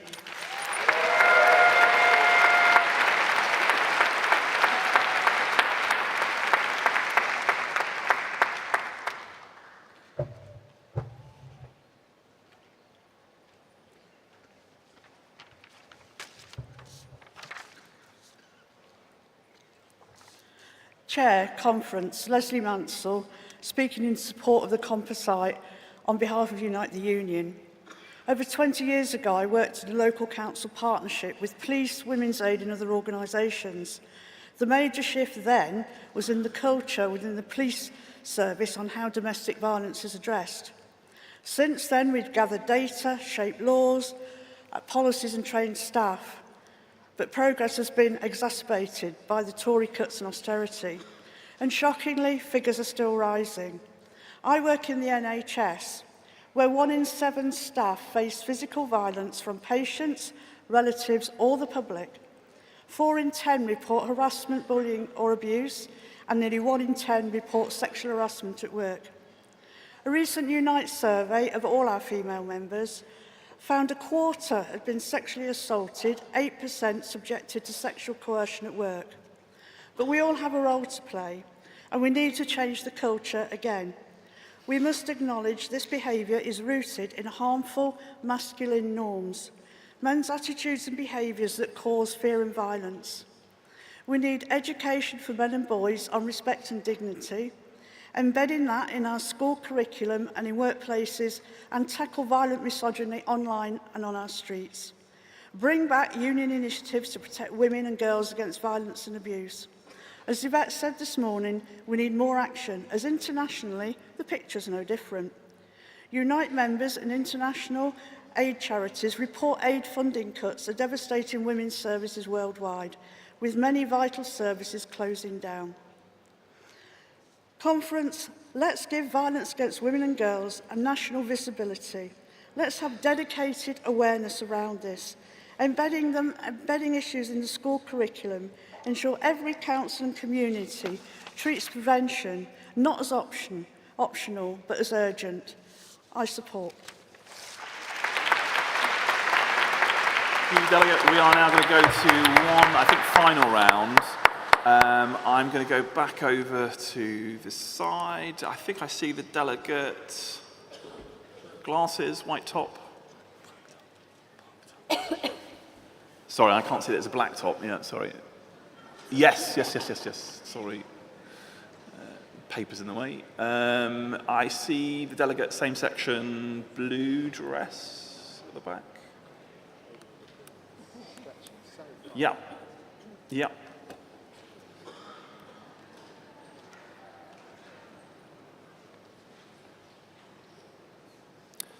And can I go then, please, to,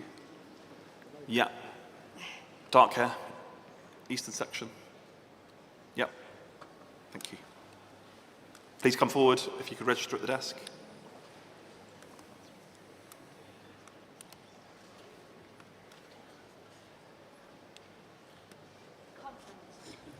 Conference Chair, Joanne Moorcroft on behalf of Unison, speaking in support of Composite Motion 5.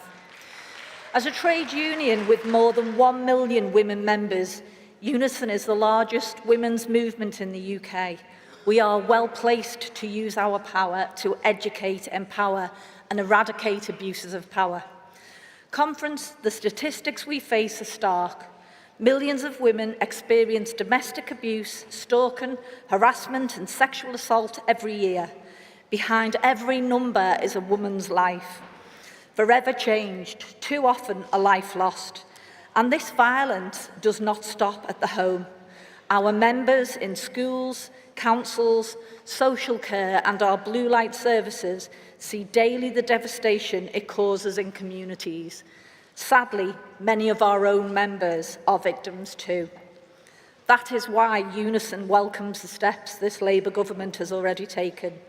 Raneem's law, putting domestic abuse specialists in 999 control rooms, new investment in specialist support services, and the commitment to halve violence against women and girls within a decade. These are decisive actions that will save lives. But conference, we cannot stop here. We need police forces properly trained and resourced to respond to domestic abuse and sexual violence. We need sentencing that reflects the seriousness of these crimes. We need public bodies to challenge misogynistic attitudes wherever they appear, including online spaces that poison young minds. And we need sustained investment to prevent violence, not just respond after the fact. Conference, this is about safety, dignity and equality. It is about building a secure society where women and girls can live free from fear. Unison is proud to stand with this motion and with all who are determined to end this national scandal. Please support.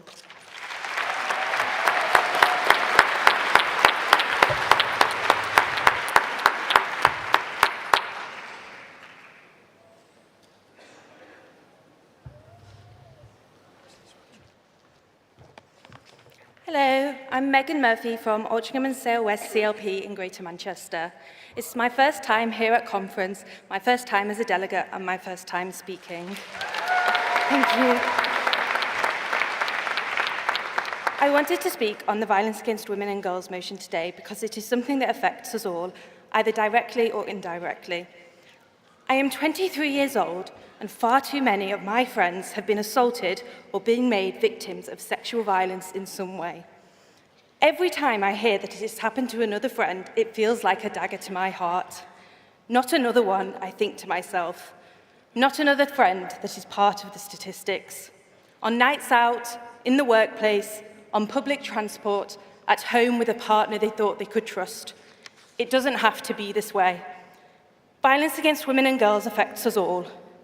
In the plans we make for a night out, in the relationships we form, the route we take home, the people we feel able to trust, and the vigilance we must always display.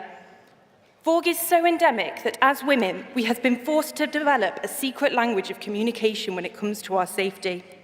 It is a language that we are never taught, but somehow all learn, a club that no one wants to join, but one that is forged through shared experience, a need to protect others, and the knowledge of what can happen if we don't.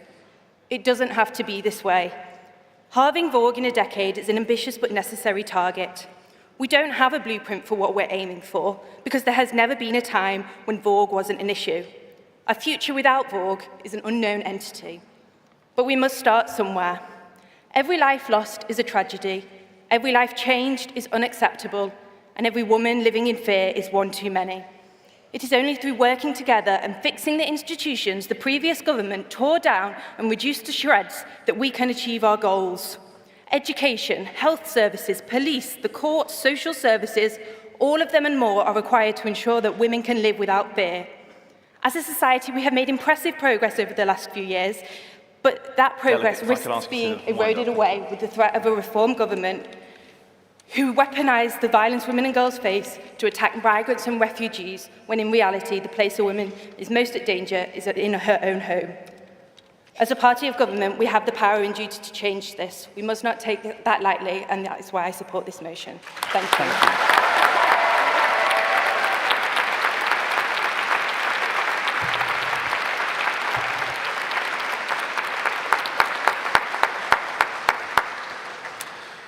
Thank you, Delegate.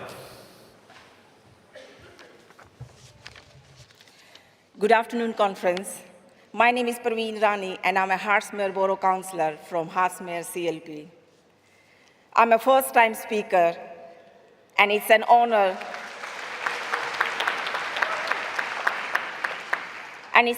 To stand here today to speak about something that is at the very core of our Labour values: ending violence against women and girls, and tackling misogyny and domestic abuse.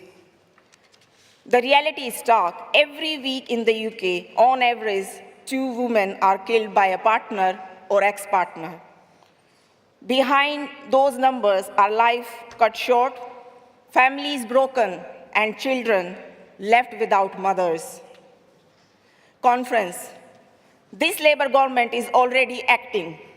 We are strengthening domestic abuse laws, providing record funding to frontline services, and putting survivors at the heart of the justice system. That is what Labour in power looks like: listening, acting, and refusing to accept that abuse is inevitable.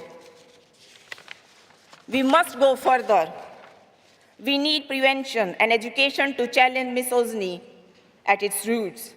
And we need a justice system where women are believed and culprits face real consequences. This is not just a women's issue. It is a matter of justice, of safety, and of humanity. And when one group is denied safety and dignity, none of us are truly free.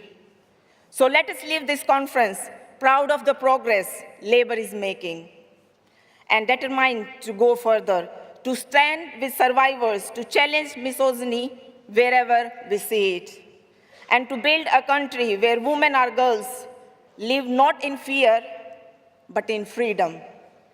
Conference, I urge you to support this vital motion. Thank you. Thank you very much, Delegate. And thank you to all delegates who've participated in that incredibly important debate. I know that there are a lot of delegates who wish to speak. Conference, please welcome as our next speaker to the stage our fantastic new Home Secretary, Shabana Mahmood.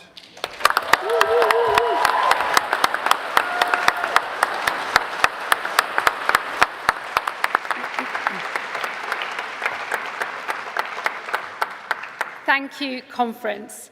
It is an honour to address you for the first time as a Labour Home Secretary.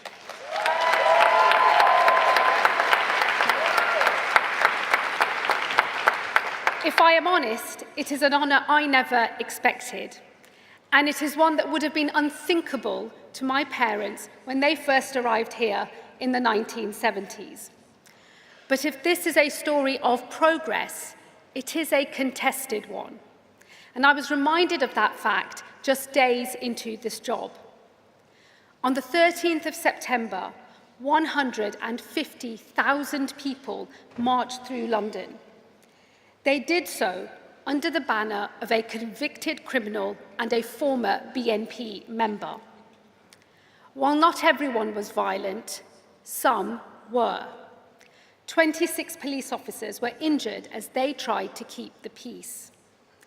And while not everyone chanted racist slogans, some did. Clear that in their view of this country, I have no place. It would be easy to dismiss this as nothing but an angry minority, heirs to the skinheads and the packy bashers of old. And make no mistake, some were. But to dismiss what happened that day would be to ignore something bigger, something broader that is happening across this country. The story of who we are is contested. I am a patriot, proudly so. Mine is the patriotism of Orwell, pride in a country that is forever changing, while also ineffably always the same. It is a love of this country as an open, tolerant, generous place. But that broad vision of who we are is increasingly disputed. Patriotism, a force for good, is turning into something smaller, something more like ethno-nationalism, which struggles to accept that someone who looks like me and has a faith like mine can truly be English or British. There are some who we will never be able to persuade. But there are others, a growing number, who are on a path from patriotism towards ethno-nationalism. And this can be stopped. But to do so, we have to understand why so many people feel this country is not working for them. Because the truth is, across this country, people feel like things are spinning out of control. And without control, We simply do not have the conditions in which our country can be open, tolerant, and generous. When people see small boats arriving on our shores, they see a country that has lost control. When they hear of widespread illegal working, undercutting British workers, they feel the system is rigged. And when they see crime unchecked on unsafe streets, they feel fearful. This was the inheritance that the Conservatives left behind for us. And their current irrelevance is the price that they have paid. So it now falls to us to rise to this challenge. If we do not, our vision of an open, tolerant, and generous country will wither. And where we fail, others will succeed. Working class communities will turn away from us, the party that for over 100 years has been their party, and seek solace in the false promises of Farage. They will turn towards something smaller, something narrower, something less welcoming, and the division within this country will grow. So the challenge we now face is this: not just to win the next election, but to keep the country together and to fight for our belief in a greater Britain, not a littler England.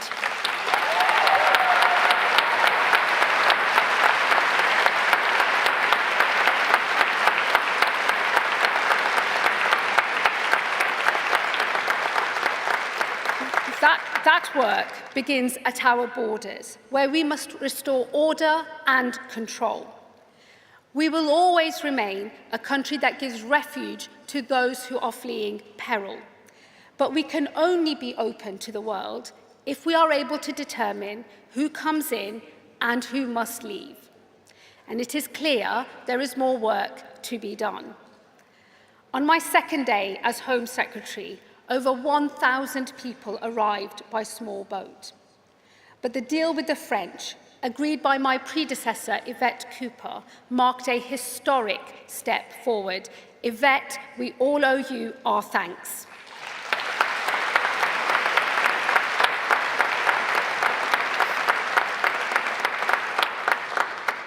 The first returns, small in number though growing, send a message. To those profiting from the trade in human beings, we will break your business model and we will ensure that your crimes do not pay. And to those considering a perilous small boat journey, the risk is not worth it, and your only route into this country should be a safe and legal one. The British public will accept those fleeing peril, but they will not do so if there is chaos at our border. Today, the boats continue to arrive, and so I will do whatever it takes to secure our borders. Cracking down on the criminal gangs behind the trade, discouraging those who are considering a small boat crossing, sending those home who have no right to be here, and ending the use of hotels, that totem of the Tory legacy that has done so much to divide our communities. In solving this crisis, you may not always like what I do. We will have to question some of the assumptions and legal constraints that have lasted for a generation and more.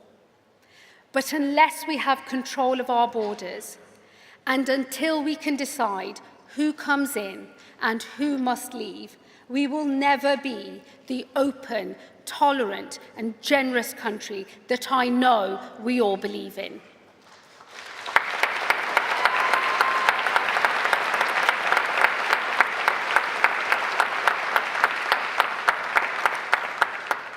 While small boats are the most visible sign of a loss of control, they are not the only one.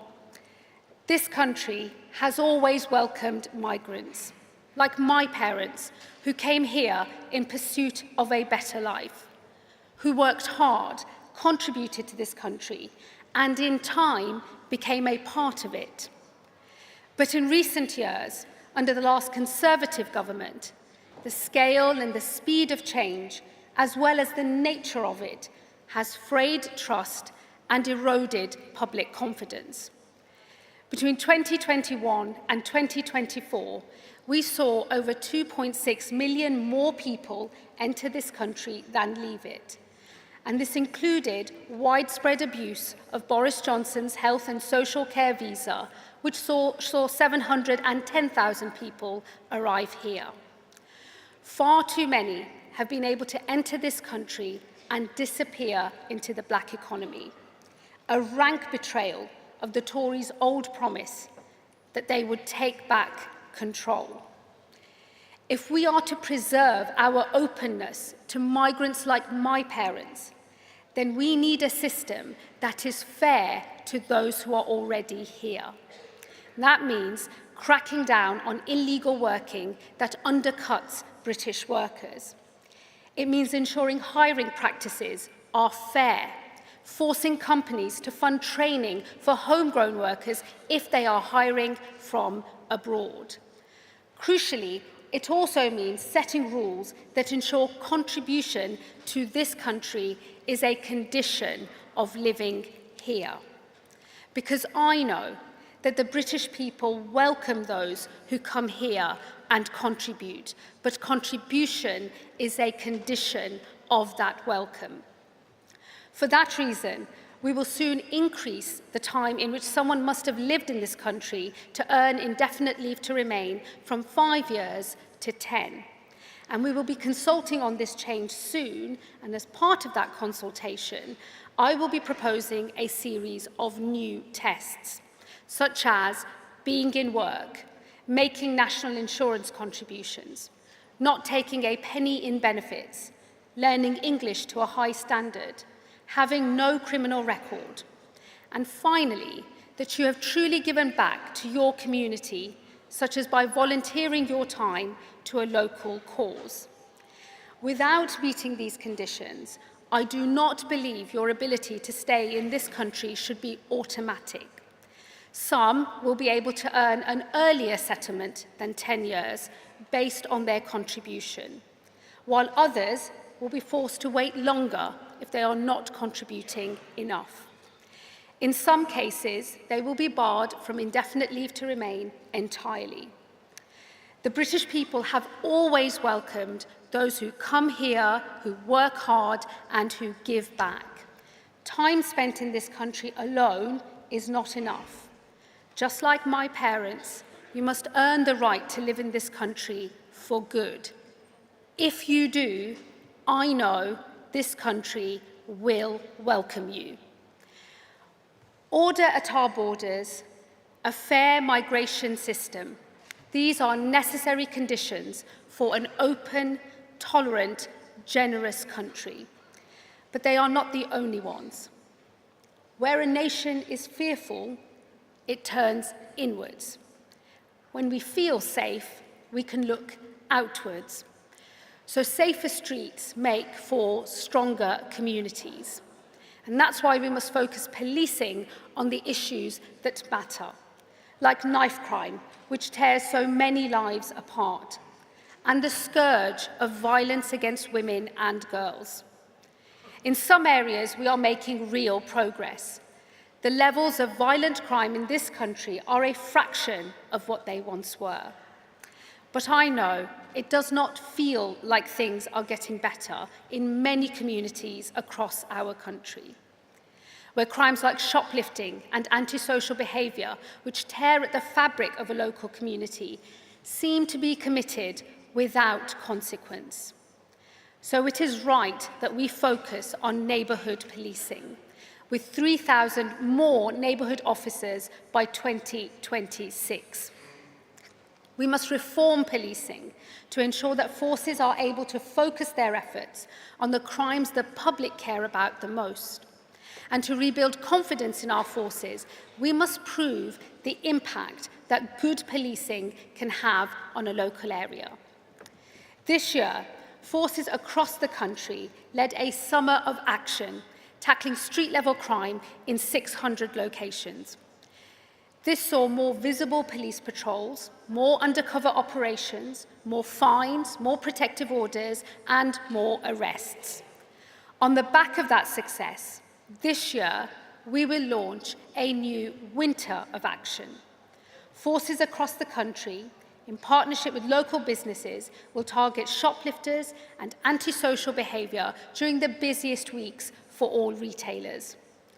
Once again, we will reach hundreds of locations and tackle the offending that wreaks havoc on our high streets. I am a rare Home Secretary, perhaps the only one whose first job was behind the till in my parents' corner shop. I know there is nothing low-level about shoplifting.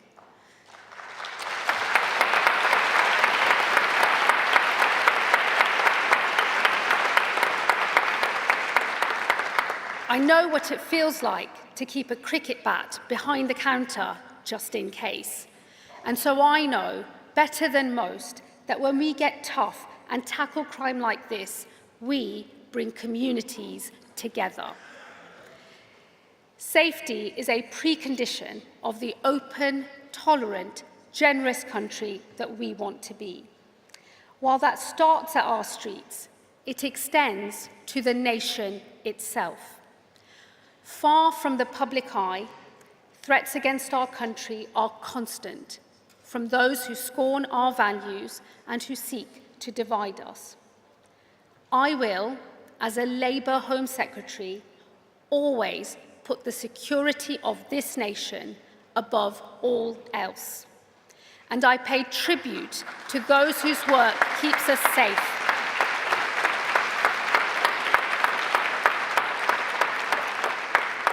I pay tribute to those whose work keeps us safe, but whose successes are often hidden from public view.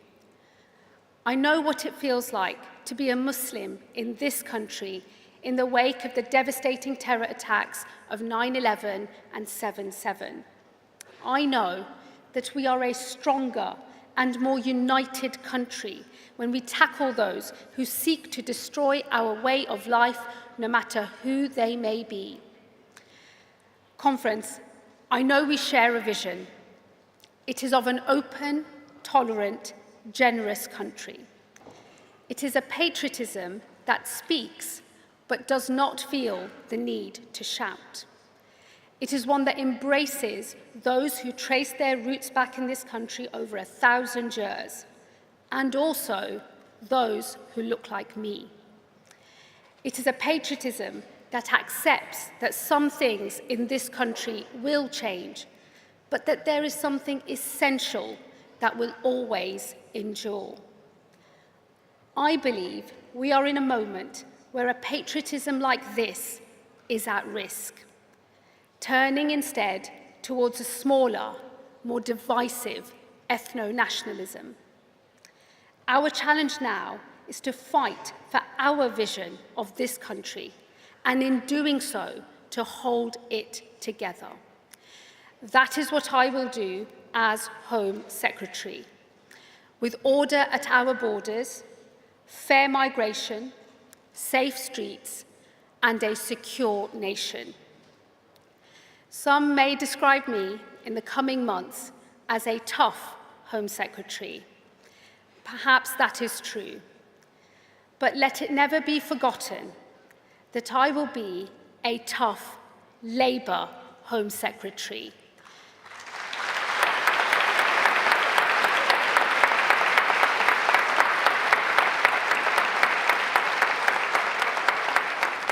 Fighting alongside you all for a vision of this country that is distinctly our own.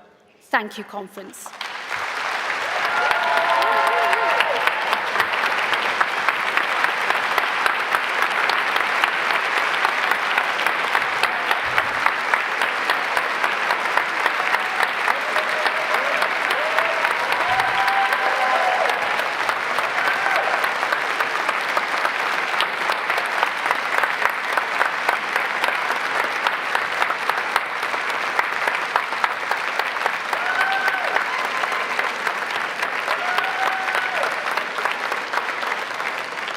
Conference, that now concludes the Safe Streets debate. I'm going to leave you now in the capable hands of Abdi Douale for the Breaking Down Barriers to Opportunity debate. Thank you very much.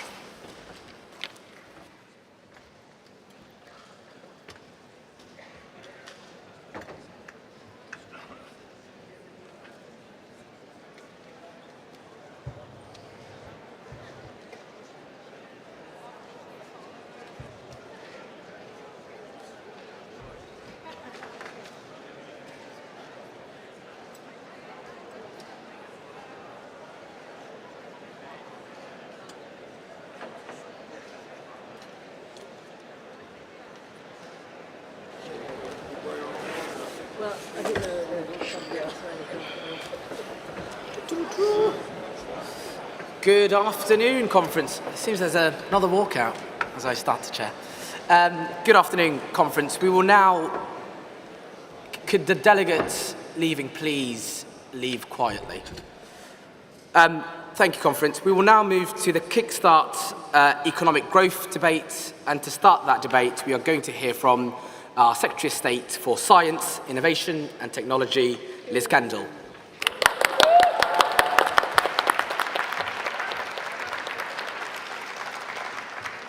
Conference, I'm here to talk about a great British success story. From Jenner's first vaccine and Fleming's penicillin to Hodgkin's biological breakthroughs and Crick and Franklin unlocking the genetic code, in science and technology, Great Britons have led the world, pushing the boundaries of human endeavour and knowledge, and creating the jobs and opportunities on which so many of us rely. History shows us that when we have the confidence to rise to the challenge of renewing our country, nothing is beyond our grasp. And this Labour government, like those that have gone before, will seize the opportunities of science, technology and innovation to shape a future that works for all.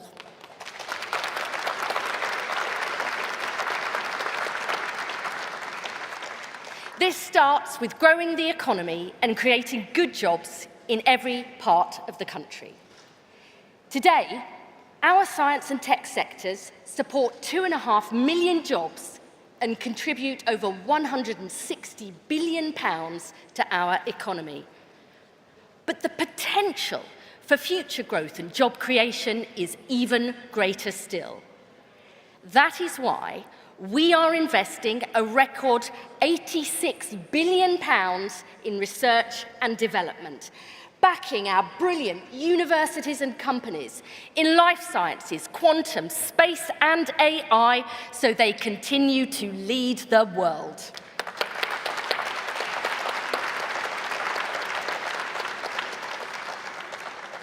Conference, the age of artificial intelligence is upon us. AI is helping discover new drugs and therapies, improving diagnosis as well as treatment, and in future will help us prevent and even cure diseases. It's helping us tackle climate change, improving our public services, and transforming the world of work. Now, many people are already seeing the benefits of AI, but others are understandably worried. They're worried about their jobs, their kids, and what it will mean for the future. So our message is simple. This Labour government will harness the power of AI and make it work for all, ensuring no one is left behind as we win the race for the future.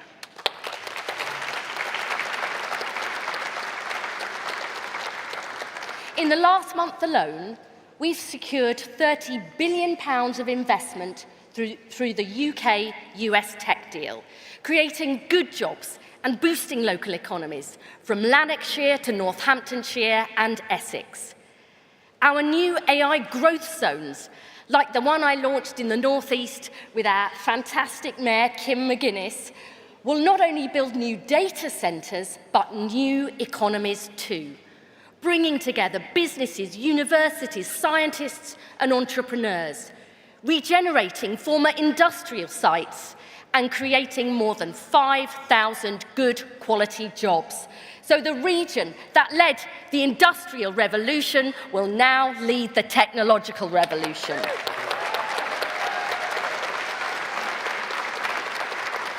That is what we mean by renewing Britain. Not a slogan for the conference, but a prescription for our nation. And conference, this is just the start.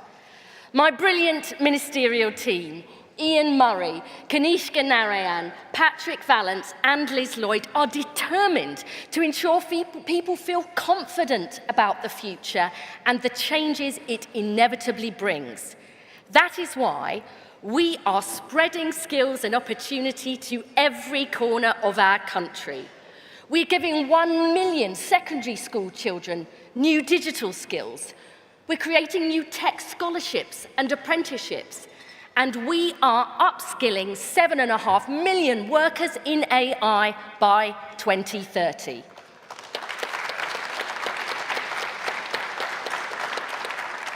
And because we know a more inclusive economy is better for people and better for growth, we will tear down the barriers to success so more women, more people of colour and more working class people can bring their talent and ambition to this exciting sector.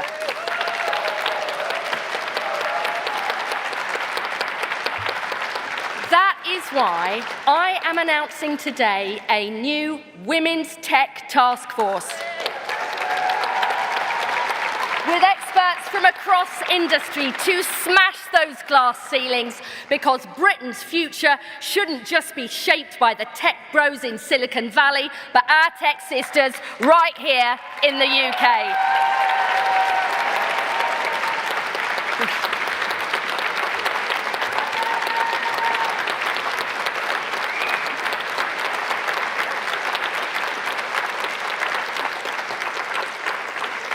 Conference Labour is creating good jobs across the country, and we are transforming our public services too, seizing the power of technology to bring government and our public services into the digital age. That includes our plans for a new digital ID.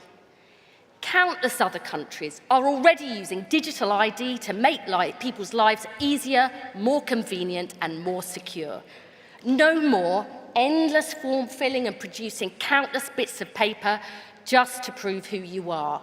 Instead, a simple digital key kept on your phone, making it easier to start a job, helping to tackle illegal working and rogue employers, simplifying how you book childcare, open a bank account, and much, much more besides. And conference, it is because we are serious about using technology to unlock a better future, especially for our young people, that we are serious about keeping children safe online. That is non-negotiable.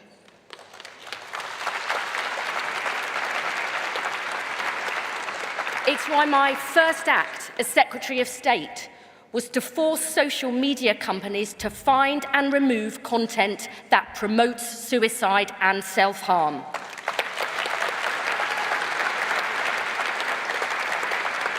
And today I can announce I will go further by making cyber flashing a priority offence. So platforms will be required by law to find and remove this material, because what is illegal offline must be illegal online.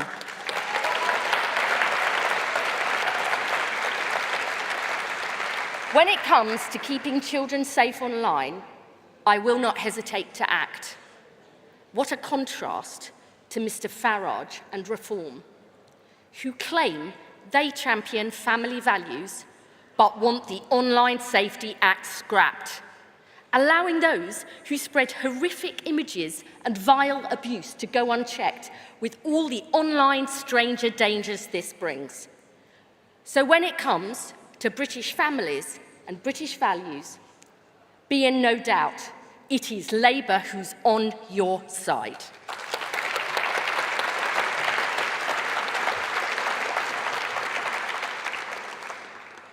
Conference, I just want to end by saying this. There is lots of talk about the problems in our country, all the challenges we face, and how hard it is to deliver change. But, you know, I am optimistic about the future. I've always been a glass half full kind of woman. Because I know our country has never lacked talent, ambition, or ideas. Our great British scientists, innovators, creatives, and entrepreneurs have proved this time and again. What our country has always needed is a government that believes the strongest economies leave no one behind. The strongest societies give everyone the chance to thrive. A government that chooses to tear down the barriers to success and make the future work for all. That is Labour's mission. It is our DNA, to renew our country, built on fairness, and deliver a better future for all. Thank you.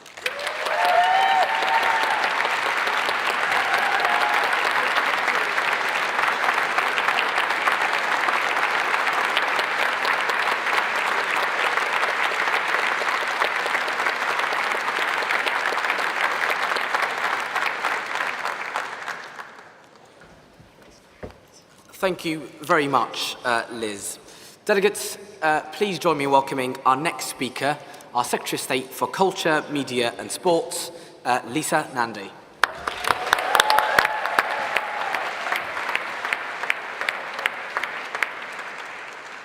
Conference. In my hometown of Wigan, we are the best in the world at rugby league. We are a sport where two teams run towards each other across 10-metre lines for the whole game. It's so much more than sport. Head down, chin up, boots on. It's working class, fierce, ferocious, no nonsense, just grit. Every tackle, every carry, every clash. And when things don't go our way, we relish the fight every single time. When 100,000 people marched across the capital under the banner Unite the Kingdom, like the riots of last summer, it was a glimpse of what the future may hold. But we have a choice. We can choose to drift towards a future defined by division, in fear where most of us must lose so that some of us can win. Or we can choose to get our heads down and run towards a different future. A country that is wide and inclusive enough to hold all of us, where difference is not something to fear, but a strength to be respected. This party, our party, has been fighting for 100 years. And if I have one message today, it's that the path of least resistance never ever pointed towards progress.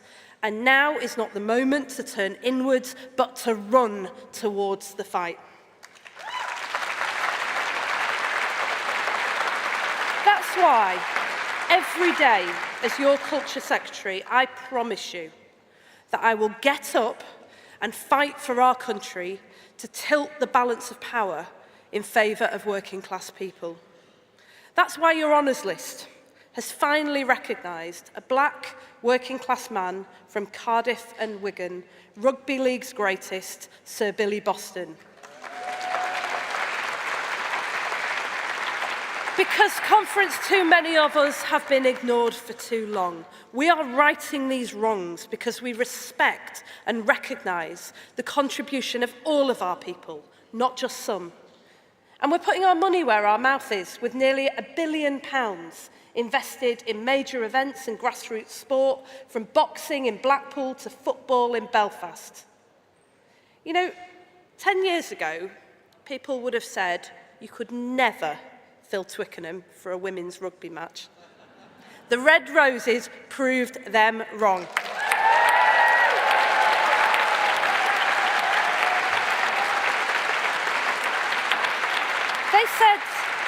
They said no one cared about women's football. The Lionesses proved them wrong. And these incredible women, they aren't just winning tournaments, they're changing the story of our country. And we are changing it with them by insisting that girls have equal access to any facility we fund, because girls belong on every pitch they choose to play on, and that conference is non-negotiable.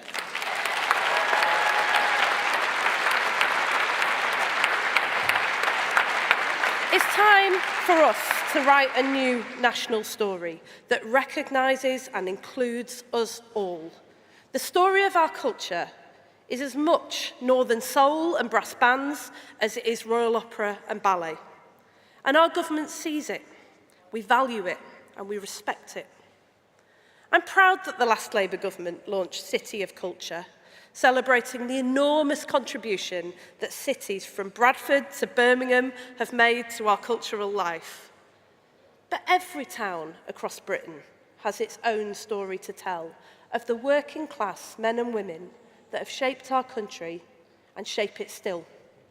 And that's why today we're launching a brand new competition to recognise the UK Town of Culture, to celebrate the creativity, history and identity that has made us such a vibrant, diverse and incredible country.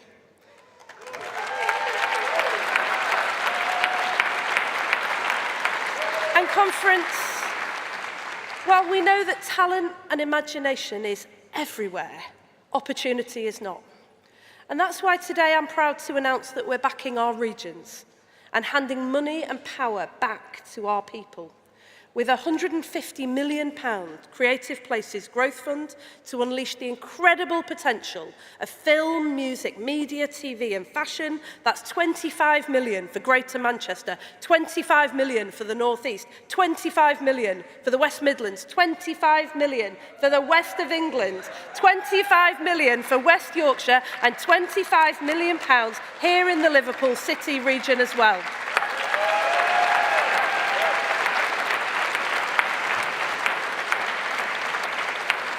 Because you only need to look at our fantastic mayors like Steve Rotherham, who here in Liverpool City region is building on the incredible strengths of a city where 4 working class lads went on to become the most famous band in the world.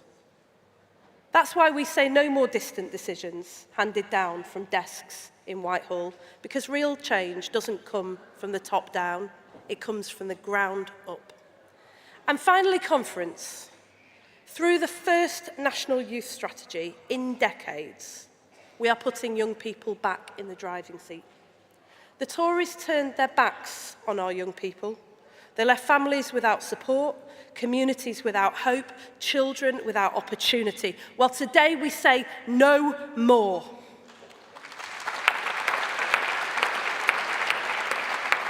Our message today is that Labour is back in government and we are rebuilding what they broke, not just in bricks and mortar, but in belief.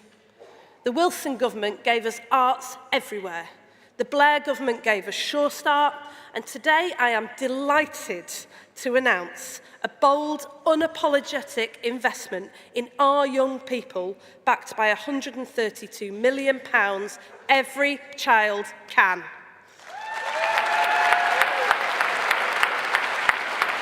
We are reversing years of decline by funding youth centres, grassroots sports, arts and music programmes in communities that need them most, because we believe that every child can.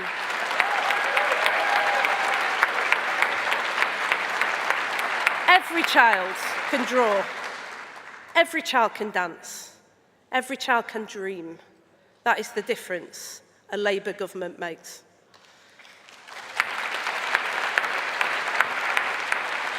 This is nation building, the Labour way, because a creative life is a life worth living.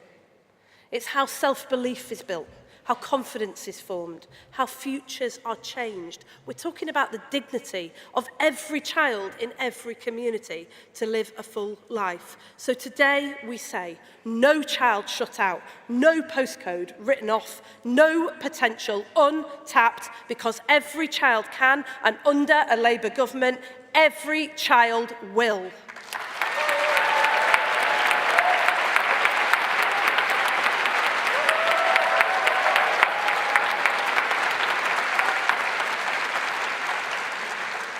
Conference, we may be in government, but we will never be the establishment, and we will never accept the status quo. This is the lesson of our history and my own story. My dad, an immigrant to this country, went on to write the Race Relations Act, one of the greatest gifts Labour has given to our country. He was up for the fight. The men and women who boycotted the buses in Bristol in solidarity with black workers, they changed our country and they changed my life because they were up for the fight. And the Hillsborough campaigners, whose fight for justice has spanned nearly 3 decades and who were proud to honour with the Hillsborough law the lives of people whose names they will never know and who they will never meet, will be changed forever because they chose to fight. So now, every one of us faces that choice. Are we up for the fight of our lives? From the NHS, the welfare state, the minimum wage, to the world's first Climate Change Act, it was never easy. It was always hard.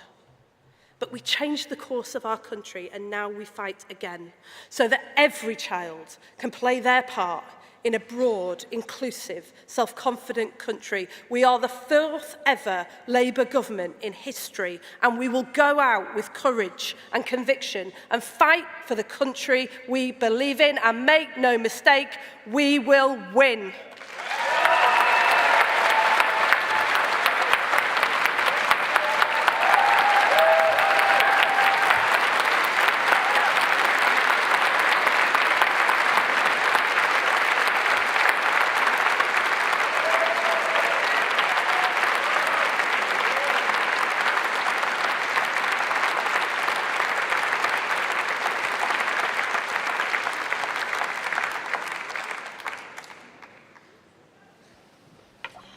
Thank you very much, Lisa.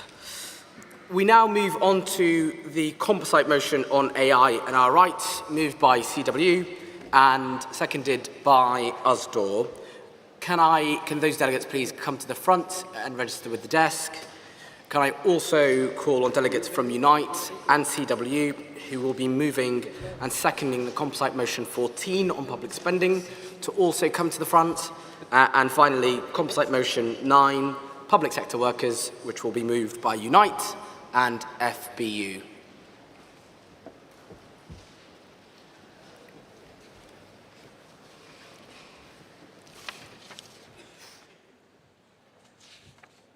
Thank you, Jay. Conference, Karen Rose, CWU, moving this incredibly important motion. Conference, challenging the massive power of the tech sector is no easy task. This year, the CWU had been organising workers in TikTok's Trust and Safety team. We'd reached the point of a crucial ballot for recognition, which would have marked a significant achievement in the sector. But just a week before the ballot began, TikTok announced their plans to sack over 500 content moderators in London and replace them with artificial intelligence or moving the work offshore. This was a deliberate move by TikTok senior leadership to thwart our organising and to union bust. These actions are not only disgraceful in terms of their impact on the workers, but they also pose a huge threat to online safety. Conference, replacing human content moderators with AI or offshore labour will make UK-based online platforms more dangerous to users and create a race to the bottom on workers' rights in the tech sector. If the government truly wants to prioritise online safety, strong workers' rights, protections against replacement by AI, and sectoral collective bargaining must be in place. That is why we want the government to work with trade unions to develop a charter on workers' rights in the technology sector, creating robust protections around the use of AI in the workplace, and legislation that prevents the offshoring of UK jobs. We hear from our comrades in the Musicians' Union about the devastating impact of AI in their industry and the dehumanising AI decisions affecting us door members who work in retail and distribution. Comrades from East Kilbride have made a case contained in this motion for Labour to lead on digital safety to protect the privacy and dignity of all citizens. Conference, we cannot let the tech companies continue to have unlimited power, and our government must take action. We must stand up to the tech giants, put a stop to uncontrolled AI, keep good jobs in the UK, and safeguard both citizens and workers. I was really pleased to hear the Secretary of State say that online safety was hugely important. Well, what we're calling for in this motion is absolutely vital if we're truly going to have that online safety. And I'm asking you to support this motion. Thank you.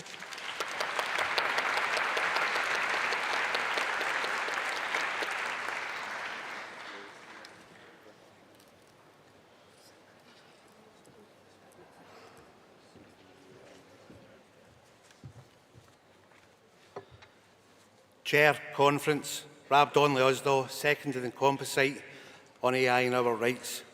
Conference, this motion sets out some genuine concerns about the risks of AI. But let me be clear, we are not saying that AI is a bad thing. Used properly, it can make work safer, more interesting and more rewarding. But let me also be clear about this. If AI is left to hurtle forwards, unchecked, unchallenged and unregulated, it will be the workers who pay the price. And this is happening now. In warehouses where workers face intense surveillance, every step counted, every pause noted, every tiny human error logged. In supermarkets where algorithms are scheduling shifts, affecting people's entire lives. In factories where AI is deciding how quickly people should work, even whether they should keep their job. And workers are already at a disadvantage after years of underinvestment in skills, a broken employment rights framework, and a lack of a voice at work. We can't leave these workers in the wilderness. We must protect them, and we don't need to look far, Conference. There is already a bill written by experts, coordinated by the TUC, which would mean that workers are supported and consulted. We also have a great opportunity with the introduction of Skills England, and with an industrial strategy that puts workers at its heart. But we can't just focus on a few specific industries. There are 3 million people working in the retail sector and millions more across the everyday economy who urgently need training to face the future world of work. We need a fully inclusive plan for skills, and we need it now. Conference, we are at a critical point. A choice needs to be made, and with Labour in government, we can choose a world where technology serves us instead of us serving technology, where workers are treated with dignity instead of thrown in the scrap heap, where we all share in the benefits of progress instead of a few billionaires. Let's make the right choice. Please support.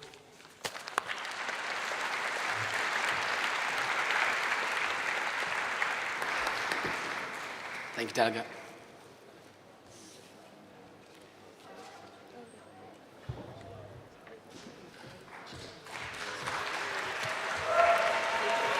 Sharon Graham unites. Friends, the 2008 financial crash was a disaster caused by greed. Yet few experts saw it coming. Just weeks before, the Bank of England clapped the city like seals.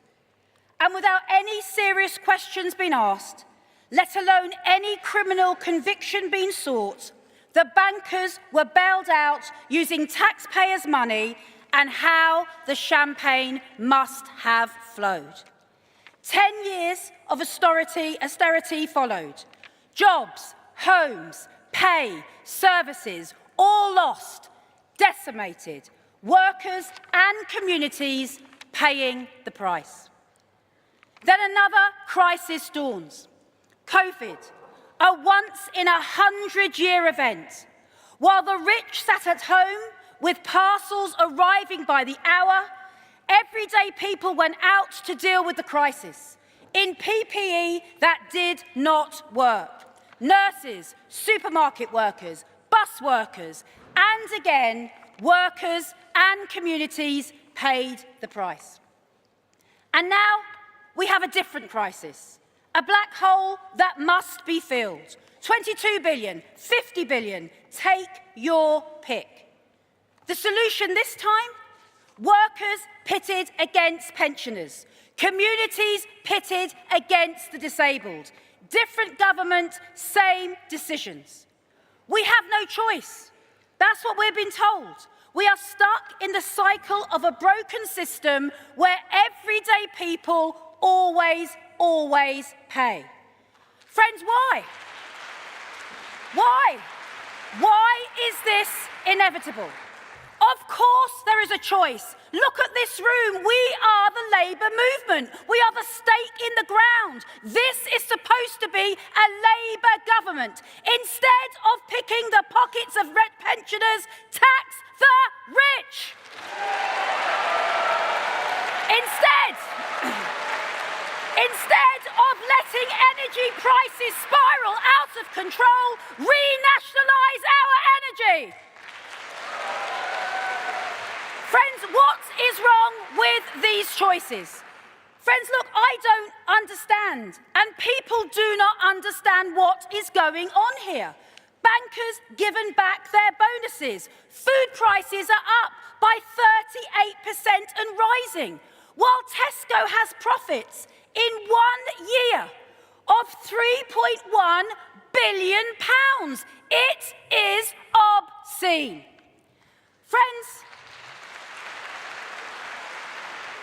Friends, where is the off button? Delegate, that's time. Where is the change? That is time, Delegate. Really?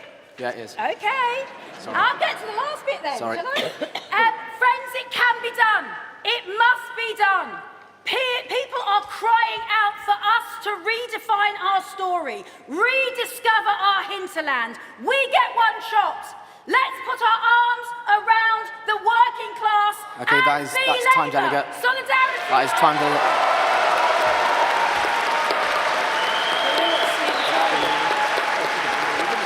Thank you, Delegate. Can we have the next speaker?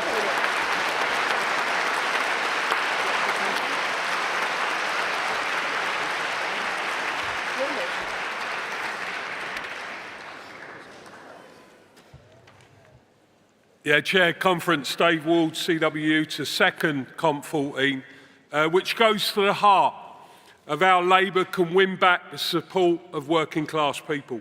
We welcome the fact that Keir is apparently going to set out tomorrow the real fight with reform, the real differences between Labour and reform, and we're up for that fight. We all know what needs to be done.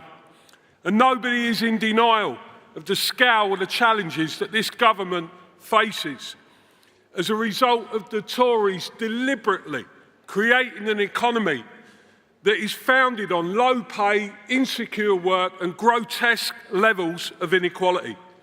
But equally, the Labour leadership cannot carry on being in denial of the fact that your economic strategy is not cutting through with working class people and will not shift the balance of forces back in favour. The 1945 post-war Labour settlement and Roosevelt's New Deal delivered radical change in absolutely catastrophic circumstances. And we need the same level of bravery, the same level of ambition in this Labour government. It's not brave to bend the knee to the corporate world when their wealth and power is still massively an imbalance in the world of work. ER Bill is a good first step. We need to go further. It's not brave to cut the benefits of disabled people and undermine the very principle of the welfare state. And it's not brave to keep facing away from the reality that we have to come forward with a proper plan that taxes wealth in this country. Okay, that is time. That is time, Delegate. Yeah. Conference, the country needs radical change. We will get support from the people of this country for radical change. We need a Labour government that's brave enough to now deliver it. Support the motion.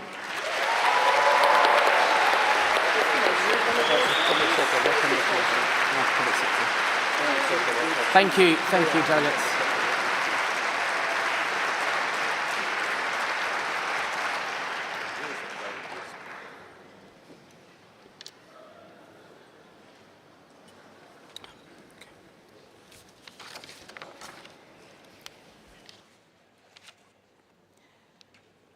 Monica Taylor, proudly moving this motion on public sector workers on behalf of Unite the Union.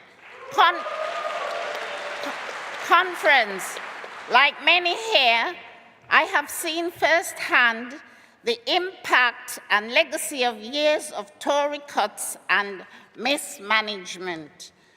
Local government funding has been stripped to the bone. Hundreds of thousands of jobs lost, pay slashed, libraries closed, youth services gutted, social care on its knees. Almost half of Britain's councils now face effective bankruptcy. And yet, 15 months after Labour took power, there is still no plan to fix this mess. Let me be clear. This crisis is not the fault of council workers, care staff, librarians, housing officers, youth workers, school support staff, or bin workers.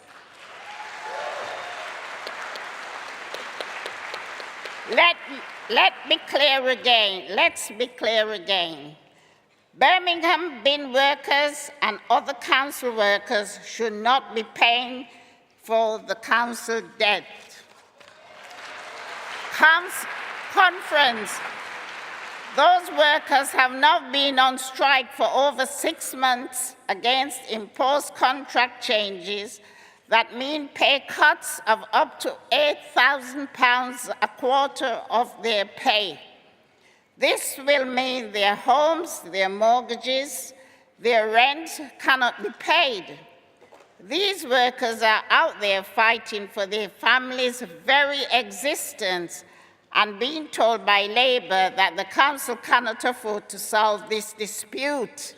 Can you believe that Labour council, backed by a Labour government, is using Thatcher's anti-union laws, spending millions on injunctions and agency labour to break a lawful strike? Now our Labour government has amended its own legislation that means council in debt can legally fire and rehire their workers.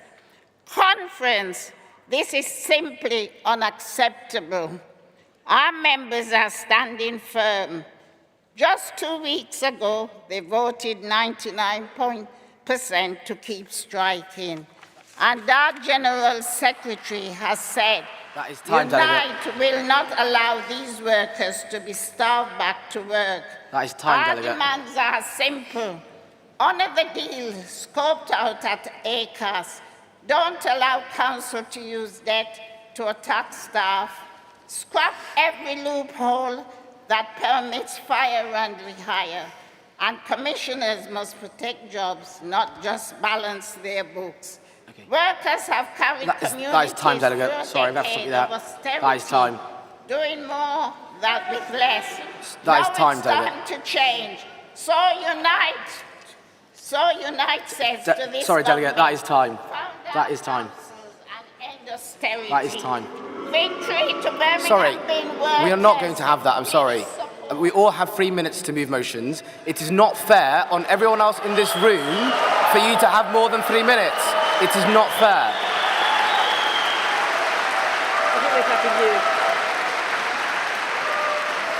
Okay, can we take the next delegate, please? Movers and seconders have 3 minutes and 2 minutes each. If we don't stick to that, we'll be here all night.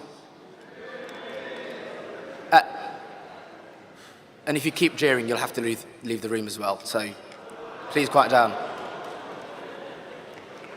Over to you, delegate.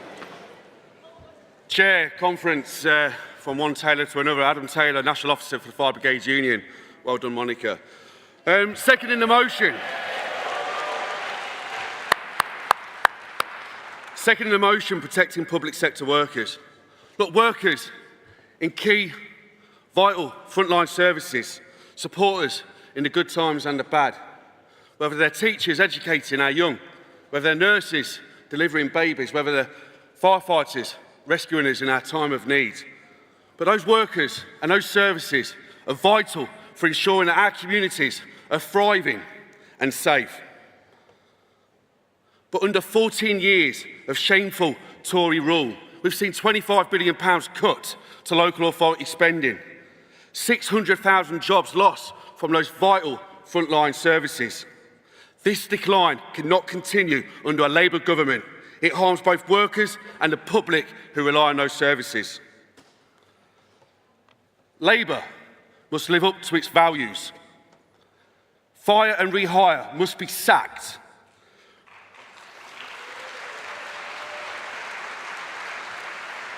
Labour must protect workers' pay, terms and conditions. They must ensure that commissioners resolve disputes through negotiations with unions.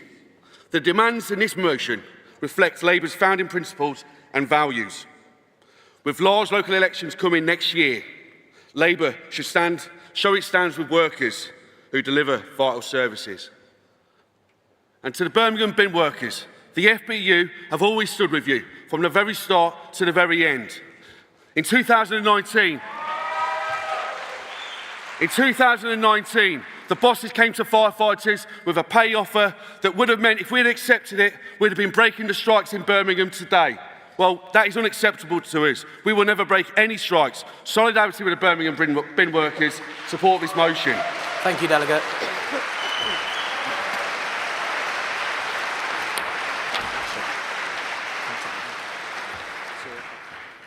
Thank you, delegates. We will now take speakers from the floor, and I will take them in rounds of 4. I will start with delegates over there. Yeah, you.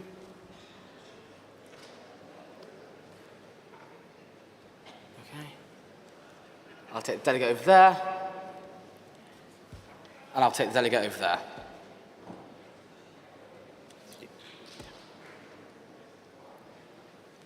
Oh, I said 4, didn't I? Sorry, it's been a long day.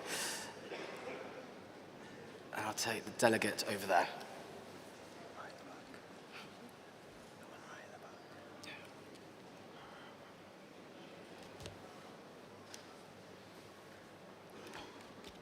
I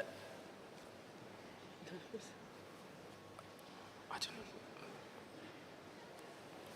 Yes, delegate there, delegate there, delegate there. Those 3 delegates, I did not call you, sorry.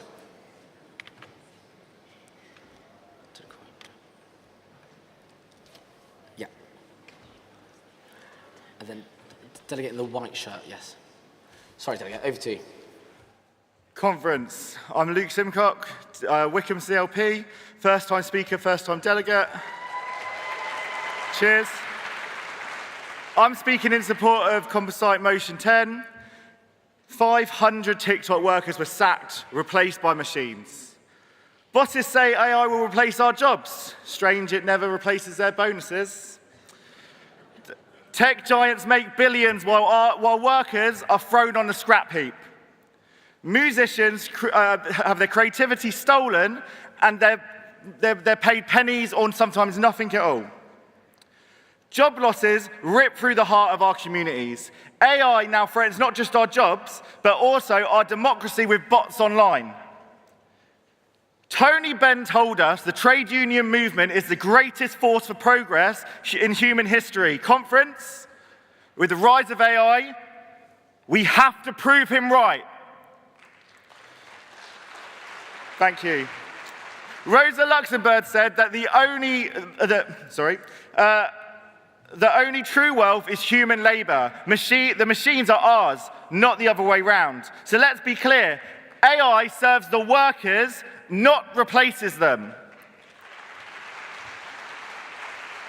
They say AI is the future of work. Well, what is the point of having a future for work without workers? Power is never given, it's won. So let's stand together and let's win. Solidarity always. Thank you, Delegate.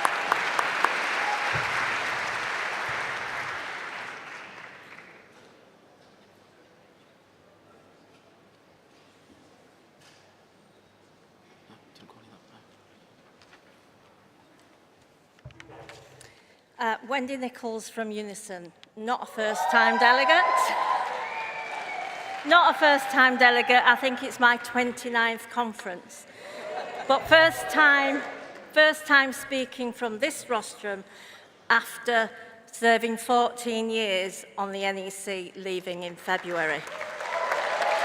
Conference, working people know better than anyone that after years of cuts, our public services are under immense strain. But we also know that things are starting to change. This Labour government has taken important first steps. New investment in school buildings so our children can learn in safe, modern classrooms. Getting NHS waiting lists down and the commitment to breakfast clubs so that every child has the best possible start to the school day. These are real, tangible changes that make a difference in communities across the country. But we cannot stop there. Public sector workers are still under huge pressure. Their pay has not kept pace with the cost of living, and many are struggling to make ends meet. If we want to recruit and retain the staff who keep our schools, hospitals and colleges running, then pay and conditions must improve. Conference, this motion points the way forward, reversing Tory cuts, increasing investment and ensuring that when we bring services into public ownership, it means good jobs and fair pay. Insourcing is the way forward.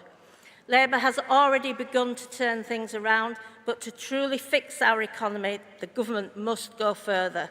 A proper pay rise for public sector, long-term investment in infrastructure and services, and a fair system of taxation, so those who have the broadest shoulders contribute their share, quite a big share for some, we would hope.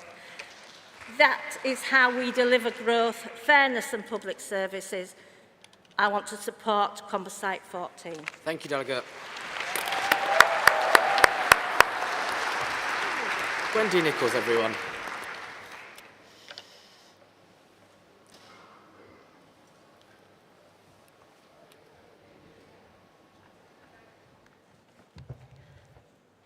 Hi there, I'm Naomi Pole. I'm General Secretary of the Musicians Union, speaking in support of, thank you, speaking in support of Composite Motion 10.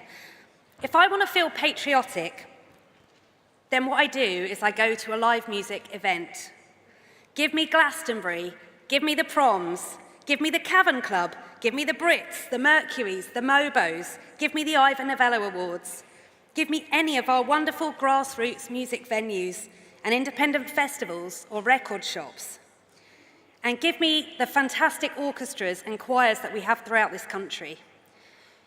It's about the wonderful musicians who make the music that make those live events so special.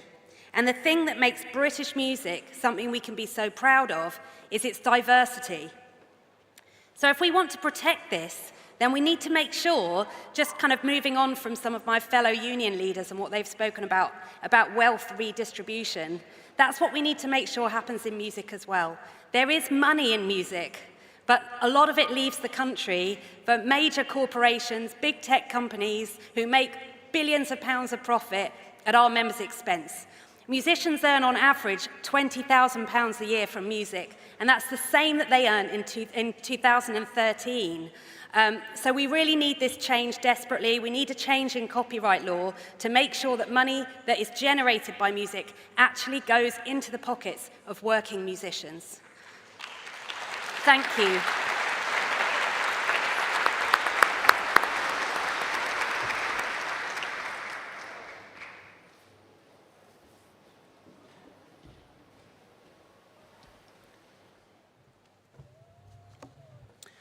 Thank you, Chair. Despite dressing like Kendall from Succession, I am 17, a first-time delegate, and a first-time speaker.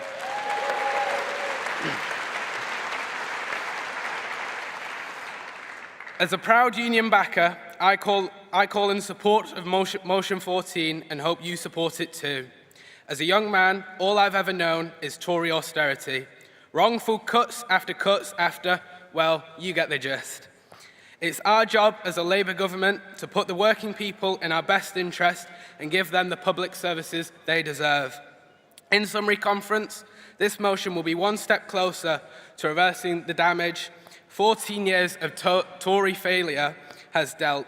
Please support Motion 14. Thank you.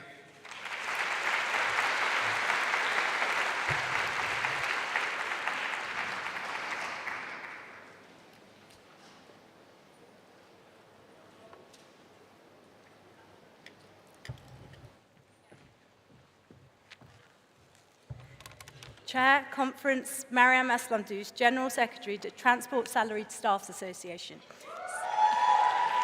Speaking in support of Composite 14, this is a broad composite, so I'll focus on jobs. My union has long campaigned to bring train operating companies back into public ownership. It's common sense. Why? Because for far too long, we've seen profiteering at the expense of passengers and chronic underinvestment in the very backbone of our transport system. So yes, on paper, this move should be a win. But Conference, public ownership should never, ever come at the cost of our people. And right now, the scale of job losses being lined up fills us with dread. You just don't rebuild a railway or any public service by hollowing out the workforce. Public ownership should mean better pay, better conditions, better security. It should be about levelling up, not levelling down. If we want a railway that delivers growth, we need unionised jobs at its heart, not sacrificed on the altar of a stretched budget. So let's get this right and prove that public ownership isn't just about structures and balance sheets. It's about dignity, it's about fairness, and putting working people first. Because when workers thrive, the country thrives. And finally, if we want to win the fight against the far right, we have to fight for decent jobs and economic security. It's a fight that we can win, but it depends on political choices. Support Composite 14.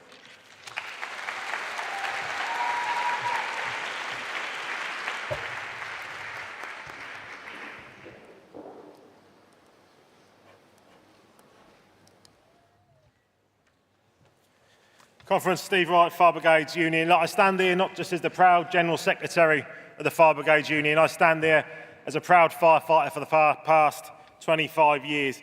And I'm here to give you a stark warning that cuts in the fire and rescue service kill.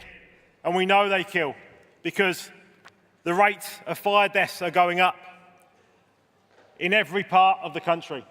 We stand here whilst there is a firefighter from Manchester in hospital suffering serious injuries from attending a fire on Saturday night. We stand here in the wake of 2 firefighters in Oxfordshire that were killed at an operational incident in May of this year. But the risks are not just there for firefighters. The risks are there for everyone in the public sector and in our communities, each and every one of you. We know where the finger of blame lies. We can trace that back to David Cameron and his years of austerity. But what we need to do now is turn that round. We need a Labour government investing in the fire service, investing in our public services, making communities safer. There's been a lot of talk about the values of the Labour Party. What better value, what better principles can we set as a movement than investing in the public services, investing in the fire services, making our communities safer? So it is a stark warning. I ask you to visit our stand, see how far the cuts have got. Speak to councillors, speak to your MPs and ask them to get behind our campaigns to reverse the years of austerity. This motion, this composite, calls for a further and an extra 5,000 firefighters to our front line. It's probably not enough because we've lost 12,000 over the last 14 years. But it is a start to fixing the safety that we all need in our communities. So support Composite 14, support the Fire Brigade Union, support your firefighters. Cuts kill.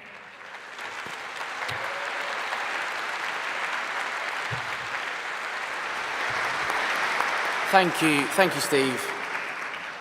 Okay, colleagues, we are overrunning, so I'm going to move on to votes, and we're going to take the outstanding votes. I'm conscious everyone has places to be, so I don't want this to overrun for too long.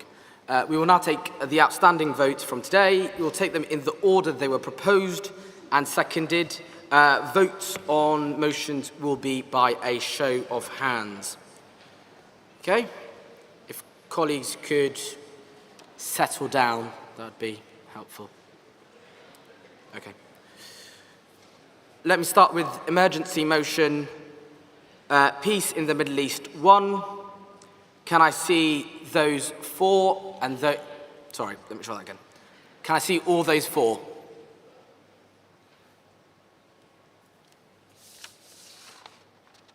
Okay, can I see all those against?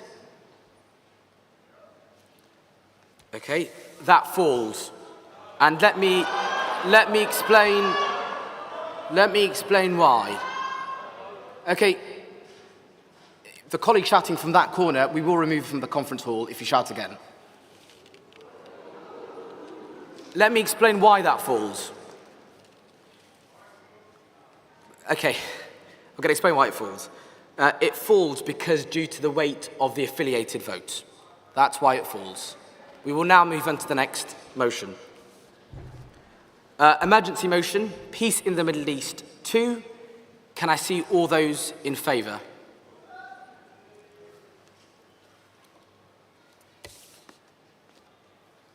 Okay, can I see all those against? That passes.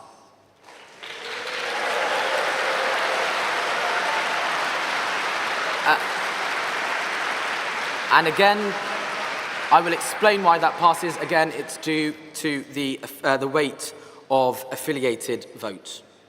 Okay. I'm going to move on to Composite 8, guaranteed hours. Can I see all those in favour?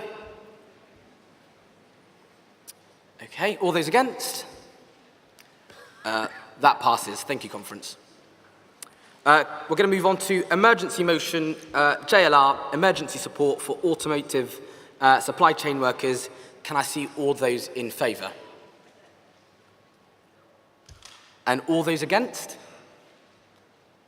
Conference, that passes unanimously.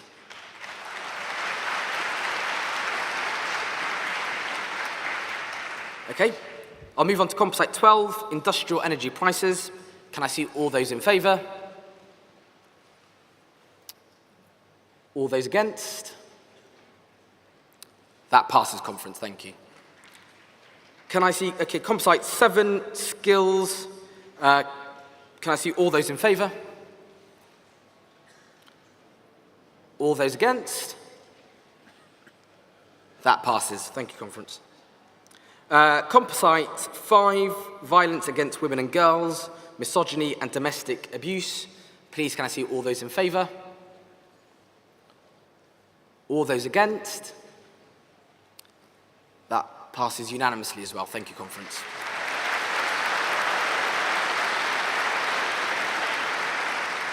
Composite 3, high streets. Can I see all those in favour? All those against? That also passes unanimously. Composite 10, AI and our rights. Can I see all those in favour? Can I see all those against? That passes as well. Okay, Composite 14, public spending. Can I see all those in favour? And can I see all those against? That passes as well. And last, and certainly not least, Composite 9, public sector workers. Can I see all those in favour? Okay, and can I see all those against? That also passes as well. Thank you very much, Conference. We will now adjourn conference until 9:30 tomorrow morning. Thank you, conference. Have a nice evening.